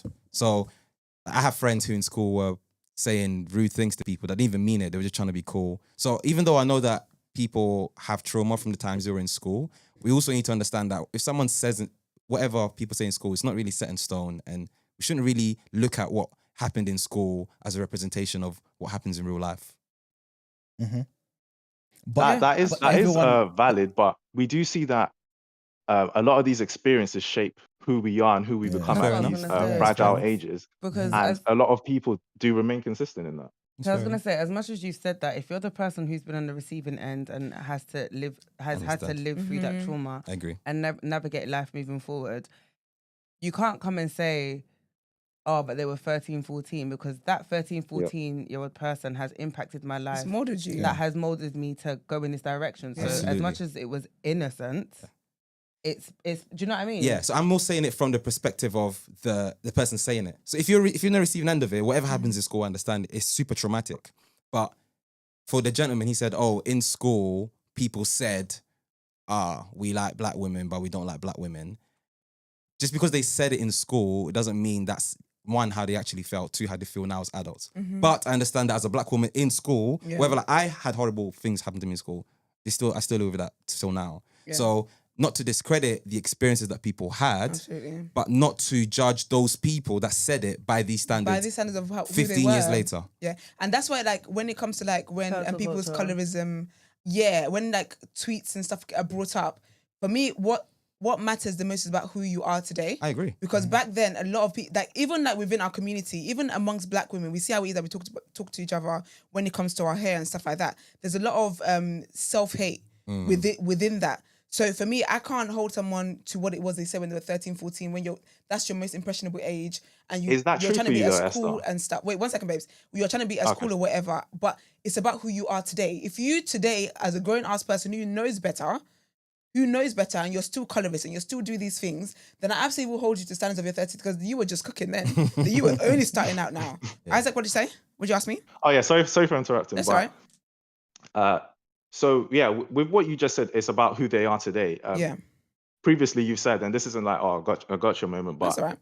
If the brother has a track record of snow bunny hunting, like prolifically, and he now comes to you, you're never going to accept that. So I'm never gonna what? So yeah, previously you said that if the brother is a prolific snow bunny hunter, and then he now presents himself to you saying that like, oh, he wants to take you seriously, you said that you wouldn't entertain a man like that. So personally, you know, shame my game, child. Personally, I like my man who always liked girls like me. Yes. That's just me personally. I've dated. No, I'm not. No, that's not about me today. It's not about me. No, but to the gentleman, Isaac, I think it's different. It depends on the mindset as well, because I also think this is my truth here, and I've talked about this before, where I feel like some guys, because of their past sins, they overcompensate when it comes to wanting to date a dark-skinned woman or a black woman or whatever. And so it ends up like you're doing way too much and it's just uncomfortable for me to be around. So there's also that. But I think that if, again, it also depends on if, for example, you grew up in a white area, as he's grown older, he's then, had more black friends, like just integrated with more black people, and now he can date what he wants. That's no problem. Like I went to a white school, so and I had majority white friends. All of them were dating white boys. And when they wanted to go and link with the white boys, I couldn't even play wink. I said, I'm not interested in these men. But again, I came from a country where I was kiss chasing with black boys. Do you get what I'm trying to say? So I think it would depend on the individual. But typically though, the men I tend to be with, because again, it's not just about a guy being black for me. Personally, I like people that are cultural. I like people that know about their culture. Even if it's the standard is not just a Nigerian man for me. If you're a Nigerian man who you can't speak the language, you don't know about your culture, stuff like that, you're not for me. We're not aligned like that, because I'm very much into my culture. So I find that in whoever it is I'm going to be with. Just so happens, Nigerian is my story. God said, so here we are. Do you get what I'm trying to say? Yeah, no, that's valid. But yeah. Do you feel like it would be wrong for somebody who wants to get with a black woman after, like, basically to overcompensate? Do you feel like it would be wrong for a black man to overcompensate? So let's just think, like, for example, in his past, he was prolific in the mountains of the Caucasus, right? But now he just only wants to, be with his sisters. Like, that's okay, but there's a certain way that the guys who that's their story, they try to overcome. It's just like, can you just calm? Like you're doing way too much, man. Like, because I really like you. You don't have to audition. Call me queen and sister. Stop, man. So I feel like I don't think there's anything wrong with that, because again, there's so many reasons why that happens, and I think people are allowed to change their preferences, and like the older you get, you're allowed to discover new things that you want. Do you get me? Say, for example, I don't know say you want anime. Obviously, the black women, like my sister loves anime, but for the most part, anime is not something that was you typically heard when it came to like black people, as in black women, for example. If there's a black guy who only wants to be with a black woman that watch anime, but he wasn't able to end up with a Korean sister, I don't know if that's offensive. My bad if it is. Right. But I don't know, man. I don't know who the anime characters are. I just wear her t-shirts. But do you get me? Like, if that's the case, then I can, fair enough. But if it's a thing where like he finds a black woman who is, then that's also fair enough. I don't think that, because I always say the presence of one thing isn't necessarily the absence of another thing. Agreed. So just because you're not with a black woman, that doesn't automatically mean that you hate black women or you don't think black women. Agreed. It's just the way life happened for you meant that you didn't end up with a black woman. Yeah. But in your dating history, you might have dated black women before, whatever. I just don't think that it's a direct slander on black women when a black man is not with a black woman. Absolutely. I just don't think, because when I see a black man with non-black women, I don't take that as a slander on me. And not even the fact that maybe I'm not, like even guys that I think are attractive or guys I would date, I don't automatically take offense to them and be like, oh, you just hate. I can't think like that if people haven't told me that. Your actions and the way you move and the way you speak about black women, the way you speak about the black community would let me know what you are. That's what I was gonna say. spent half an hour or so cussing Kemi Badenoch today. Her name is Kemi. She's Nigerian through and through. And when I see her, I don't see a pro-Nigerian. But why is that though? I'm not doing this with you. No. Rewind the show. No. Basically, what I'm trying to say is because you see it evident in other areas of our life. You know what I'm saying? So even if somebody says, okay, no, I don't cool. actually. No, I don't. What do you mean? I don't see Nigerian evidence. No, I'm saying the anti-Nigerian. I'm just saying the anti. Oh, okay, yeah. So, for example, if we're saying, again, this is not for everybody. I do what you want to do. Yeah. Obviously, and who am I to even tell you? But black men who go, for example, for people who are not black, right? And you said, for example, they may still have love for the black community, this and the third. I think people have the issue because ultimately, when you're having a family and you're talking about black love, you're talking about uplifting a black community, how do you have a black community if you're not having black children? You know what I'm saying? Yeah. If you're not having black wives or black husbands. You know what I'm saying? Like, at some point, the commitment to the cause, if you're saying you're about it, needs to be evident in who you're having a family with. But then there's people who are more committed though. Okay, talk to me. I think it's more evident in the choices that you make every day. So if I'm in another area, so I'm dating a black woman, but even if I was dating a black woman, whatever area I'm in, I'm going to try and see if there's a black food place before any other place because I'm trying to support the community. Yeah, I'm go to a black barber. Like I try and shop with black businesses. I support black channels. Yeah, like I listen to podcasts hosted by black people. So even if I was dating a white woman, my dating is not a reflection of what I do, but all my other actions are. I agree with you. Is that important to you? It's what important to me. What you just said, you seeking out the black barbershop, the black business. Yes. So even if you're dating a white woman, that's important to you. Yes. Is it not important that your woman does the same thing? Potentially, yeah. There you go. Yeah. So, but she can't though. She can't go to a black salon. I mean, she can. Anyone do anything. But you get the point I'm making. Yeah. So it becomes an individual thing. But if it's a family endeavor, a community endeavor, I hear it. It's incumbent upon us to say, okay, cool. How do we form a community with a black counterpart? But I think that's why I said that there's times where I do see something like that, where I can see the line and I'm seeing it get lighter as we're going down the generation. But then I do believe that when it comes to blackness and being black and what you do for the community and stuff, it's an individual thing. Yeah, because I also see family generations that are black. And do nothing. And they ain't doing nothing. Even do destruction. Opposite, right? There you go. I agree. So that's why it's like, I can't let that be the only fight I fight because what that does is that then if it's someone doing something, like it discredits that. Yeah. And I think also, so when we think about black love doesn't necessarily look a certain way. These are calling when Ma and Papu's black love. And look at them now. Facts though. Love don't live there. It's facts. At all. Will and Do you Jada, get what I innit? mean? So, and I think... Wait, so hold on. No, Esther, Sally, are wait a you- minute. are you agreeing with finish me? my point. Because it sounds like we agree with each other. No, we don't. But if I isn't that agree with you, what I need I'm to cancel saying? everything I've said. Delete the episode. Delete it all. Delete it all. So yeah, so I feel like that's why I can't. You people want each child to be a representation of black children. Is that what we're saying? Say again? What is gonna come now? I'm not gonna like scared. Chrissy, when you said that, just scared me. I was like, oh shit, what did I say? Sorry, I just What'd you say, babes? Because I agree with what Iman's statement. Everybody knows my stance. I've we said know. it to I'm blue. I'm blue in the face. And I was in a meeting, so I didn't even see the video. To be honest, I haven't seen the video, so I don't know what the discourse was about the video. To be You're honest, having a good Monday already. Yeah, I mean, I've got the general gist, and I'm not surprised because in that field, in that entertainment field, that is what is pushed. So it is what it is. My thing is obviously with the, I guess, the black love statement, and me personally, I wake up every day, and I'm in love with myself. So just by default, because I'm in love with myself, and who I represent, I also want a reflection of that. That's literally that's how I live my life. So if I'm going out and the reflection of me is not in my home, then I'm sorry, there's a serious issue. That's a serious issue to me.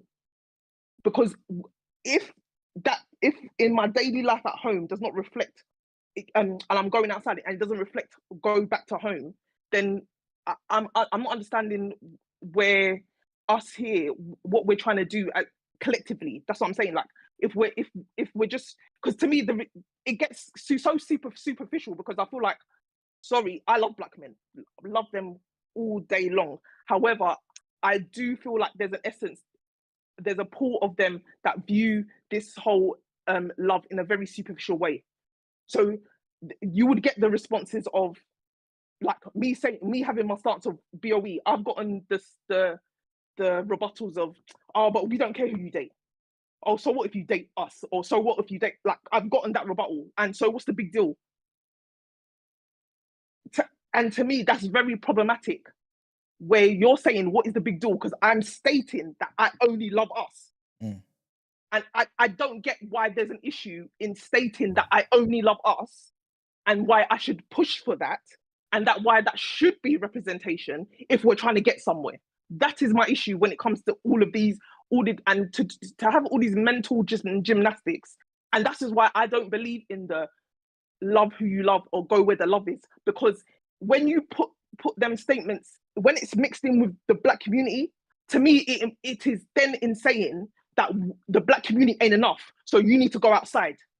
That's what, because that statement always comes along with, oh, when we're dating outside our race. So to me, that means that within the race, it's not good enough. So therefore, I'm going where the love is. It's not. I don't feel like people are deep in that statement saying go. But those two statements. Sally, please don't interrupt me. I don't even hear what you have to say. I'm saying, when you put that as the ending of your sentence, like, oh no, but love who you want, I'm going where the love is. That is inherently, you don't understand that. To me, is negative. You are saying the race that you are actually from is saying, I can't go there because the love is not there, so I need to go outside. So I need to go where I'm loved. So that means you're saying, inherently, you're saying the love is not there. That's why I'm going outside. And that's why I don't agree with them statements. To me, it attaches a negative connotation. And that's why I will always ride for BOE, end of. Because I get, trust me, there's negatives in every race, let's be clear. So I'm not trying to say that, oh, in the black race, there isn't, everything is so positive and it's so this and that. No, and that's never been my thing. My thing is, you can find the good. The same way you can find the same way you're trying to find the good in everyone else, you can find the good in the black. You can find the good in the black. So I don't understand this whole narrative that, because you're saying black love doesn't. Oh, look about this and this couple. They were black love, but they're not represented. No. They were actually happy black couples thriving. So I don't get this need for us particularly to do these mental gymnastics and be like, oh well, the others, and oh, but it's not even that. I don't understand what we're doing here. Personally, I don't get it, and I don't get the allure. I don't get the allure to just. It seems there's an allure there, like that us ain't good enough, and that's how I take it. I'm sorry, and that's why I take it personally. That's why I take it personally. I feel like with that phrase of go where the love is, for some reason you're extrapolating it and using it to only describe when a black person is in a relationship with a white person or someone out of their race. But go where the love is a statement that should just be followed for every relationship there is, regardless of if it's with someone within your race, outside of your race, an alien, whatever. If you love that person, go there. So if a black person is with a black person, and I would hope. Wait. While you were speaking, I did try to. He did. He did. Yeah, I did try. No, carry on. Yes. So, in fact, you've thrown me off. Black person with a black person. Do you know why you get your thought back? I just clocked actually why. Okay. Because when Chrissy said, have you remembered? No, and I was listening to you. Okay. And when Christy said about how she feels like if a black man goes with somebody else, it feels like an indictment. I can understand that actually. I feel like for the first time, I can understand why that connection be made. Because if it is that you've been telling me that I'm not attractive enough and you've been comparing me to women, because again, obviously, lighter skinned women, they're adjacent to what society considers to be like European standards of beauty, which society says this is the template everyone should be going for. So I can actually understand why a black woman who sees a black man with someone from another race will think that is an indictment on how it is. You basically don't think black women are enough for you, because again, essentially society tells them that. So it's almost like you are, as a black man, reinforcing what society is saying about black women not being enough, black beauty not being enough, and so you've gone elsewhere. Even though I think that what is it Christy? Christy.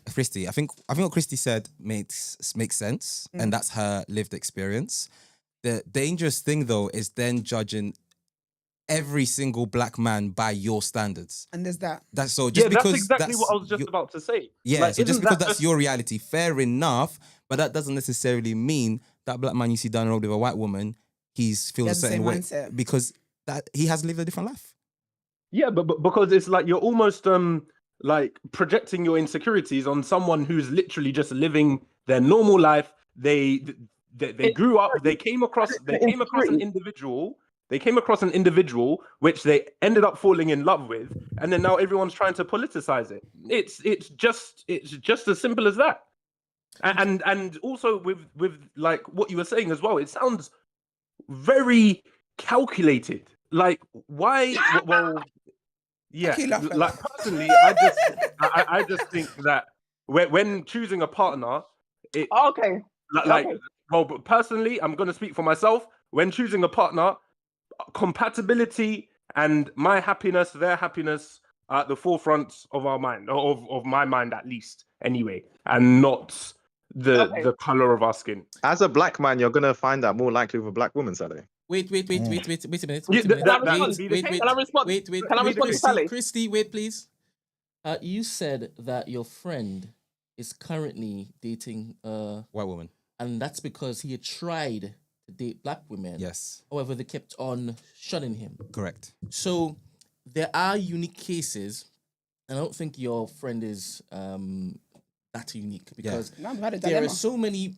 Well, there are some black women who would only like a type of black man. Correct. True, yeah. And the others, they don't rate them. Sorry. It's true. Sorry, Christy. I apologize for cutting you off. Continue. You were saying that you definitely make a choice when it is you're dating. So for Sally to say it seems very calculated. Yes. It's actually laughable. Yeah. And if it is calculated, and so what? That doesn't remove the love that I have. I don't think you're understanding, Sally. Maybe I don't know if you got a lot of wax in your ears. I am saying I love myself. I started by saying that, and I love everything about being black. I love it to the core. Come on, everything about us.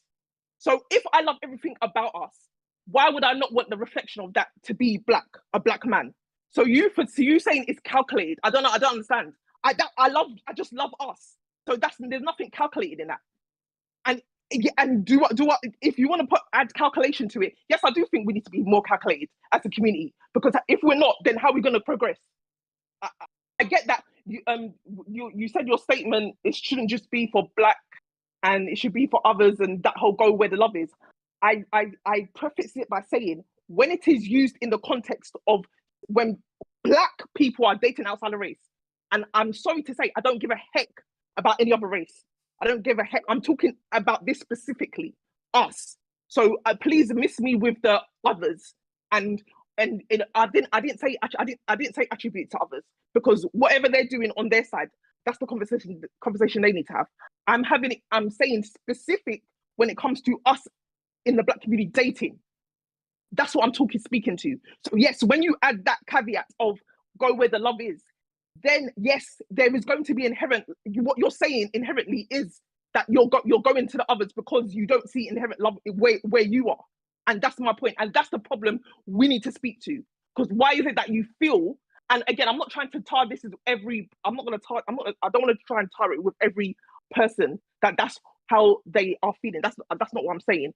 But I'm saying there is the lot of discourse that happens is because, in terms of the preference conversation, because there is self-hate involved, because there's a lack of the throwing the beauty standards, European beauty standards in there, because of colorism in there. All the negatives have pushed a lot of this conversation, of these conversations, and why there is an issue right now. Because if it was a thing of, oh, I'm just liking them because I like them, we wouldn't be having these conversations right now. It's because these things have been pushed. These things have been pushed of the self-hate, of the European beauty standards, of the narrative that's been portrayed, and we feel like there's an inferiority complex going on.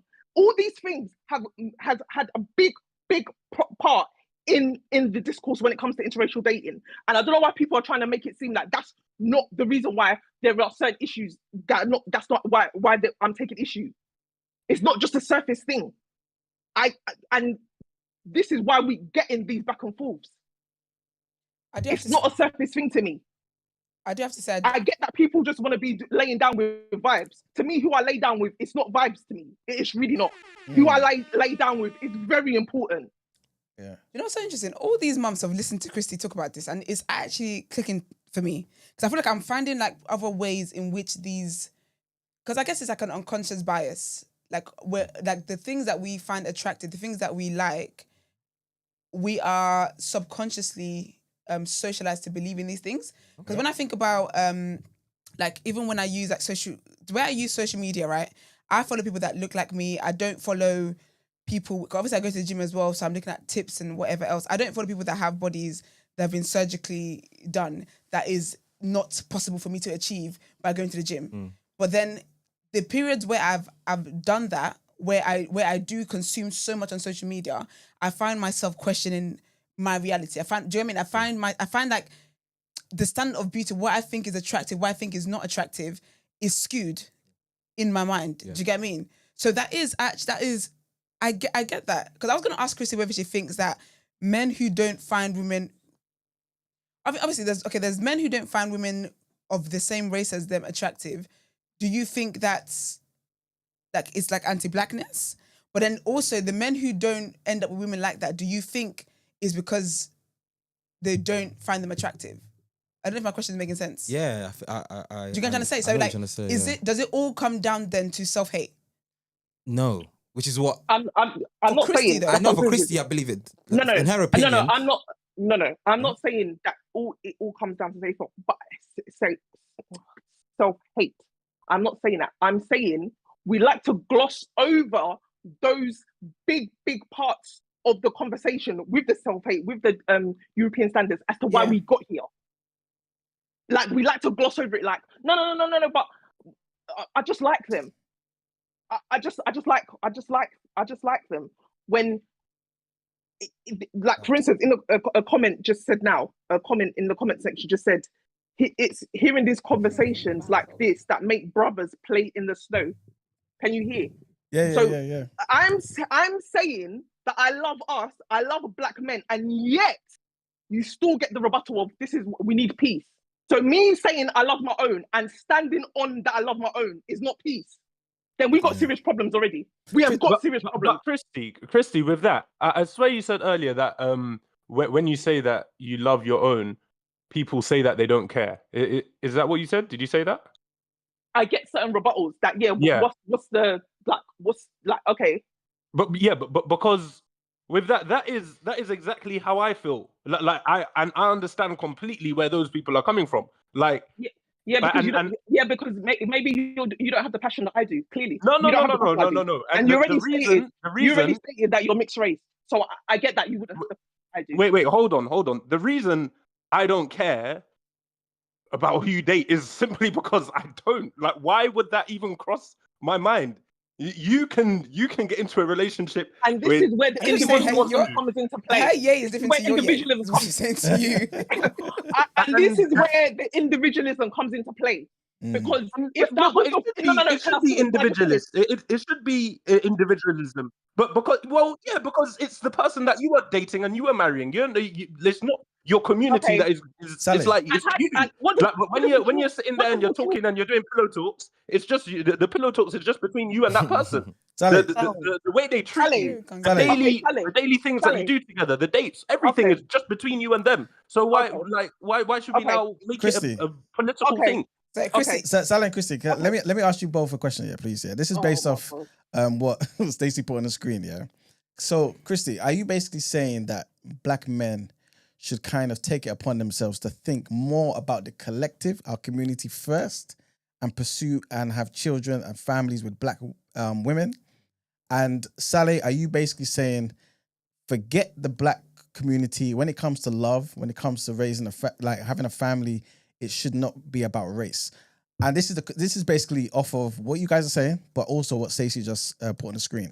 So basically, she said, according to recent data, a significantly higher percentage of black women over 40 are unmarried compared to white women, with around 45% of black women aged 40 being unmarried compared to only 17% of white women who are unmarried, right?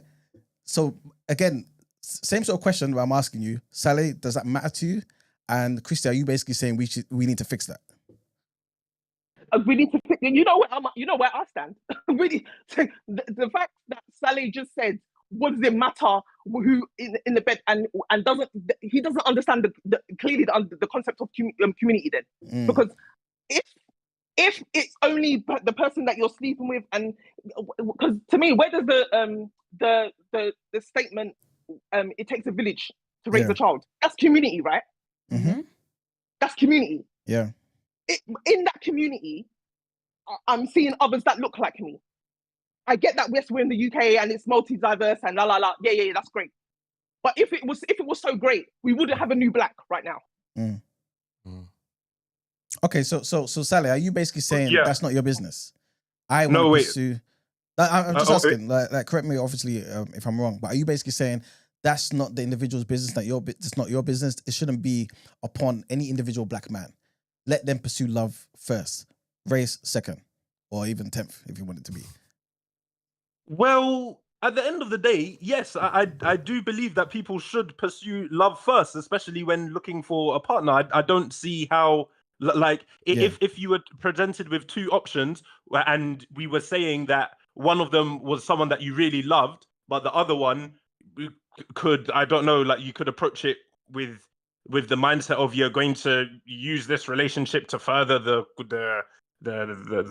cause for the black community. Like, I don't get why anyone would go for the latter when they love someone else.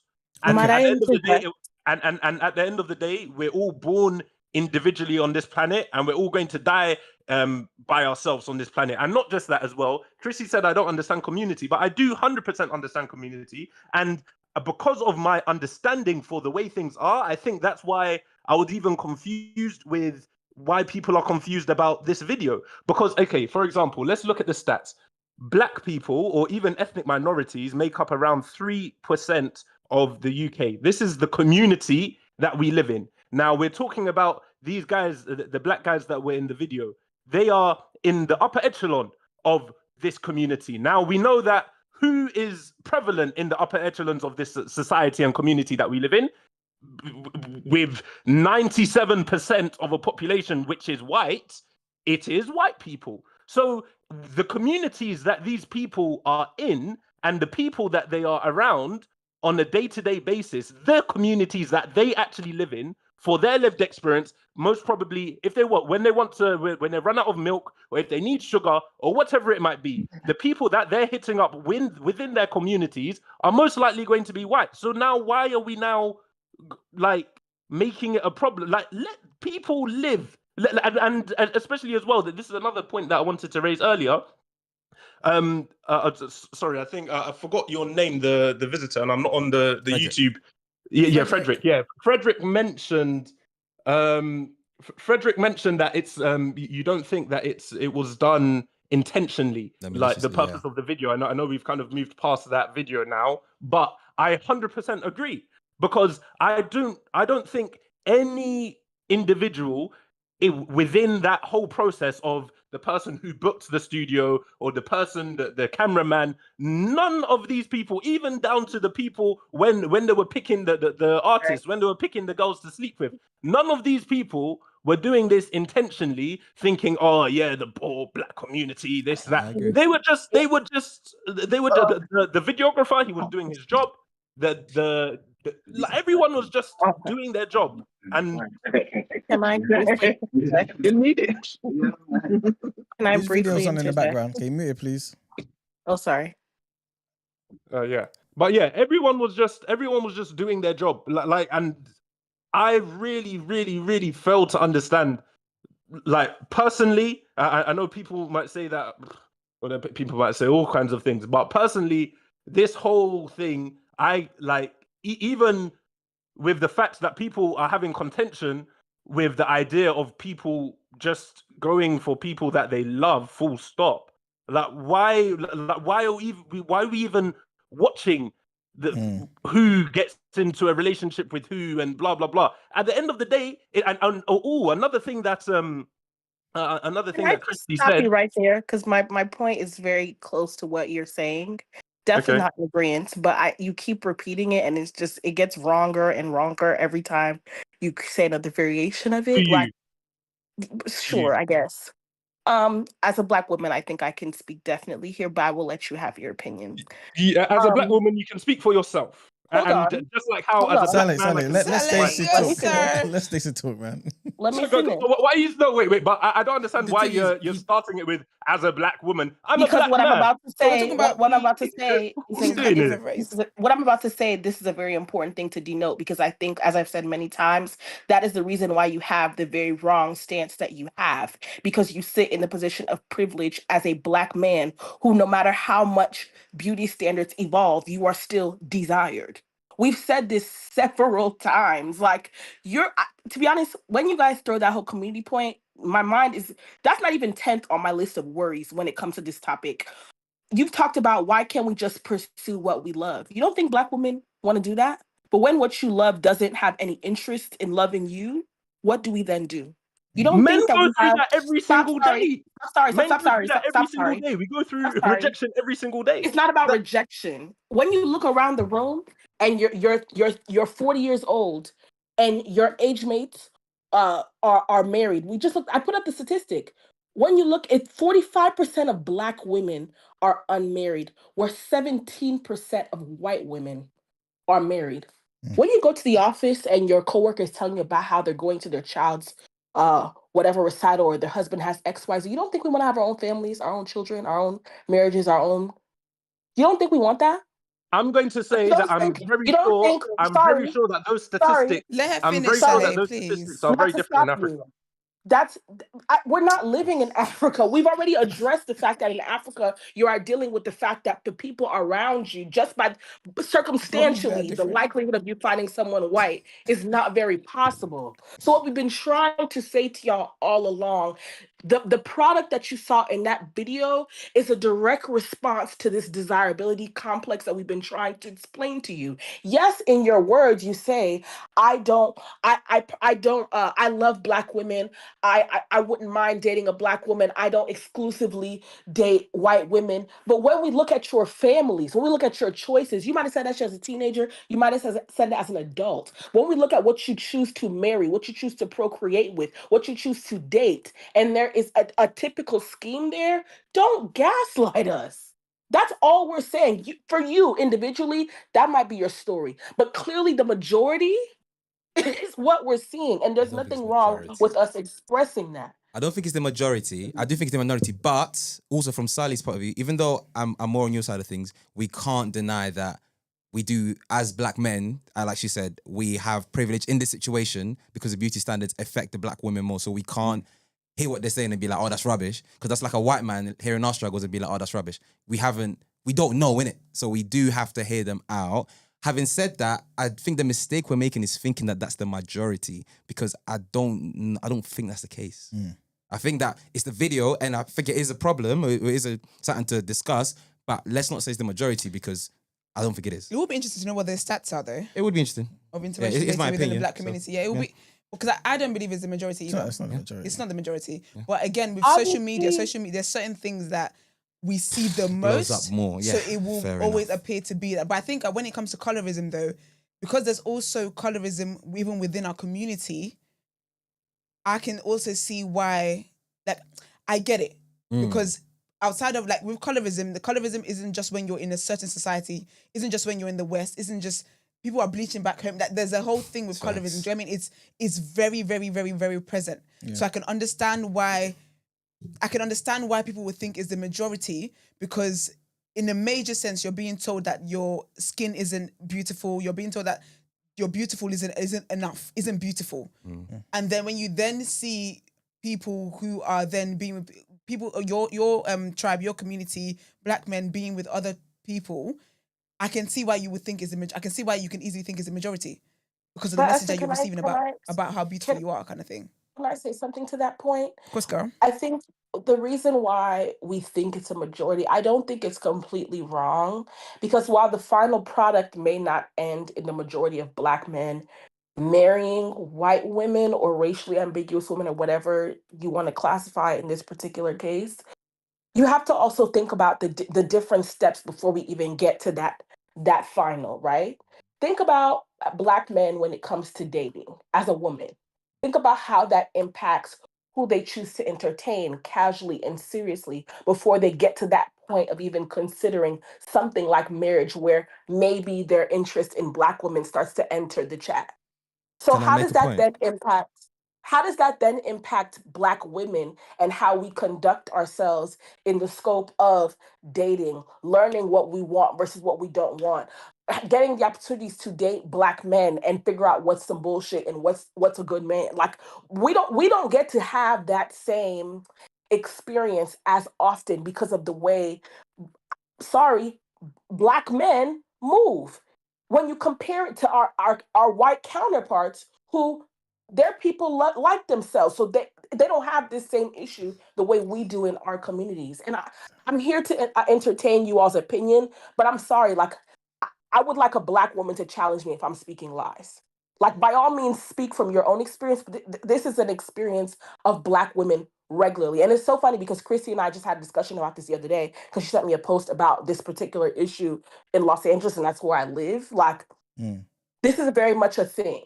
Like, this is something that we are challenged with as black women, especially in a hub that has a lot of where optics and that type of stuff plays a big part, and race ends up, interrupting the sphere. But I've lived in other places, majority black places as well, and it's still been an issue. So I don't, yeah. You see, like I like the point that you made about the optics, how it looks, yeah, and all that sort of stuff. Because I think that's basically what I was speaking to earlier. You know what I'm saying? That the most successful and influential, I guess, black content creators, people in that space anyway, at least the ones we see, this is what's happening, right? But is it different in the UK compared to America? The reason why I'm asking this question is because I remember seeing a clip before, and this black guy was basically asking some black women who are around him, I think two of them, saying to them, did you know that according to the stats, black men who earn over 100K, most of them, the obvious majority, marry and have families with black women, right? And can you repeat that? I'm sorry, I didn't hear it. so basically, he was basically saying that most black men who earn above 100K, the so-called high-value black men, those are the ones who actually choose black women. They actually choose black women. So, and basically, he was in America. So I feel as though his stat was in America. And so I'm basically asking you, that stat that you presented, is that an American thing? Is that different to us in the UK? Do you feel like this is black people in the West? I think that you said high earning black men? Yeah, basically it was 100K and up, basically. That's high, LOL, that's high earning? No, according to the stat, Okay. yeah. So even if it's not high earning, then that even makes it, I guess, even easier. Like more I think people from maybe when- 100K upwards. No, I think when people do hit that six-figure threshold, there is a difference in the type of people they get to date. And I think that there is a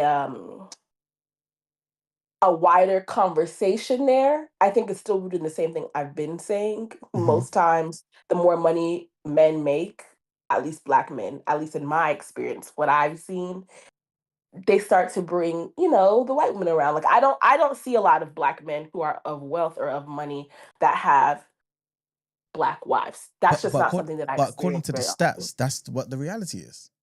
So it's something Okay. else at play where we're only seeing the ones who go for the white women. Then are we both being duped? Like, is there something at play that's making us think this? I wonder where those stats are coming from, if they're based in a certain demographic or like or certain area. I wonder. And I also want to ask you a question. The stat that you provided, yeah, what's the percentage of Black men above 40 who are not married? I wonder. Because if it matches, then maybe the problem is not that we're not choosing Black women. The problem is just that we just don't want to get married. You know what I'm saying? We're not married. We're choosing marriage. There you go. You know what I'm saying? So I think that's important. You know what I'm saying? Stacey, I don't want to give you too much homework, but yeah, if you, I just looked it up. This is really good. This is Google's compilation of a bunch of different sources. It says, according to recent data, a significantly higher percentage of Black men over 40 are unmarried compared to white men, with about 46% of Black men never marrying by age 40, while only 20% of white men remain unmarried at that age. So it's matched. It's six. It's Yeah. a different conversation. Yeah. I mean, I got the and answers, it but makes you're ready sense for that because, day. and it makes sense because been a we long are day. in a nation where we're a minority. So what we kind of expecting? It's like it's kind of like if we were to say, okay, I'm going to fly to Mars and the aliens living on Mars, then what would be one of the negatives that they will be listing to you before you're like whilst you're preparing to go? They would say, okay, well, you should know that once you get there, there's most likely going to be a chance that maybe you might not find a partner. Like, we are not in our land. We are elsewhere in a nation where we are a minority. So we need to stop looking at it as if it's 50-50 Black people to white people in the nations, in the lands that we live in.